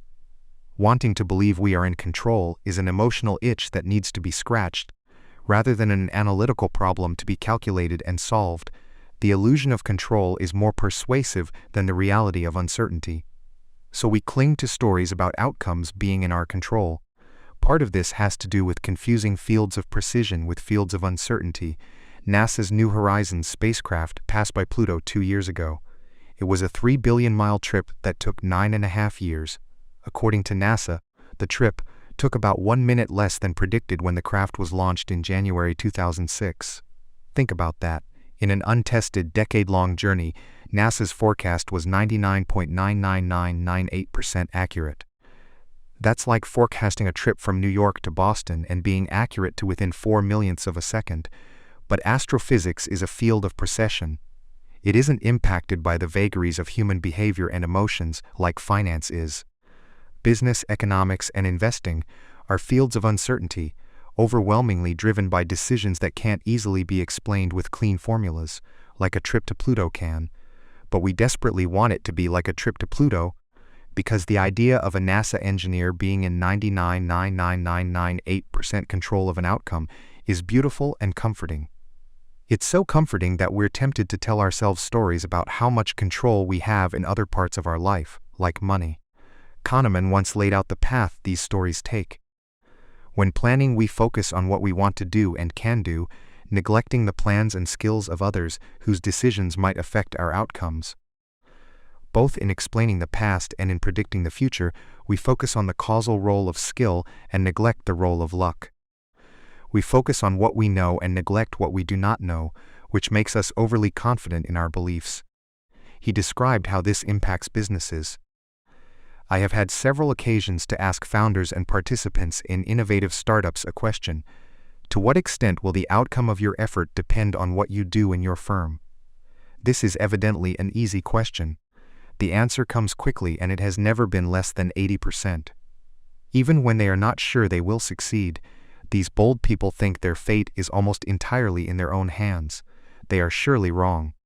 The outcome of a startup depends as much on the achievements of its competitors and on changes in the market as on its own efforts. However, entrepreneurs naturally focus on what they know best: their plans and actions, and the most immediate threats and opportunities, such as the availability of funding. They know less about their competitors, and therefore find it natural to imagine a future in which the competition plays little part. We all do this to some extent, and like my daughter, it doesn't bother us a bit. We don't wander around blind and confused. We have to think the world we operate in makes sense based on what we happen to know. It'd be too hard to get out of bed in the morning if you felt otherwise. But the alien circling over Earth? The one who's confident he knows what's happening based on what he sees, but turns out to be completely wrong because he can't know the stories going on inside everyone else's head. He's all of us. Congratulations, you're still reading. It's time to tie together a few things we've learned. This chapter is a bit of a summary. A few short and actionable lessons that can help you make better financial decisions. First, let me tell you a story about a dentist appointment gone horribly awry. It teaches us something vital about the dangers of giving advice about what to do with your money. Clarence Hughes went to the dentist in 1931. His mouth was radiating pain. His dentist put him under crude anesthesia to ease the pain. When Clarence awoke hours later, he had 16 fewer teeth and his tonsils removed. And then everything went wrong. Clarence died a week later from his surgery's complications. His wife sued the dentist, but not because the surgery went awry. Every surgery risked death in 1931. Clarence, she said, never consented to the procedures in the first place, and wouldn't if he were asked. The case wove through courts, but went nowhere. Consent between doctor and patient wasn't black and white in 1931. One court summed up the idea that doctors require freedom to make the best medical decisions. Without such, we could not enjoy the advancement of science. For most of history, the ethos of medicine was that the doctor's job was to fix the patient, and what the patient thought about the doctor's treatment plans wasn't relevant. Dr. J. Katz wrote about the philosophy in his book The Silent World Between Doctor and Patient. Doctors felt that in order to accomplish that objective, they were obligated to attend to their patients' physical and emotional needs, and to do so on their own authority, without consulting with their patients about the decisions that needed to be made. The idea that patients may also be entitled to sharing the burdens of decisions with their doctors was never part of the ethos of medicine. This wasn't ego or malice, it was a belief in 2 points. Every patient wants to be cured. There is a universal and right way to cure them. Not requiring patient consent in treatment plans makes sense if you believe in those 2 points, but that's not how medicine works. In the last 50 years, medical schools subtly shifted teaching away from treating disease and toward treating patients. That meant laying out the options of treatment plans and then letting the patient decide the best path forward. This trend was partly driven by patient protection laws, partly by Katz's influential book, which argued that patients have wildly different views about what's worth it in medicine, so their beliefs have to be taken into consideration. Katz wrote, "It is dangerous nonsense to assert that in the practice of their art and science physicians can rely on their benevolent intentions, their abilities to judge what is the right thing to do. It is not that easy. Medicine is a complex profession, and the interactions between physicians and patients are also complex." That last line is important. Medicine is a complex profession, and the interactions between physicians and patients are also complex. You know what profession is the same? Financial advice. I can't tell you what to do with your money, because I don't know you. I don't know what you want. I don't know when you want it. I don't know why you want it. So I'm not going to tell you what to do with your money. I don't want to treat you like a dentist treated Clarence Hughes. But doctors and dentists aren't useless, obviously. They have knowledge, they know the odds, They know what tends to work, even if patients come to different conclusions about what kind of treatment is right for them. Financial advisors are the same. There are universal truths in money. Even if people come to different conclusions about how they want to apply those truths to their own finances. With that caveat in place, let's look at a few short recommendations that can help you make better decisions with your money. Go out of your way to find humility when things are going right and forgiveness, compassion when they go wrong. Because it's never as good or as bad as it looks. The world is big and complex. Luck and risk are both real and hard to identify. Do so when judging both yourself and others. Respect the power of luck and risk, and you'll have a better chance of focusing on things you can actually control. You'll also have a better chance of finding the right role models, less ego, more wealth. Saving money is the gap between your ego and your income, and wealth is what you don't see. So wealth is created by suppressing what you could buy today in order to have more stuff or more options in the future. No matter how much you earn, you will never build wealth unless you can put a lid on how much fun you can have with your money right now, today. Manage your money in a way that helps you sleep at night. That's different from saying you should aim to earn the highest returns or save a specific percentage of your income. Some people won't sleep well unless they're earning the highest returns. Others will only get a good rest if they are conservatively invested, to each their own. But the foundation of, "Does this help me sleep at night?" is the best universal guidepost for all financial decisions. If you want to do better as an investor, the single most powerful thing you can do is increase your time horizon. Time is the most powerful force in investing. It makes little things grow big and big mistakes fade away. It can't neutralize luck and risk, but it pushes results closer towards what people deserve. Become okay with a lot of things going wrong. You can be wrong half the time and still make a fortune, because a small minority of things account for the majority of outcomes. No matter what you're doing with your money, you should be comfortable with a lot of stuff not working. That's just how the world is.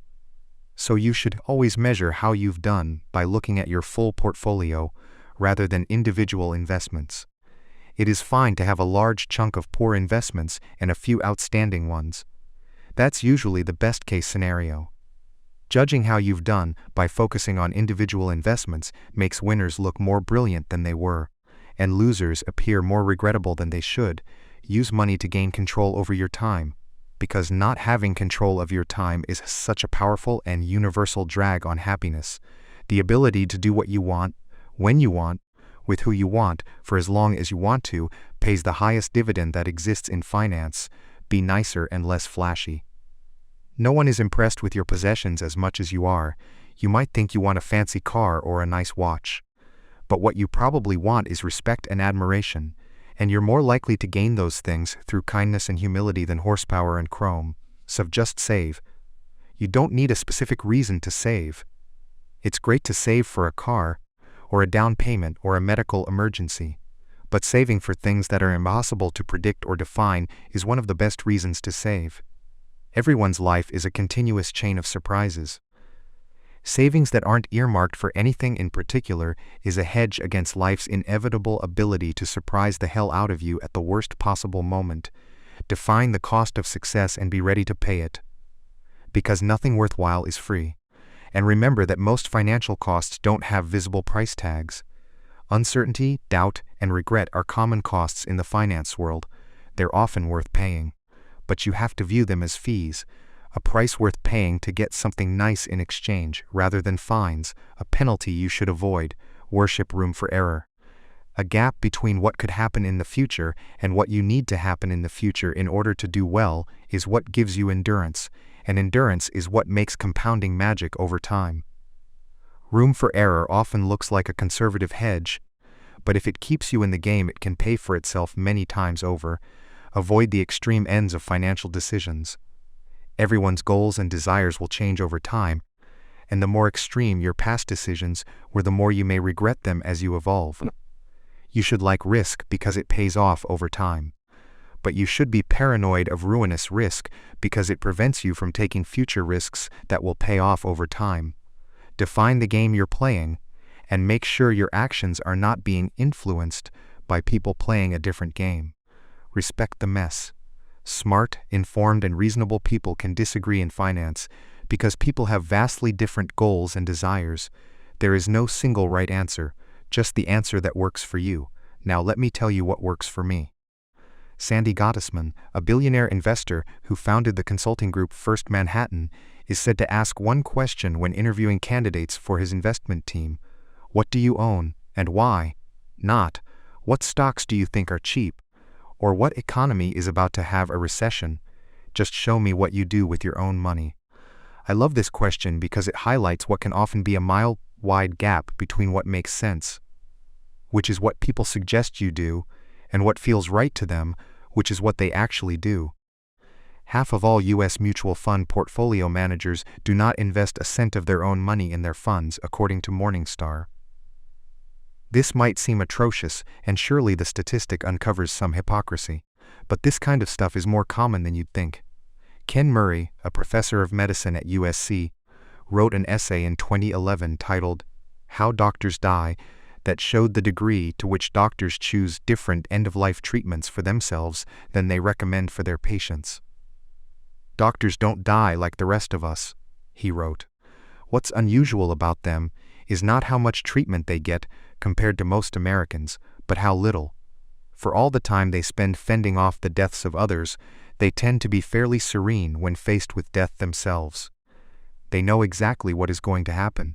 They know the choices, and they generally have access to any sort of medical care they could want. But they go gently.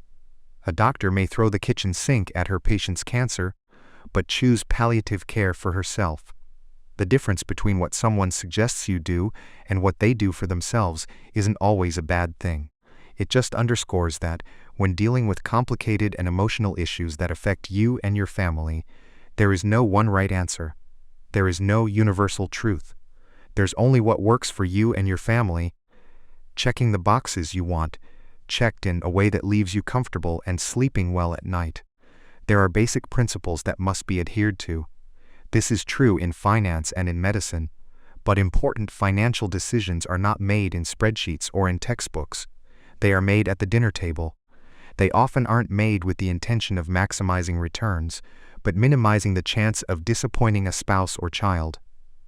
Those kinds of things are difficult to summarize in charts or formulas, and they vary widely from person to person. What works for one person may not work for another. You have to find what works for you. Here's what works for me. How my family thinks about savings. Charlie Munger once said, "I did not intend to get rich. I just wanted to get independent. We can leave aside rich, but independence has always been my personal financial goal. Chasing the highest returns or leveraging my assets to live the most luxurious life has little interest to me." Both look like games people do to impress their friends, and both have hidden risks. I mostly just want to wake up every day knowing my family and I can do whatever we want to do on our own terms. Every financial decision we make revolves around that goal. My parents lived their adult years in 2 stages: dirt poor and moderately well off. My father became a doctor when he was 40 and already had 3 kids.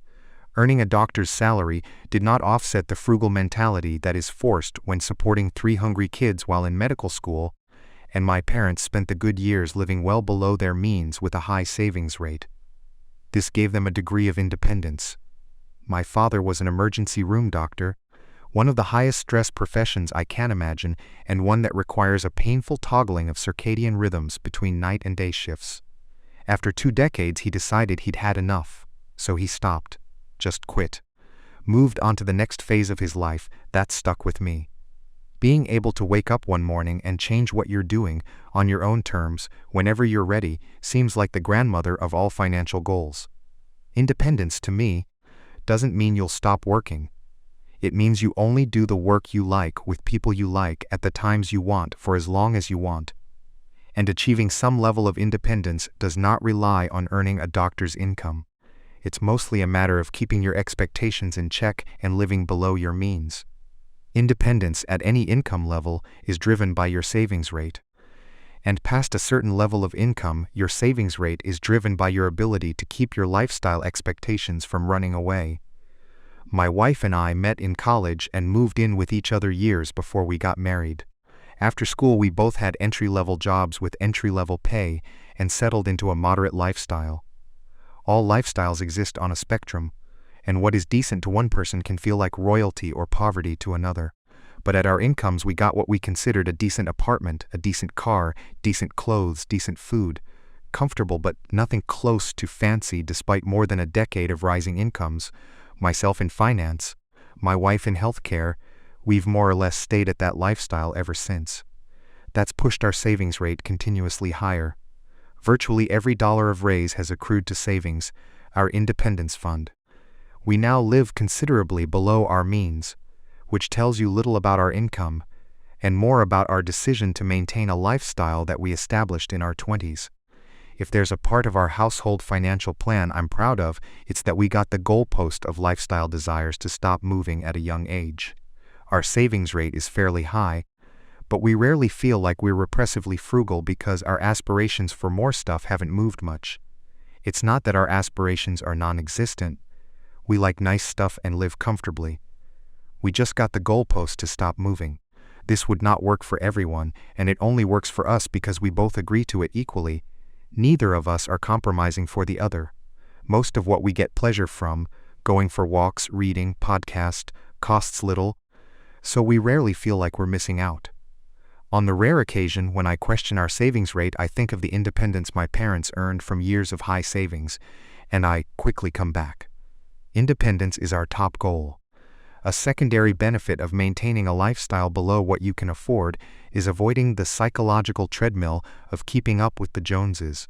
Comfortably living below what you can afford, without much desire for more, removes a tremendous amount of social pressure that many people in the modern first world subject themselves to. Nassim Taleb explained, "True success is exiting some rat race to modulate one's activities for peace of mind." I like that. We're so far committed to the independence camp that we've done things that make little sense on paper. We own our house without a mortgage, which is the worst financial decision we've ever made, but the best money decision we've ever made. Mortgage interest rates were absurdly low when we bought our house. Any rational advisor would recommend taking advantage of cheap money and investing extra savings in higher return assets like stocks. But our goal isn't to be coldly rational, just psychologically reasonable. The independent feeling I get from owning our house outright far exceeds the known financial gain I'd get from leveraging our assets with a cheap mortgage. Eliminating the monthly payment feels better than maximizing the long-term value of our assets.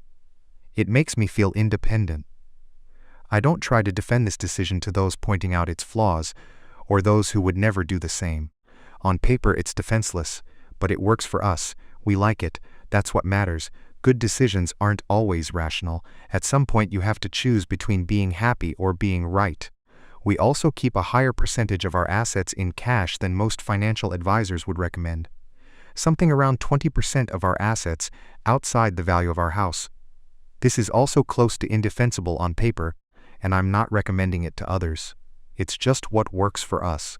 We do it because cash is the oxygen of independence, and, more importantly, we never want to be forced to sell the stocks we own.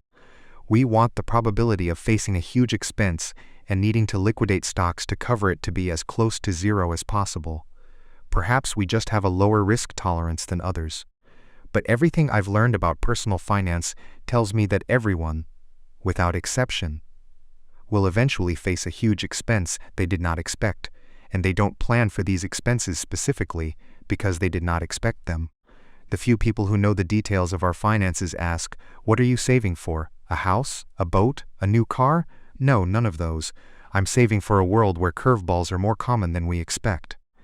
Not being forced to sell stocks to cover an expense also means we're increasing the odds of letting the stocks we own compound for the longest period of time. Charlie Munger put it well. The first rule of compounding is to never interrupt it unnecessarily. How my family thinks about investing.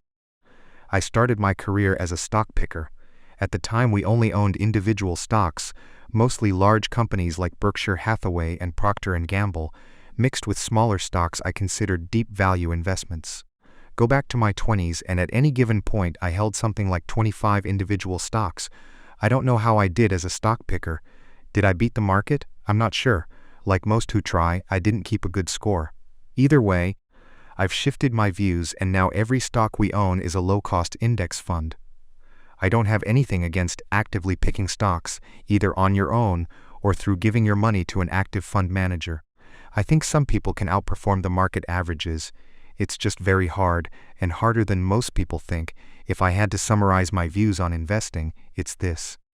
Every investor should pick a strategy that has the highest odds of successfully meeting their goals. And I think for most investors, dollar cost averaging into a low-cost index fund will provide the highest odds of long-term success. That doesn't mean index investing will always work. It doesn't mean it's for everyone. And it doesn't mean active stock picking is doomed to fail. In general, this industry has become too entrenched on one side or the other, particularly those vehemently against active investing. Beating the market should be hard. The odds of success should be low. If they weren't, everyone would do it. And if everyone did it, there would be no opportunity.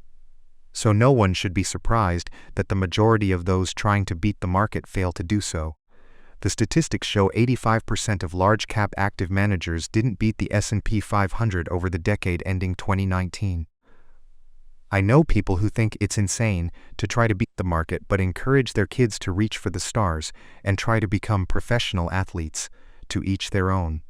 Life is about playing the odds. And we all think about odds a little differently. Over the years, I came around to the view that we'll have a high chance of meeting all of our family's financial goals if we consistently invest money into a low-cost index fund for decades on end, leaving the money alone to compound. A lot of this view comes from our lifestyle of frugal spending. If you can meet all your goals without having to take the added risk that comes from trying to outperform the market, then what's the point of even trying? I can afford to not be the greatest investor in the world, but I can't afford to be a bad one. When I think of it that way, the choice to buy the index and hold on is a no-brainer for us. I know not everyone will agree with that logic, especially my friends whose job it is to beat the market. I respect what they do, but this is what works for us. We invest money from every paycheck into these index funds, a combination of U.S. and international stocks.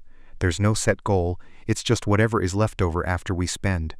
We max out retirement accounts in the same funds, and contribute to our kids' 529 college savings plans, and that's about it. Effectively, all of our net worth is a house, a checking account, and some Vanguard index funds. It doesn't need to be more complicated than that for us. I like it simple. One of my deeply held investing beliefs is that there is little correlation between investment effort and investment results. The reason is because the world is driven by tails. A few variables account for the majority of returns. No matter how hard you try at investing, you won't do well if you miss the 2 or 3 things that move the needle in your strategy. The reverse is true. Simple investment strategies can work great as long as they capture the few things that are important to that strategy's success. My investing strategy doesn't rely on picking the right sector or timing the next recession. It relies on a high savings rate, patience, and optimism that the global economy will create value over the next several decades. I spend virtually all of my investing effort thinking about those 3 things, especially the first 2, which I can control. I've changed my investment strategy in the past, so of course there's a chance I'll change it in the future. No matter how we save or invest, I'm sure we'll always have the goal of independence. And we'll always do whatever maximizes for sleeping well at night. We think it's the ultimate goal, the mastery of the psychology of money, but to each their own. No one is crazy. To understand the psychology of the modern consumer and to grasp where they might be heading next, you have to know how they got here, how we all got here.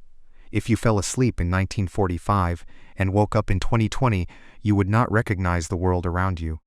The amount of economic growth that took place during that period is virtually unprecedented.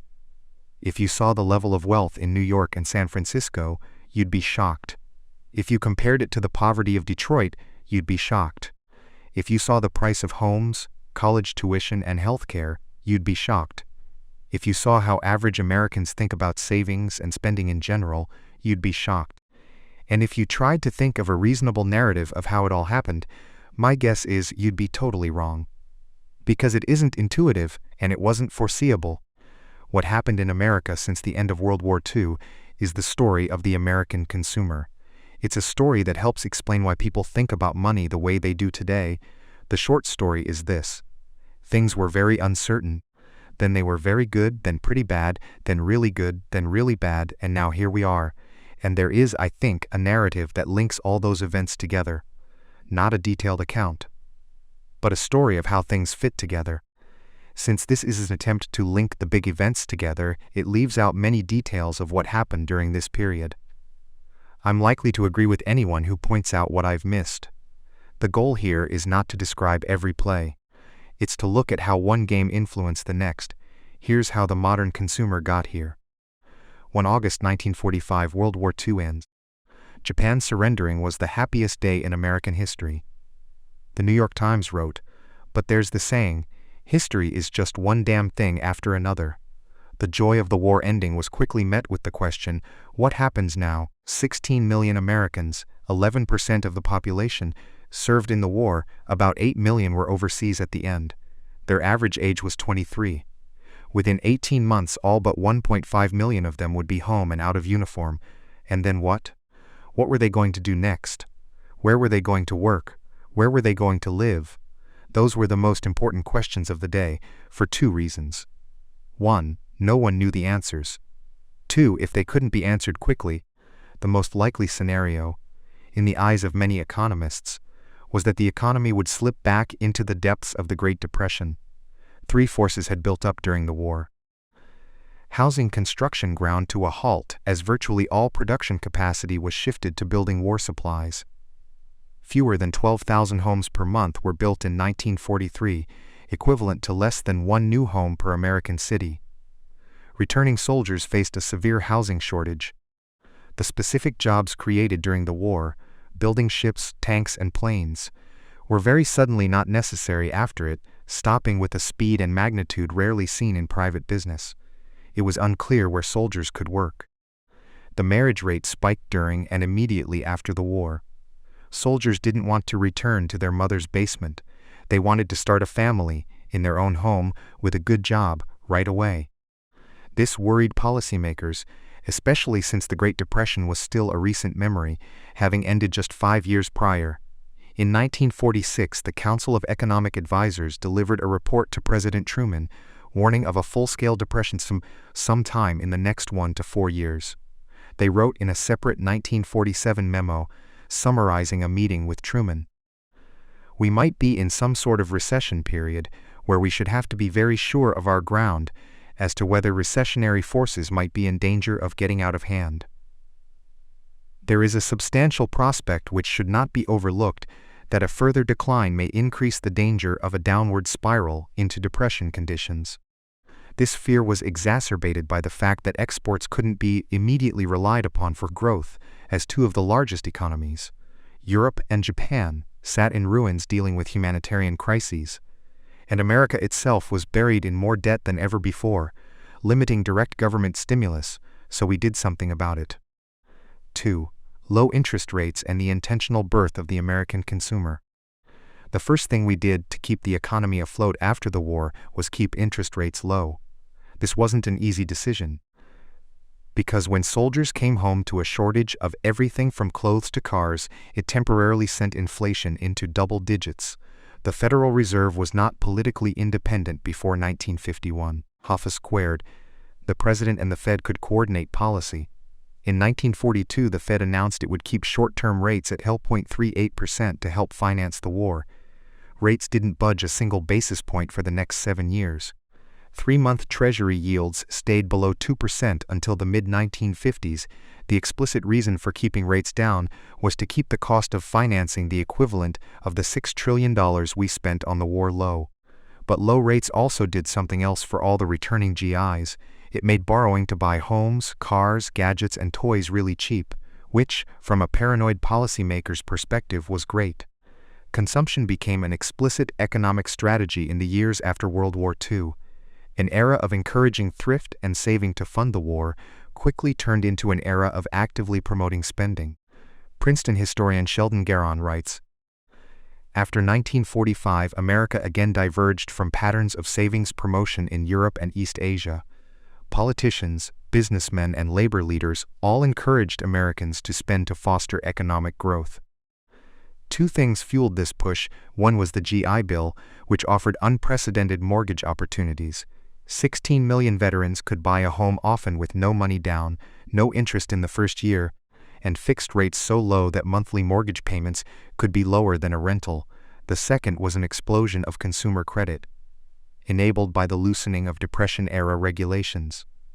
The first credit card was introduced in 1950. Store credit, installment credit, personal loans, payday loans, everything took off, and interest on all debt, including credit cards, was tax-deductible at the time. It tasted delicious, so we ate a lot of it. A simple story in a simple table. Household debt in the 1950s grew 1.5 times faster than it did during the 2000s debt splurge. 3. Pent-up demand for stuff, fed by a credit boom and a hidden 1930s productivity boom, led to an economic boom. The 1930s were the hardest economic decade in American history. But there was a silver lining that took 2 decades to notice. By necessity, the Great Depression had supercharged resourcefulness, productivity, and innovation. We didn't pay that much attention to the productivity boom in the 30s because everyone was focused on how bad the economy was. We didn't pay attention to it in the 40s because everyone was focused on the war. Then the 1950s came around and we suddenly realized, wow, we have some amazing new inventions, and we're really good at making them. Appliances, cars, phones, air conditioning, electricity. It was nearly impossible to buy many household goods during the war, because factories were converted to make guns and ships. That created pent-up demand from GIs for stuff after the war ended. Married, eager to get on with life, and emboldened with new cheap consumer credit, they went on a buying spree like the country had never seen. Frederick Lewis Allen writes in his book The Big Change. During these post-war years, the farmer bought a new tractor, a corn picker, and an electric milking machine. In fact, he and his neighbors between them assembled a formidable array of farm machinery for their joint use. The farmer's wife got the shining white electric refrigerator she had always longed for and never during the Great Depression had been able to afford, and an up-to-date washing machine and a deep freeze unit. The suburban family installed a dishwashing machine and invested in a power lawnmower. The city family became customers of a laundromat and acquired a television set for the living room. The husband's office was air-conditioned, and so on endlessly. It's hard to overstate how big this surge was. Commercial car and truck manufacturing virtually ceased from 1942 to 1945. Then 21 million cars were sold from 1945 to 1949. Another 37 million were sold by 1955. Just under 2 million homes were built from 1940 to 1945. Then 7 million were built from 1945 to 1950. Another 8 million were built by 1955. Pent-up demand for stuff, and our newfound ability to make stuff, created the jobs that put returning GIs back to work. And they were good jobs too.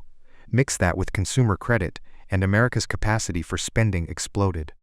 The Federal Reserve wrote to President Truman in 1951, by 1950, total consumer expenditures, together with residential construction, amounted to about $203 billion, or in the neighborhood of 40% above the 1944 level. The answer to the question, what are all these GIs going to do after the war, was now obvious. They were going to buy stuff, with money earned from their jobs making new stuff, helped by cheap borrowed money to buy even more stuff. 4. Gains are shared more equally than ever before. The defining characteristic of economics in the 1950s is that the country got rich by making the poor less poor. Average wages doubled from 1940 to 1948, then doubled again by 1963, and those gains focused on those who had been left behind for decades before. The gap between rich and poor narrowed by an extraordinary amount, Lewis Allen wrote in 1955. The enormous lead of the well-to-do in the economic race has been considerably reduced. It is the industrial workers who, as a group, have done best. People such as a steelworker's family who used to live on $2,500 and now are getting $4,500, or the highly skilled machine tool operator's family who used to have $3,000 and now can spend an annual $5,500 or more, As for the top 1%, the really well-to-do and the rich, whom we might classify very roughly indeed as the $16,000 and over group, their share of the total national income after taxes had come down by 1945 from 13% to 7%. This was not a short-term trend. Real income for the bottom 20% of wage earners grew by a nearly identical amount as the top 5% from 1950 to 1980. The equality went beyond wages. Women held jobs outside the home in record numbers. Their labor force participation rate went from 31% after the war to 37% by 1955 and to 40% by 1965. Minorities gained, too. After the 1945 inauguration, Eleanor Roosevelt wrote about an African American reporter who told her, "Do you realize what 12 years have done?" If at the 1933 reception a number of colored people had gone down the line and mixed with everyone else in the way they did today, every paper in the country would have reported it. We do not even think it is news, and none of us will mention it. Women and minority rights were still a fraction of what they are today, but the progress toward equality in the late 40s and 50s was extraordinary. The leveling out of classes meant a leveling out of lifestyles. Normal people drove Chevys, rich people drove Cadillacs. TV and radio equalized the entertainment and culture people enjoyed regardless of class. Mail-order catalogs equalized the clothes people wore and the goods they bought regardless of where they lived. Harper's Magazine noted in 1957, "The rich man smokes the same sort of cigarettes as the poor man, shaves with the same sort of razor, uses the same sort of telephone, vacuum cleaner, radio and TV set, has the same sort of lighting and heating equipment in his house, and so on indefinitely. The differences between his automobile and the poor man's are minor. Essentially, they have similar engines, similar fittings. In the early years of the century, there was a hierarchy of automobiles." Paul Graham wrote in 2016 about what something as simple as there only being 3 TV stations did to equalize culture. It's difficult to imagine now, but every night tens of millions of families would sit down together in front of their TV set, watching the same show, at the same time as their next-door neighbors. What happens now with the Super Bowl used to happen every night. We were literally in sync face. This was important. People measure their well-being against their peers. And for most of the 1945-1980 period, people had a lot of what looked like peers to compare themselves to. Many people, most people, lived lives that were either equal or at least fathomable to those around them. The idea that people's lives equalized as much as their incomes is an important point of this story we'll come back to. 5. Debt rose tremendously, but so did incomes, so the impact wasn't a big deal. Household debt increased 5-fold from 1947 to 1957 due to the combination of the new consumption culture, new debt products, and interest rates subsidized by government programs and held low by the Federal Reserve. But income growth was so strong during this period that the impact on households wasn't severe, and household debt was so low to begin with after the war. The Great Depression wiped out a lot of it, and household spending was so curtailed during the war that debt accumulation was restricted, so the growth in household debt to income from 1947 to 1957 was manageable. Household debt to income today is just over 100%. Even after rising in the 1950s, 1960s, and 1970s, it stayed below 60%. Driving a lot of this debt boom was a surge in home ownership. The home ownership rate in 1900 was 47%. It stayed right about there for the next 4 decades. Then it took off, hitting 53% by 1945 and 62% by 1970. A substantial portion of the population was now using debt that previous generations could not, have accessed. And they were mostly okay with it, David Halberstam writes in his book The 50s. They were confident in themselves and their futures in a way that those growing up in harder times found striking. They did not fear debt as their parents had. They differed from their parents not just in how much they made and what they owned, but in their belief that the future had already arrived. As the first homeowners in their families, they brought a new excitement and pride with them to the store as they bought furniture or appliances. In other times, young couples might have exhibited such feelings as they bought clothes for their first baby. It was as if the very accomplishment of owning a home reflected such an immense breakthrough that nothing was too good to buy for it. Now's a good time to connect a few things, as they'll become increasingly important. America is booming. It's booming together like never before. It's booming with debt that isn't a big deal at the time because it's still low relative to income, and there's a cultural acceptance that debt isn't a scary thing. 6. Things start cracking. 1973 was the first year where it became clear the economy was walking down a new path. The recession that began that year brought unemployment to the highest it had been since the 1930s. Inflation surged. But unlike the post-war spikes, it stayed high. Short-term interest rates hit 8% in 1973, up from 2.5% a decade earlier. And you have to put all of that in the context of how much fear there was between Vietnam riots and the assassinations of Martin Luther King and John and Bobby Kennedy. It got bleak. America dominated the world economy in the 2 decades after the war. Many of the largest countries had their manufacturing capacity bombed into rubble, but as the 1970s emerged, that changed. Japan was booming. China's economy was opening up. The Middle East was flexing its oil muscles.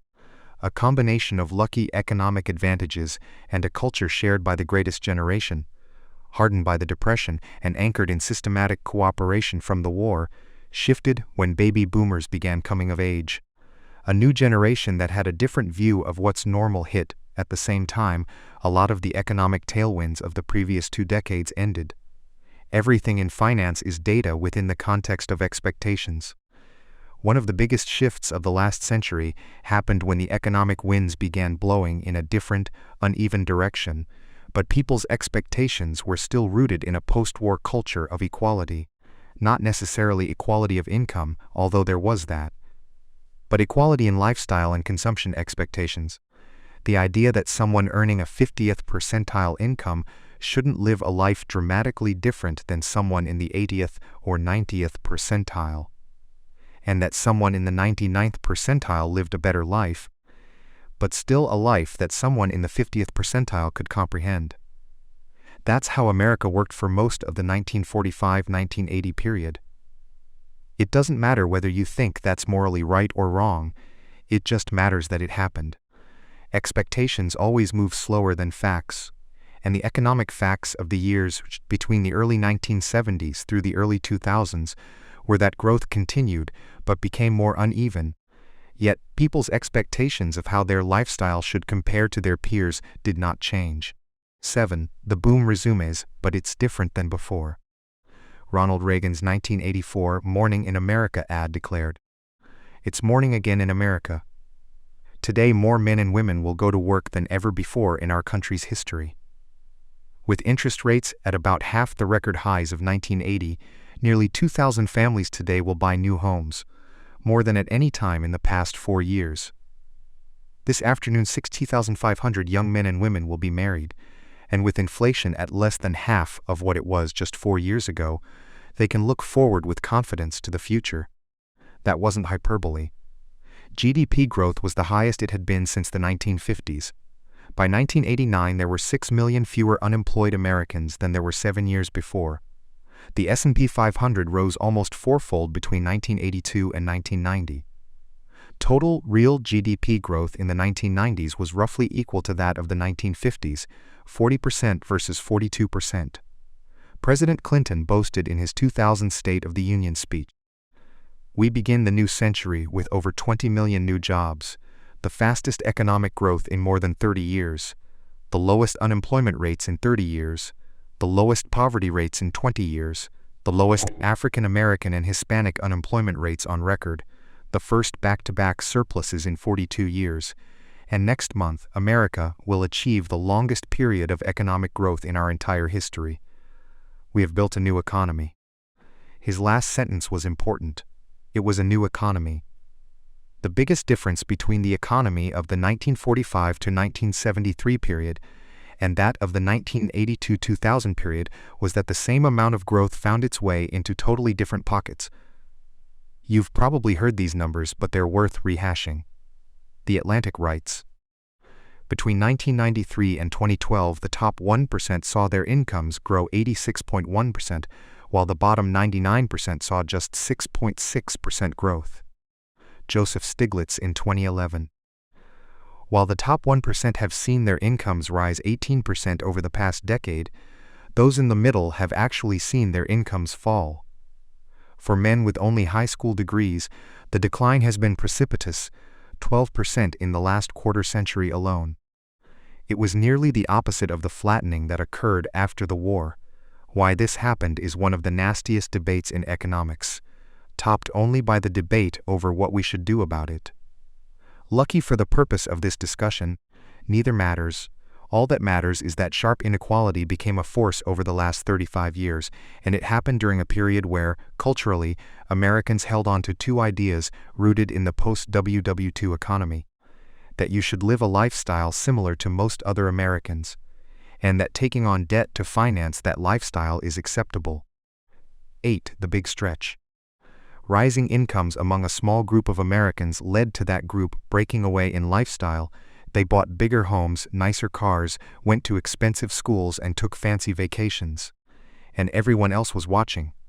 Fueled by Madison Avenue in the 80s and 90s, and the internet after that, the lifestyles of a small portion of legitimately rich Americans inflated the aspirations of the majority of Americans, whose incomes weren't rising. A culture of equality and togetherness that came out of the 1950s to 1970s innocently morphs into a keeping up with the Joneses effect. Now you can see the problem. Joe, an investment banker making $900 a year, buys a 4,000 square foot house with 2 Mercedes and sends 3 of his kids to Pepperdine. He can afford it. Peter, a bank branch manager making $80,000 a year, sees Joe and feels a subconscious sense of entitlement to live a similar lifestyle because Peter's parents believed and instilled in him that Americans' lifestyles weren't that different even if they had different jobs. His parents were right during their era because incomes fell into a tight distribution. But that was then. Peter lives in a different world. But his expectations haven't changed much from his parents, even if the facts have. So what does Peter do? He takes out a huge mortgage. He has $45,000 of credit card debt. He leases 2 cars. His kids will graduate with heavy student loans. He can't afford the stuff Joe can, but he's pushed to stretch for the same lifestyle. It is a big stretch. This would have seemed preposterous to someone in the 1930s. But we've spent 75 years since the end of the war fostering a cultural acceptance of household debt. During a time when median wages were flat, the median new American home grew 50% larger. The average new American home now has more bathrooms than occupants.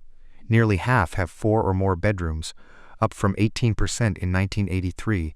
The average car loan adjusted for inflation more than doubled between 1975 and 2003, from $12,300 to $27,900.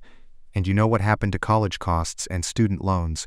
Household debt to income stayed about flat from 1963 to 1973. Then it climbed and climbed and climbed, from around 60% in 1973 to more than 130% by 2007.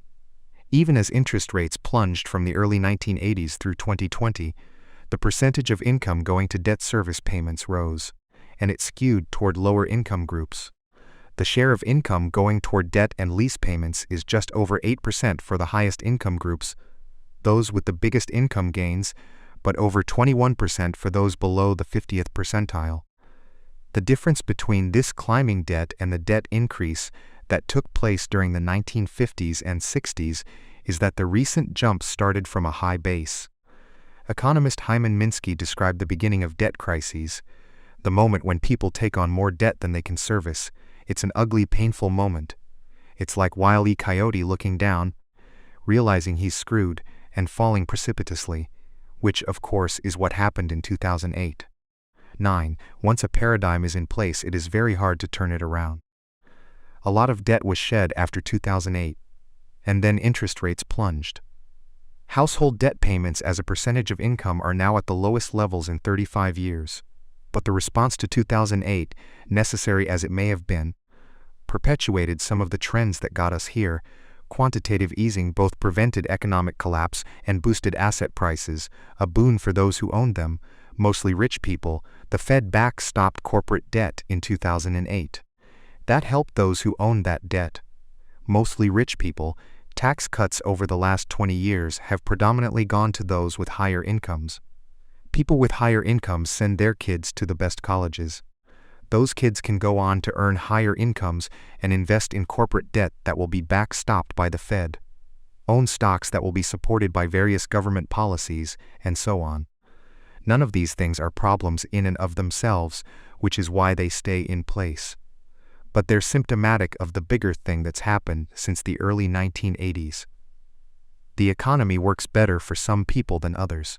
Success isn't as meritocratic as it used to be, and when success is granted, it's rewarded with higher gains than in previous eras. You don't have to think that's morally right or wrong. And again, in this story it doesn't matter why it happened, it just matters that it did happen. And it caused the economy to shift away from people's expectations that were set after the war.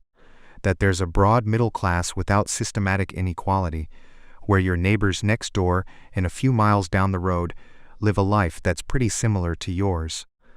Part of the reason these expectations have stuck around for 35 years, after they shifted away from reality, is because they felt so good for so many people when they were valid. Something that good, or at least the impression that it was that good, isn't easy to let go of, so people haven't let go of it, they want it back. 10. The Tea Party, Occupy Wall Street, Brexit, and Donald Trump each represents a group shouting, "Stop the ride, I want off." The details of their shouting are different, but they're all shouting, at least in part, because stuff isn't working for them within the context of the post-war expectation that stuff should work roughly the same for roughly everyone.